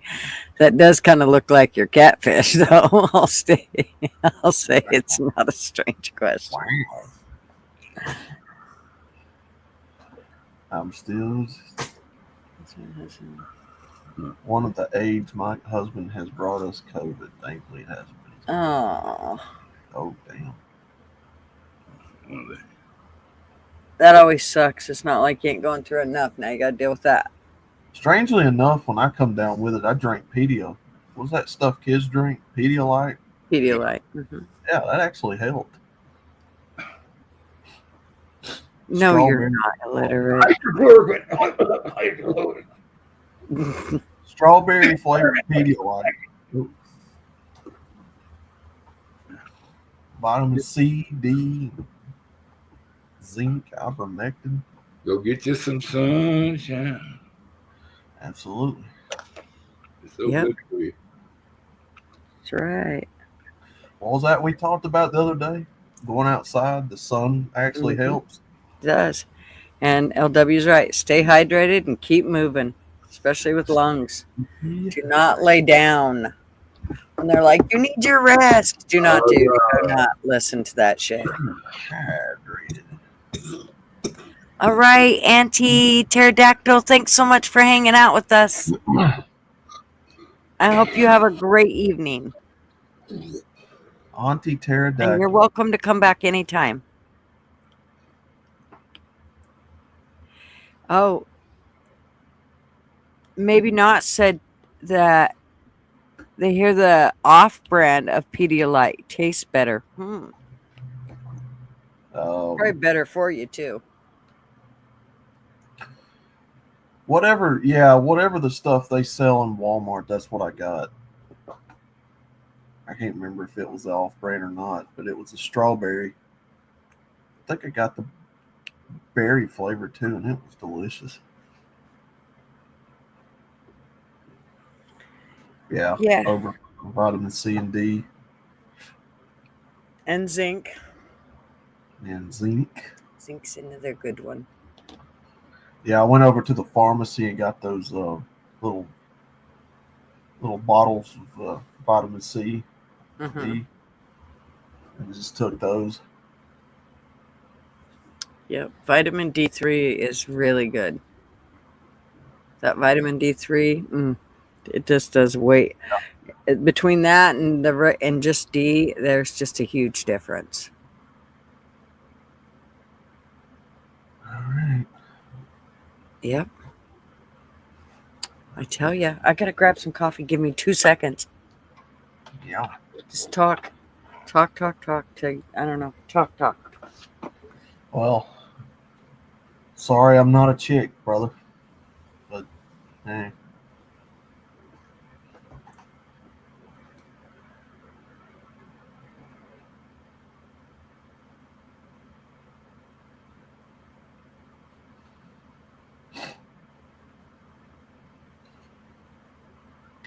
Drink a lot of water too.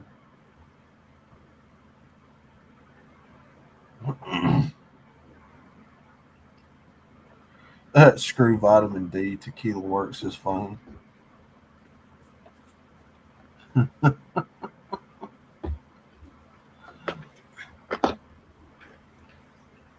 Okay. Phew.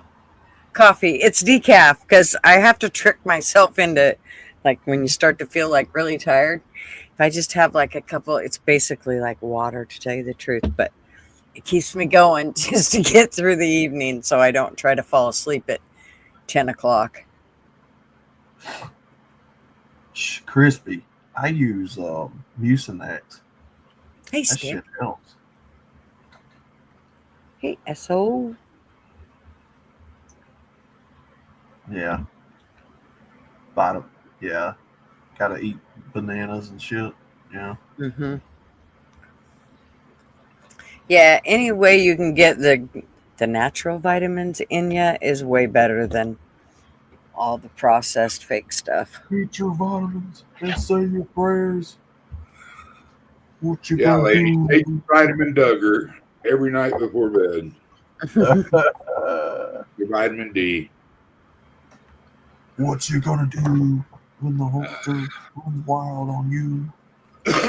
Right, Heidi, let's go. 202 watching. We only got 60 likes.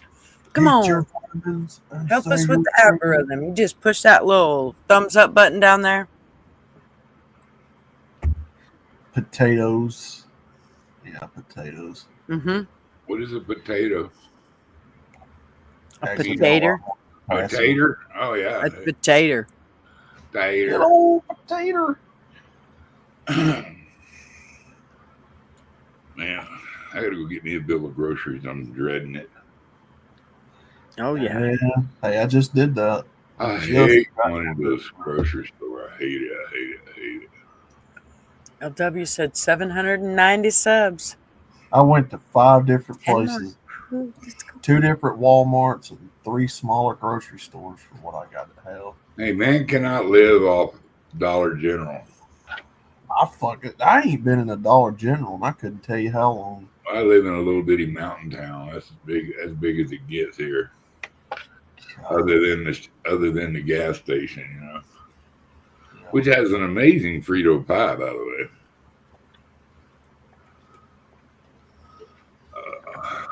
way. Weird. Yeah, I've been trying not to buy so much plastic stuff, so I've been staying away from the dollar store. Believe it or not. Yeah, I'm gonna go and get me I buy bulk so I can it's cheaper and I can portion it out. Where'd you go?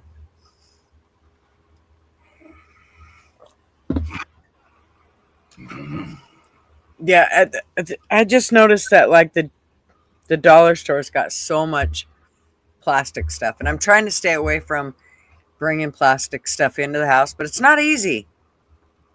Yeah, I'll be fat fingered. You don't know how much trash you actually make until you really start thinking about if you don't throw your trash but once a month, that'll freak you out. It's amazing how much trash you can create just by yourself. And there's 350 million other motherfuckers doing the same thing. That's why when they're like, yeah, we're recycling all this stuff that you throw into the recycling bin. No, you're not. You're totally burning that shit up. We've already seen it. We know what you're doing. Burying it, dropping it off in our oceans. That's the other thing. Yeah. Mexico's really good for that. Petroleum's an amazing thing. But we got to figure something out besides plastic. It's killing our planet, man. Yeah. We need to go back to the whole, glass. Glass is one. I know it sucks. It's big. It's bulky. It's all the things. And not the glass. A lot of the glass they make today actually releases a lot of stuff because they're not getting it as hot as they should. And they can, a lot of them, you can remelt them or rewash them and reuse them. I know there's things in the aluminum. You can do aluminum cans too, but well, the aluminum cans. I don't know if you knew this, but the aluminum cans are actually coated with a plastic on the inside of the can, which is where they say we get all the microplastic. Which is where they say that men aren't able to produce enough little men to make babies, so therein is a huge problem. So they're killing the babies with canned beer, you say? Well, the plastic that's lined in that can, it gives off microplastics that they drink, and that's where it collects at.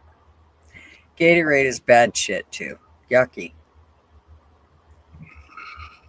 That's bad shit. It also is just like 3 ingredients. No, it's bad. Go look. Well, you're done making babies, so you'll have another beer, LW said. Well, if you have another beer, you might not be if you don't got things taken care of. Just saying. You might want to double check things.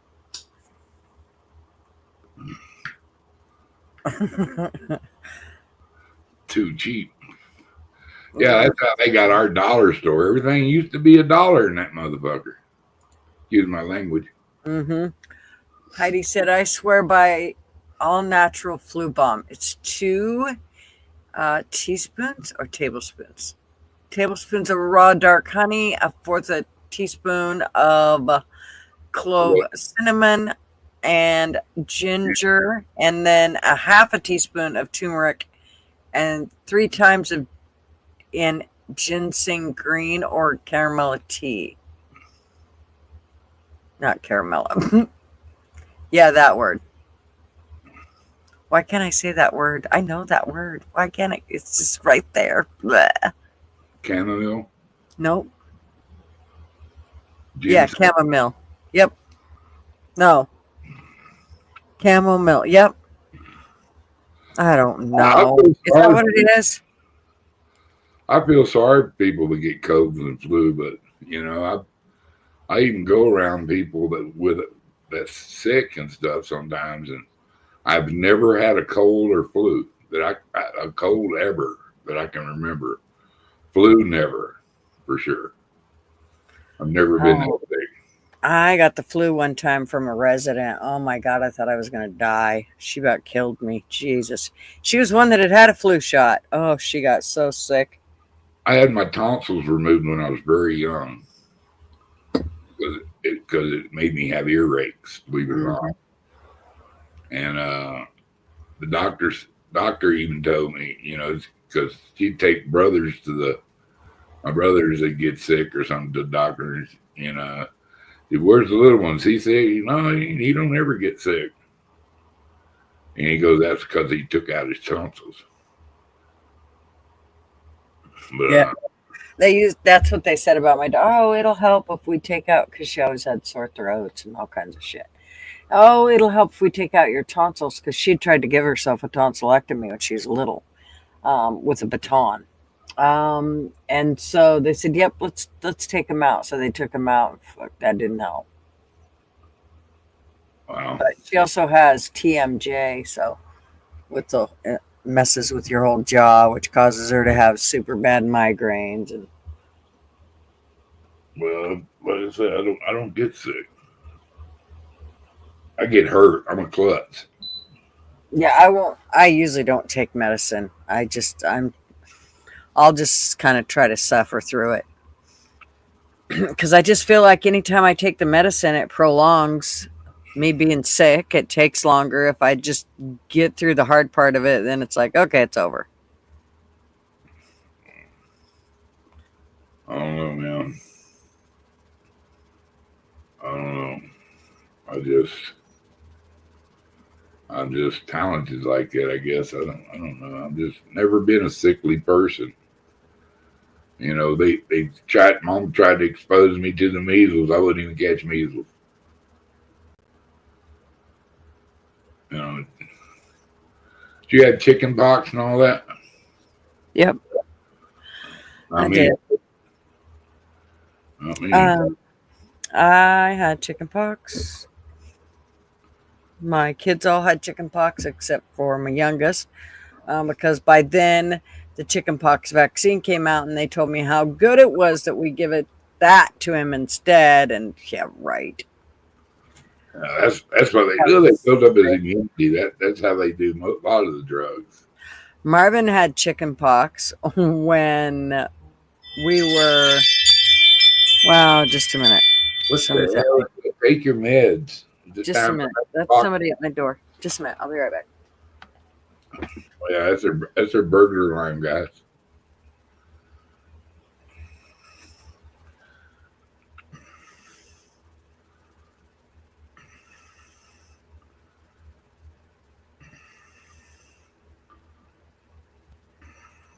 Man, I'm done. Anytime you got, a local supply of local honey, it'll cut down on your stuff that you catch from people. Good dark honey is good for you, man. Yeah, good honey. Local honey is your best bet. That's what I just said. Yeah. And that stuff never spoils. If you go in there and fire them all turned into crust inside the bottle, just warm it up. Warm it up. Yep. Yep. I agree. I absolutely agree. Never spoils. What? That's crazy. It's Marv. She didn't vacuum like plane like she was supposed to. I didn't vacuum the plane like I was supposed to. Yeah, right. Right. Just a minute. I gotta go vacuum it. No, that's not happening. Was that Marv? Mm-hmm. God, they let him off work this early? What the hell? Yeah, now he's back to working 5 days a week instead of 4 days a week. Gave him 3 days off. I liked that. So he's working 4 or 5 days a week. 5 days now. Oh, I bet comes home earlier, and he liked that better 5 days a week. He likes not being around people better. And he was working at the gate before, and now he's working back over at the hangar. So he hated working at the gate because he's got to be around people and be nice, and he didn't want him. He'd rather just be a grumpy old bastard over at the hangar. I don't blame him. Does he work for a small airfield or? Yeah, regional. All right. Airline, yeah. Yeah. I try to never say the name. That way there's never a problem or, all that good stuff. Oh, yeah. No doxing, no doxing. Right. You have many inappropriate things to say that are running through your head. Oh, hell, well, that's like, it just rolls off my tongue all the time. All the time. I hate actually closing it down, but Marv's home and I probably should, but I hate closing it down when we have 193 people still here. Hello, 193 people. Good to see you. Glad you could make it to the Gutter Pub show. I know. I'm glad they all hung out and stayed. I'm But impressed. she hadn't even asked you for money or anything. No, I wouldn't. Not even. She just I don't need your money. I just like that you're here. I love it. She does have a pretty nice store y'all could support and get you a Gutters mug. Oh yeah, that's all in the description if y'all feel like looking at it and checking it out. But yeah, absolutely no pressure. I just like that you're all here and hanging out with us.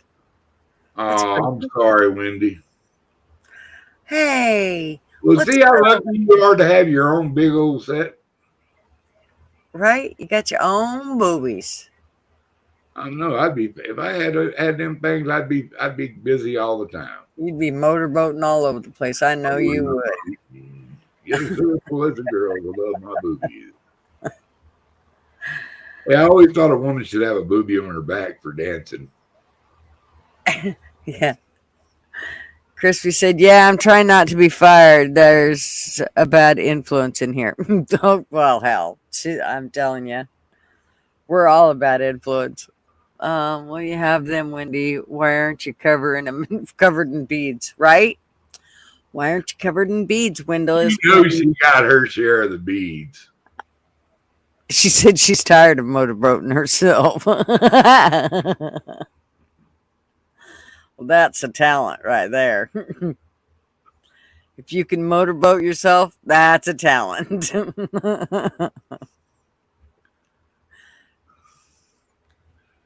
You can't find local honey or dark raw honey at the grocery store will work. Well, if you can't, yeah. Well, I don't know. Wendy, you say that you can, but I'm going to have to see pictures. I'm just saying. That's probably right, Mo.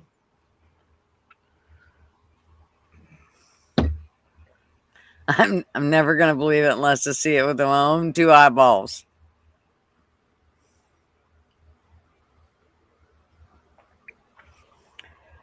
I still can't believe it. That's amazing.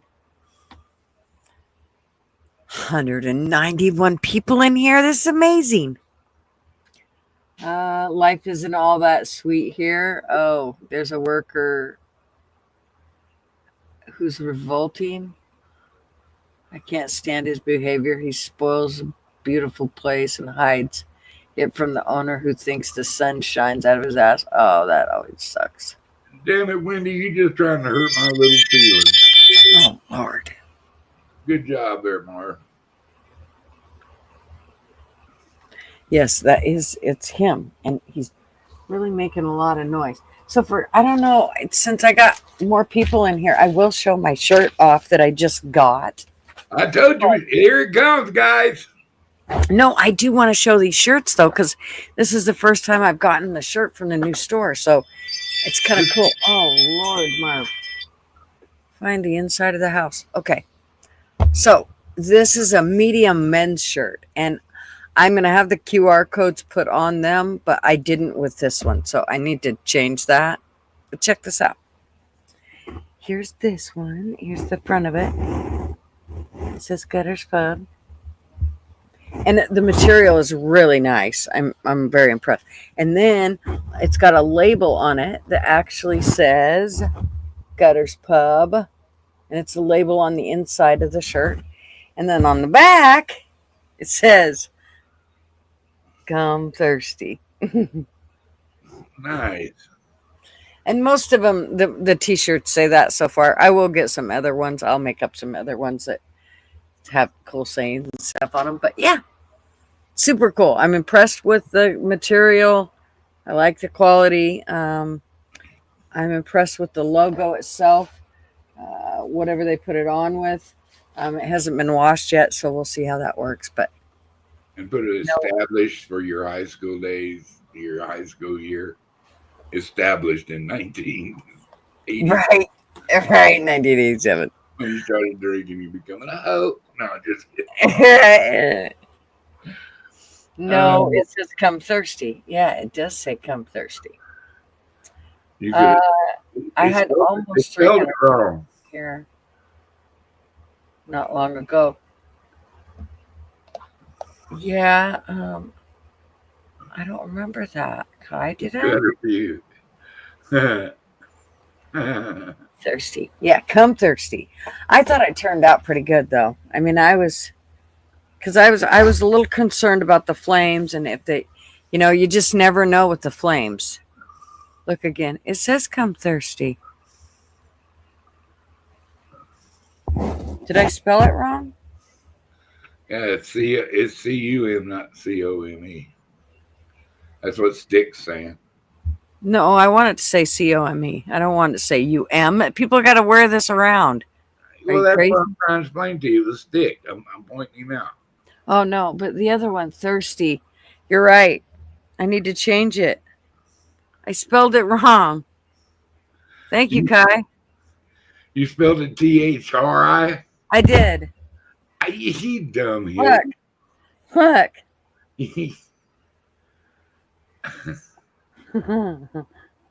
That's thrifty. No, Gutter. It says right. I know it does. It says thirsty. Thrifty. No, it didn't say. There ain't no F in it. It's. I know, but in the wrong spot. But you spelled it wrong. Yes, I know. So I'll fix that too. But anyway, see, that's exactly why you have to order your own shit to see how it's going to come out. See, she was drunk on. She'd had a box. No, I was not. She had a box of wine when she ordered those. Oh God, no! I've never drank boxes of wine. I'm telling you, I bottle. It's cheap shit, but it's a bottle. Yes, I will try to do better, putting the R in the right spot. Fuck off. LW. Laugh at me. No regrets. That's right. Fuck it. Pooter's nub. Exactly. Well, I gotta say, I was a little concerned about the P, that it wasn't going to come out quite right, but it did. It actually did come out right. That's how Buckwheat would say it. Put her nubs. Auction that one off, right? It'll be I already told my son I'd give it to him, but he's probably going to look at it and go, fuck that. I ain't taking it when you can't figure out how to spell Ma. The logo, yeah. I hope somebody loves it. That's $150 worth of a logo. Who the hell does that? It was kind of a pain in the butt. So anybody that goes to get logos, I'm going to tell you the one thing that you want is don't do flames. I won't tell him. And keep all your shit symmetrical. But the number one thing is don't have too many colors. I have like 9. I know it doesn't look like it, but there's like 9 colors in this logo.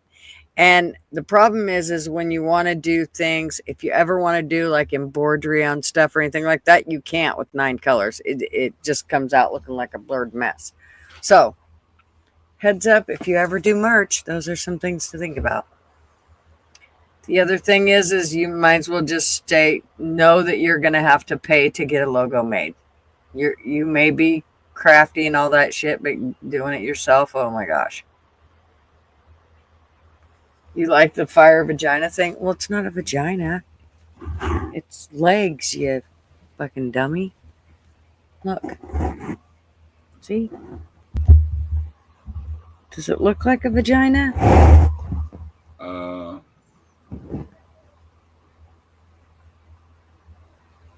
Do I need to make it bigger? That's what she said. Here. Look. See? I don't know if I can. There. Yeah. Pretty cool. No, you don't have to be sorry. It's fine. It's fine. It's fine. It's fine.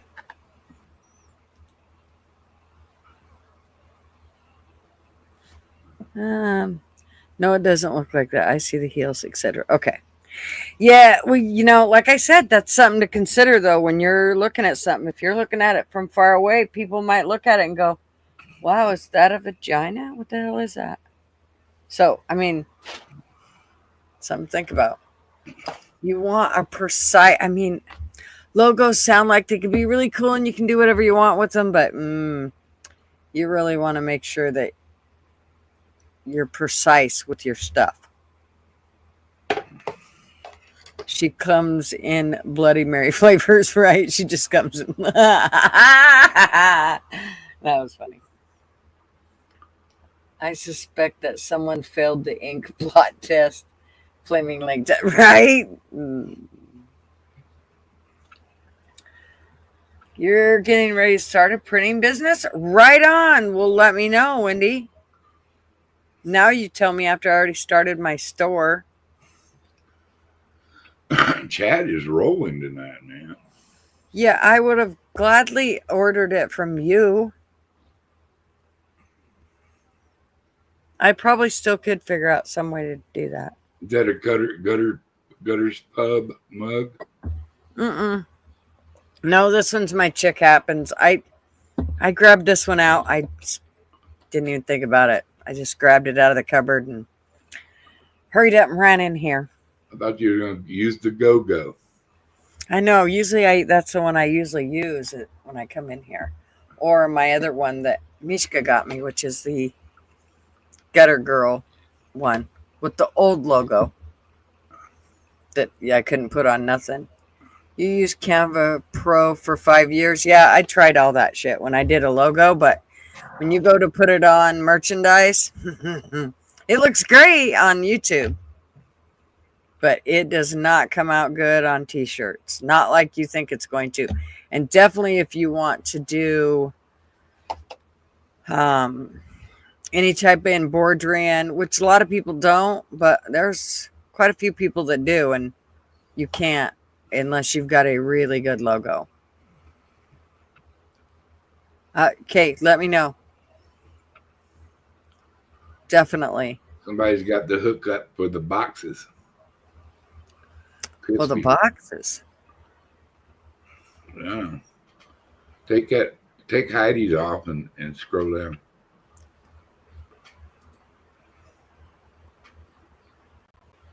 I don't see it. You'll make me put my eyeballs back on. I don't see it. What about boxes? Oh, the boxes are on discount right now. What boxes? Stick. Stick says Southern Sown Grown. If you need boxes for shipping, at Treat knows a chick. I see. See, we all know somebody. That's kind of cool. What's with Rick's ransom? I don't know about his poor foot, but I hope he figures it out because he really seemed to be limping on it. We're talking about Rick from Think Like a Horse. He's got 2 horses. One's fine. The other one is a neighbor's horse who he takes care of, and it's limping really bad. And he looks really skinny, and something's not right. Poor little guy. Holy, call the ambulance. Get the burn unit ready. Crispy Tree said, I'm actually shocked you're loud on it here as well. You seem like a juvenile delinquent. Who? That's Crispy Treat said that about Stick. Oh. Does he have the jalapeno on the stick? Right. I made one of those out of clay one time. Oh, yeah, that's pretty cool. Yep. It was pretty cool. I got the picture somewhere. I'm suffering from operational. He goes, Walter scares me. It's a sort of, I've never suffered in silence. I'm fucking. Poor Ransom. I know. Damn. I suffer that too, but I have the ability to express myself. Yeah, well, you know. I can't remain silent on injustices. Right. What is he? What's the one? What is Ron? Was it Ron White that said? Oh, Told me I had the right to remain silent, but I did not have the ability. I did not have the ability. That's funny. That's funny, rascal. There, I know. I didn't know how many of them bouncers they're gonna take. It was gonna take to whoop my ass, but I knew how many they were gonna use. I know, he's so funny. I might whoop 2 or 3 of them, but the other ones would get him. Now he doesn't even drink. No, he's lost a lot of weight. He went to some island and took some crazy, licked a lizard or something up there, and had some crazy trip, like almost like LSD trip. And he quit smoking. I don't know if he's still smoking or not, but he quit drinking. And dude, he's looking good for his old part. He don't look all heart attack-ish. Mm-hmm. I don't know, man. That was in a tamer time. I like the blue comedy people, man. They were basically clean with their jokes and stuff. Yeah. Ron was about as raunchy as as they got. Yeah. It was super fun though. It was good because you never had to tell the kids to leave the room. They could actually sit there and listen to it while you listen. It wasn't like, all right, you kids, go in the other room. Now, Sam Kinison, he could be clean, but he was filthy mouth dude. Mm-hmm. And that's when he was at his funny. He's like Richard Pryor. Oh, Mama couldn't stand. My mom hated Sam Kinison. First time I heard the Bicentennial tape by him, dude, I about died, dude. That was the funniest shit ever. My mom thought Sam Kinison was nothing but she called him a goddamn half-wit. That was, she couldn't stand him. The yelling and the screaming, that ain't funny at all. That's just stupid shit. Oh, she hated it. Dave, you're getting married? You say you're getting married, Dave? I want you to remember this face. I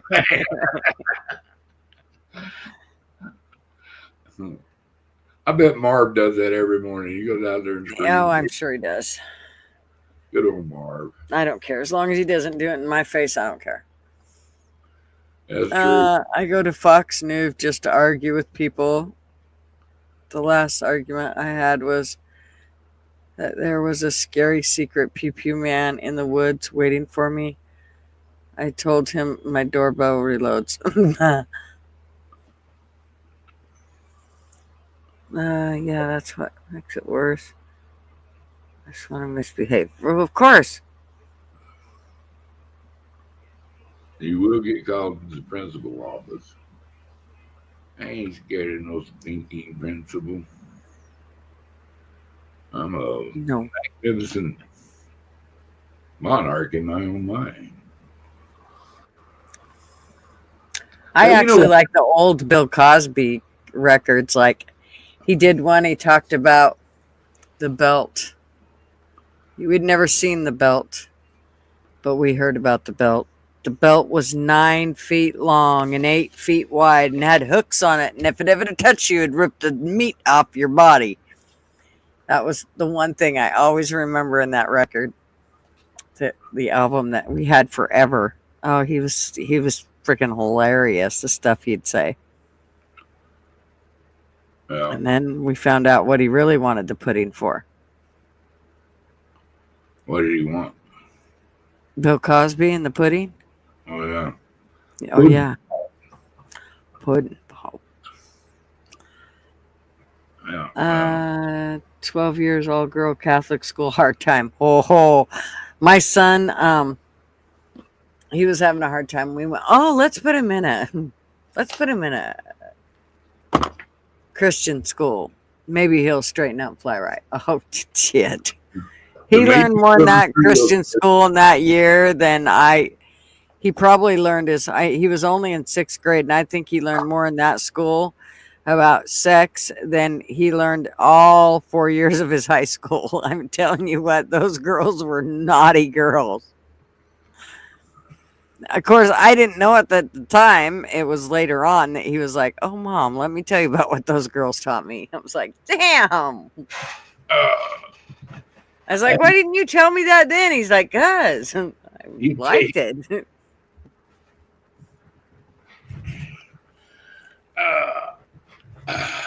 Crazy kids. So anything else about the Trump you want to talk about, what he was talking about, or anything like Nope, that? I don't think so. I think we got it all covered. I think we got it all right in there. We've been on for, I don't know, almost 5.5 hours. I'm getting sick of looking at you, not being able to Well, grab you. right? I know. Damn it. Well, all 181 of you, come on back. I will be here Who's either live? Friday. Let's send them off somewhere. Who's live right now, man? I don't know. Let me see. But I usually am live on Fridays in the mornings at 9 a.m. Depending on if I have company this week, I will be here at 9 a.m. If not, I will be back here Tuesdays, 5 p.m. Pacific Standard. Otherwise, again, Fridays, 9 a.m. Pacific Standard. Every Friday and Tuesdays I do. So, yeah. I have an invasion every once in a while. I'm up in, I guess I'm about 650 loyal subjects that will be saved when we take over. So I mean, every once in a while, keep an eye out. I pop in every now and then, and I get frustrated at the world sometimes, and I got to let shit out. So it's good to see so many people coming and hanging out with gutterspub. We thank Shizzy for sending them over here to the girls' little spot, and this has been a pretty tame show. If you want to ask me something, yeah, I mean, it's about as tame a show I remember being. And yeah, usually we're pretty rowdy here, but yeah, I think it was all the winning that Trump's been doing has kind of got us satisfied at the moment. Yeah. And but remember, gutters can always be trolled, and come back and give it your best shot, because she ain't scared about hurting your feelings or if you can't take a joke a take. I don't know what else to tell you. It's fun here. Remember to come see her have a cup of coffee with her some morning when because you go live in the morning sometimes. Yes, 9 a.m. Pacific Standard. So. Oh my God, that is just Fridays. It's still dark where I live then, It is not. I'm still an hour ahead of her, but it's my dark time. My eyes are closed, and I'm got my blankie up on high, and I'm taking me a snooze. That's funny though. When it's starting to get pretty now, I get up earlier and earlier. Because of course we spring forward, but I feel like doing stuff. Get that sun out there and go wet a line. Right. Go just do something nice for somebody tomorrow, everybody. I'm Mr. Duggar, if y'all don't know who I am.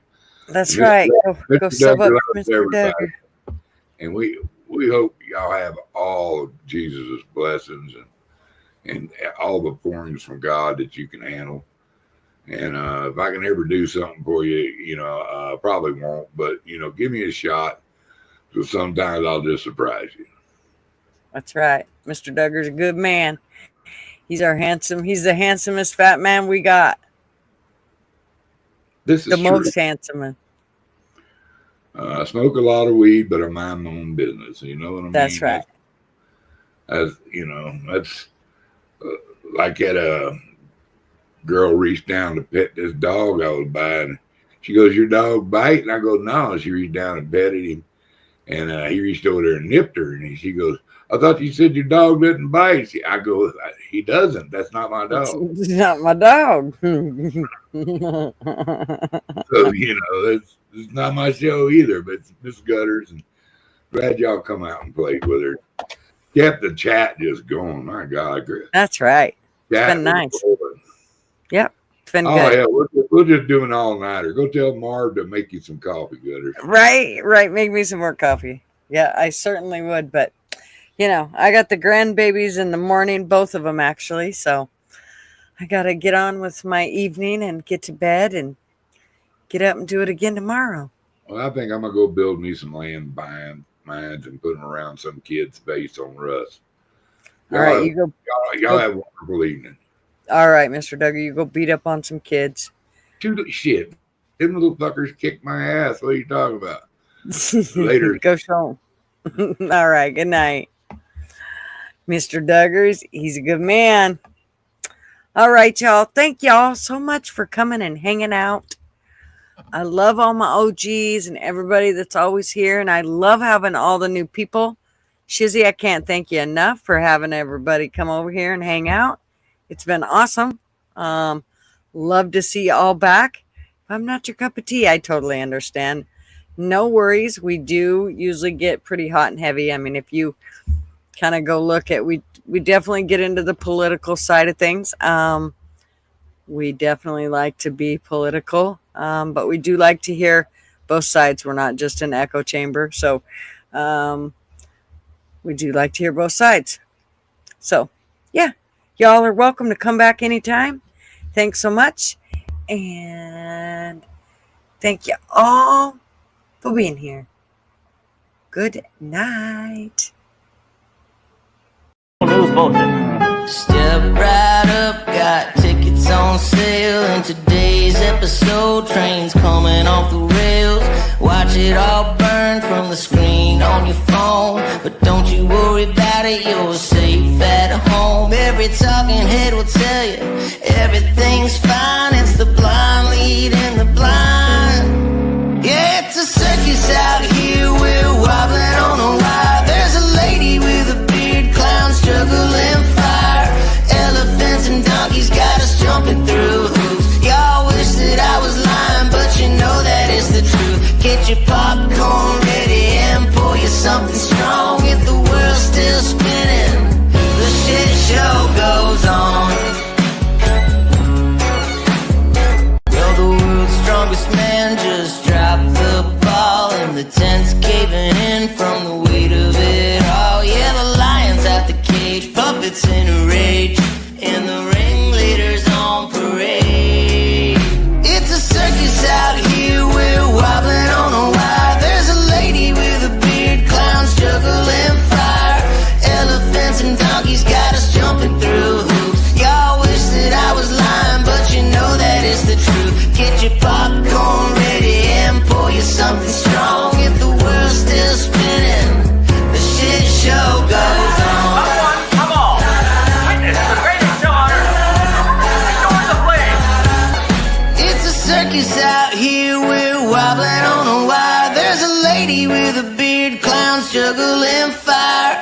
Elephants and donkeys got us jumping through hoops. Y'all wish that I was lying, but you know that it's the truth. Get your popcorn ready and pour you something strong.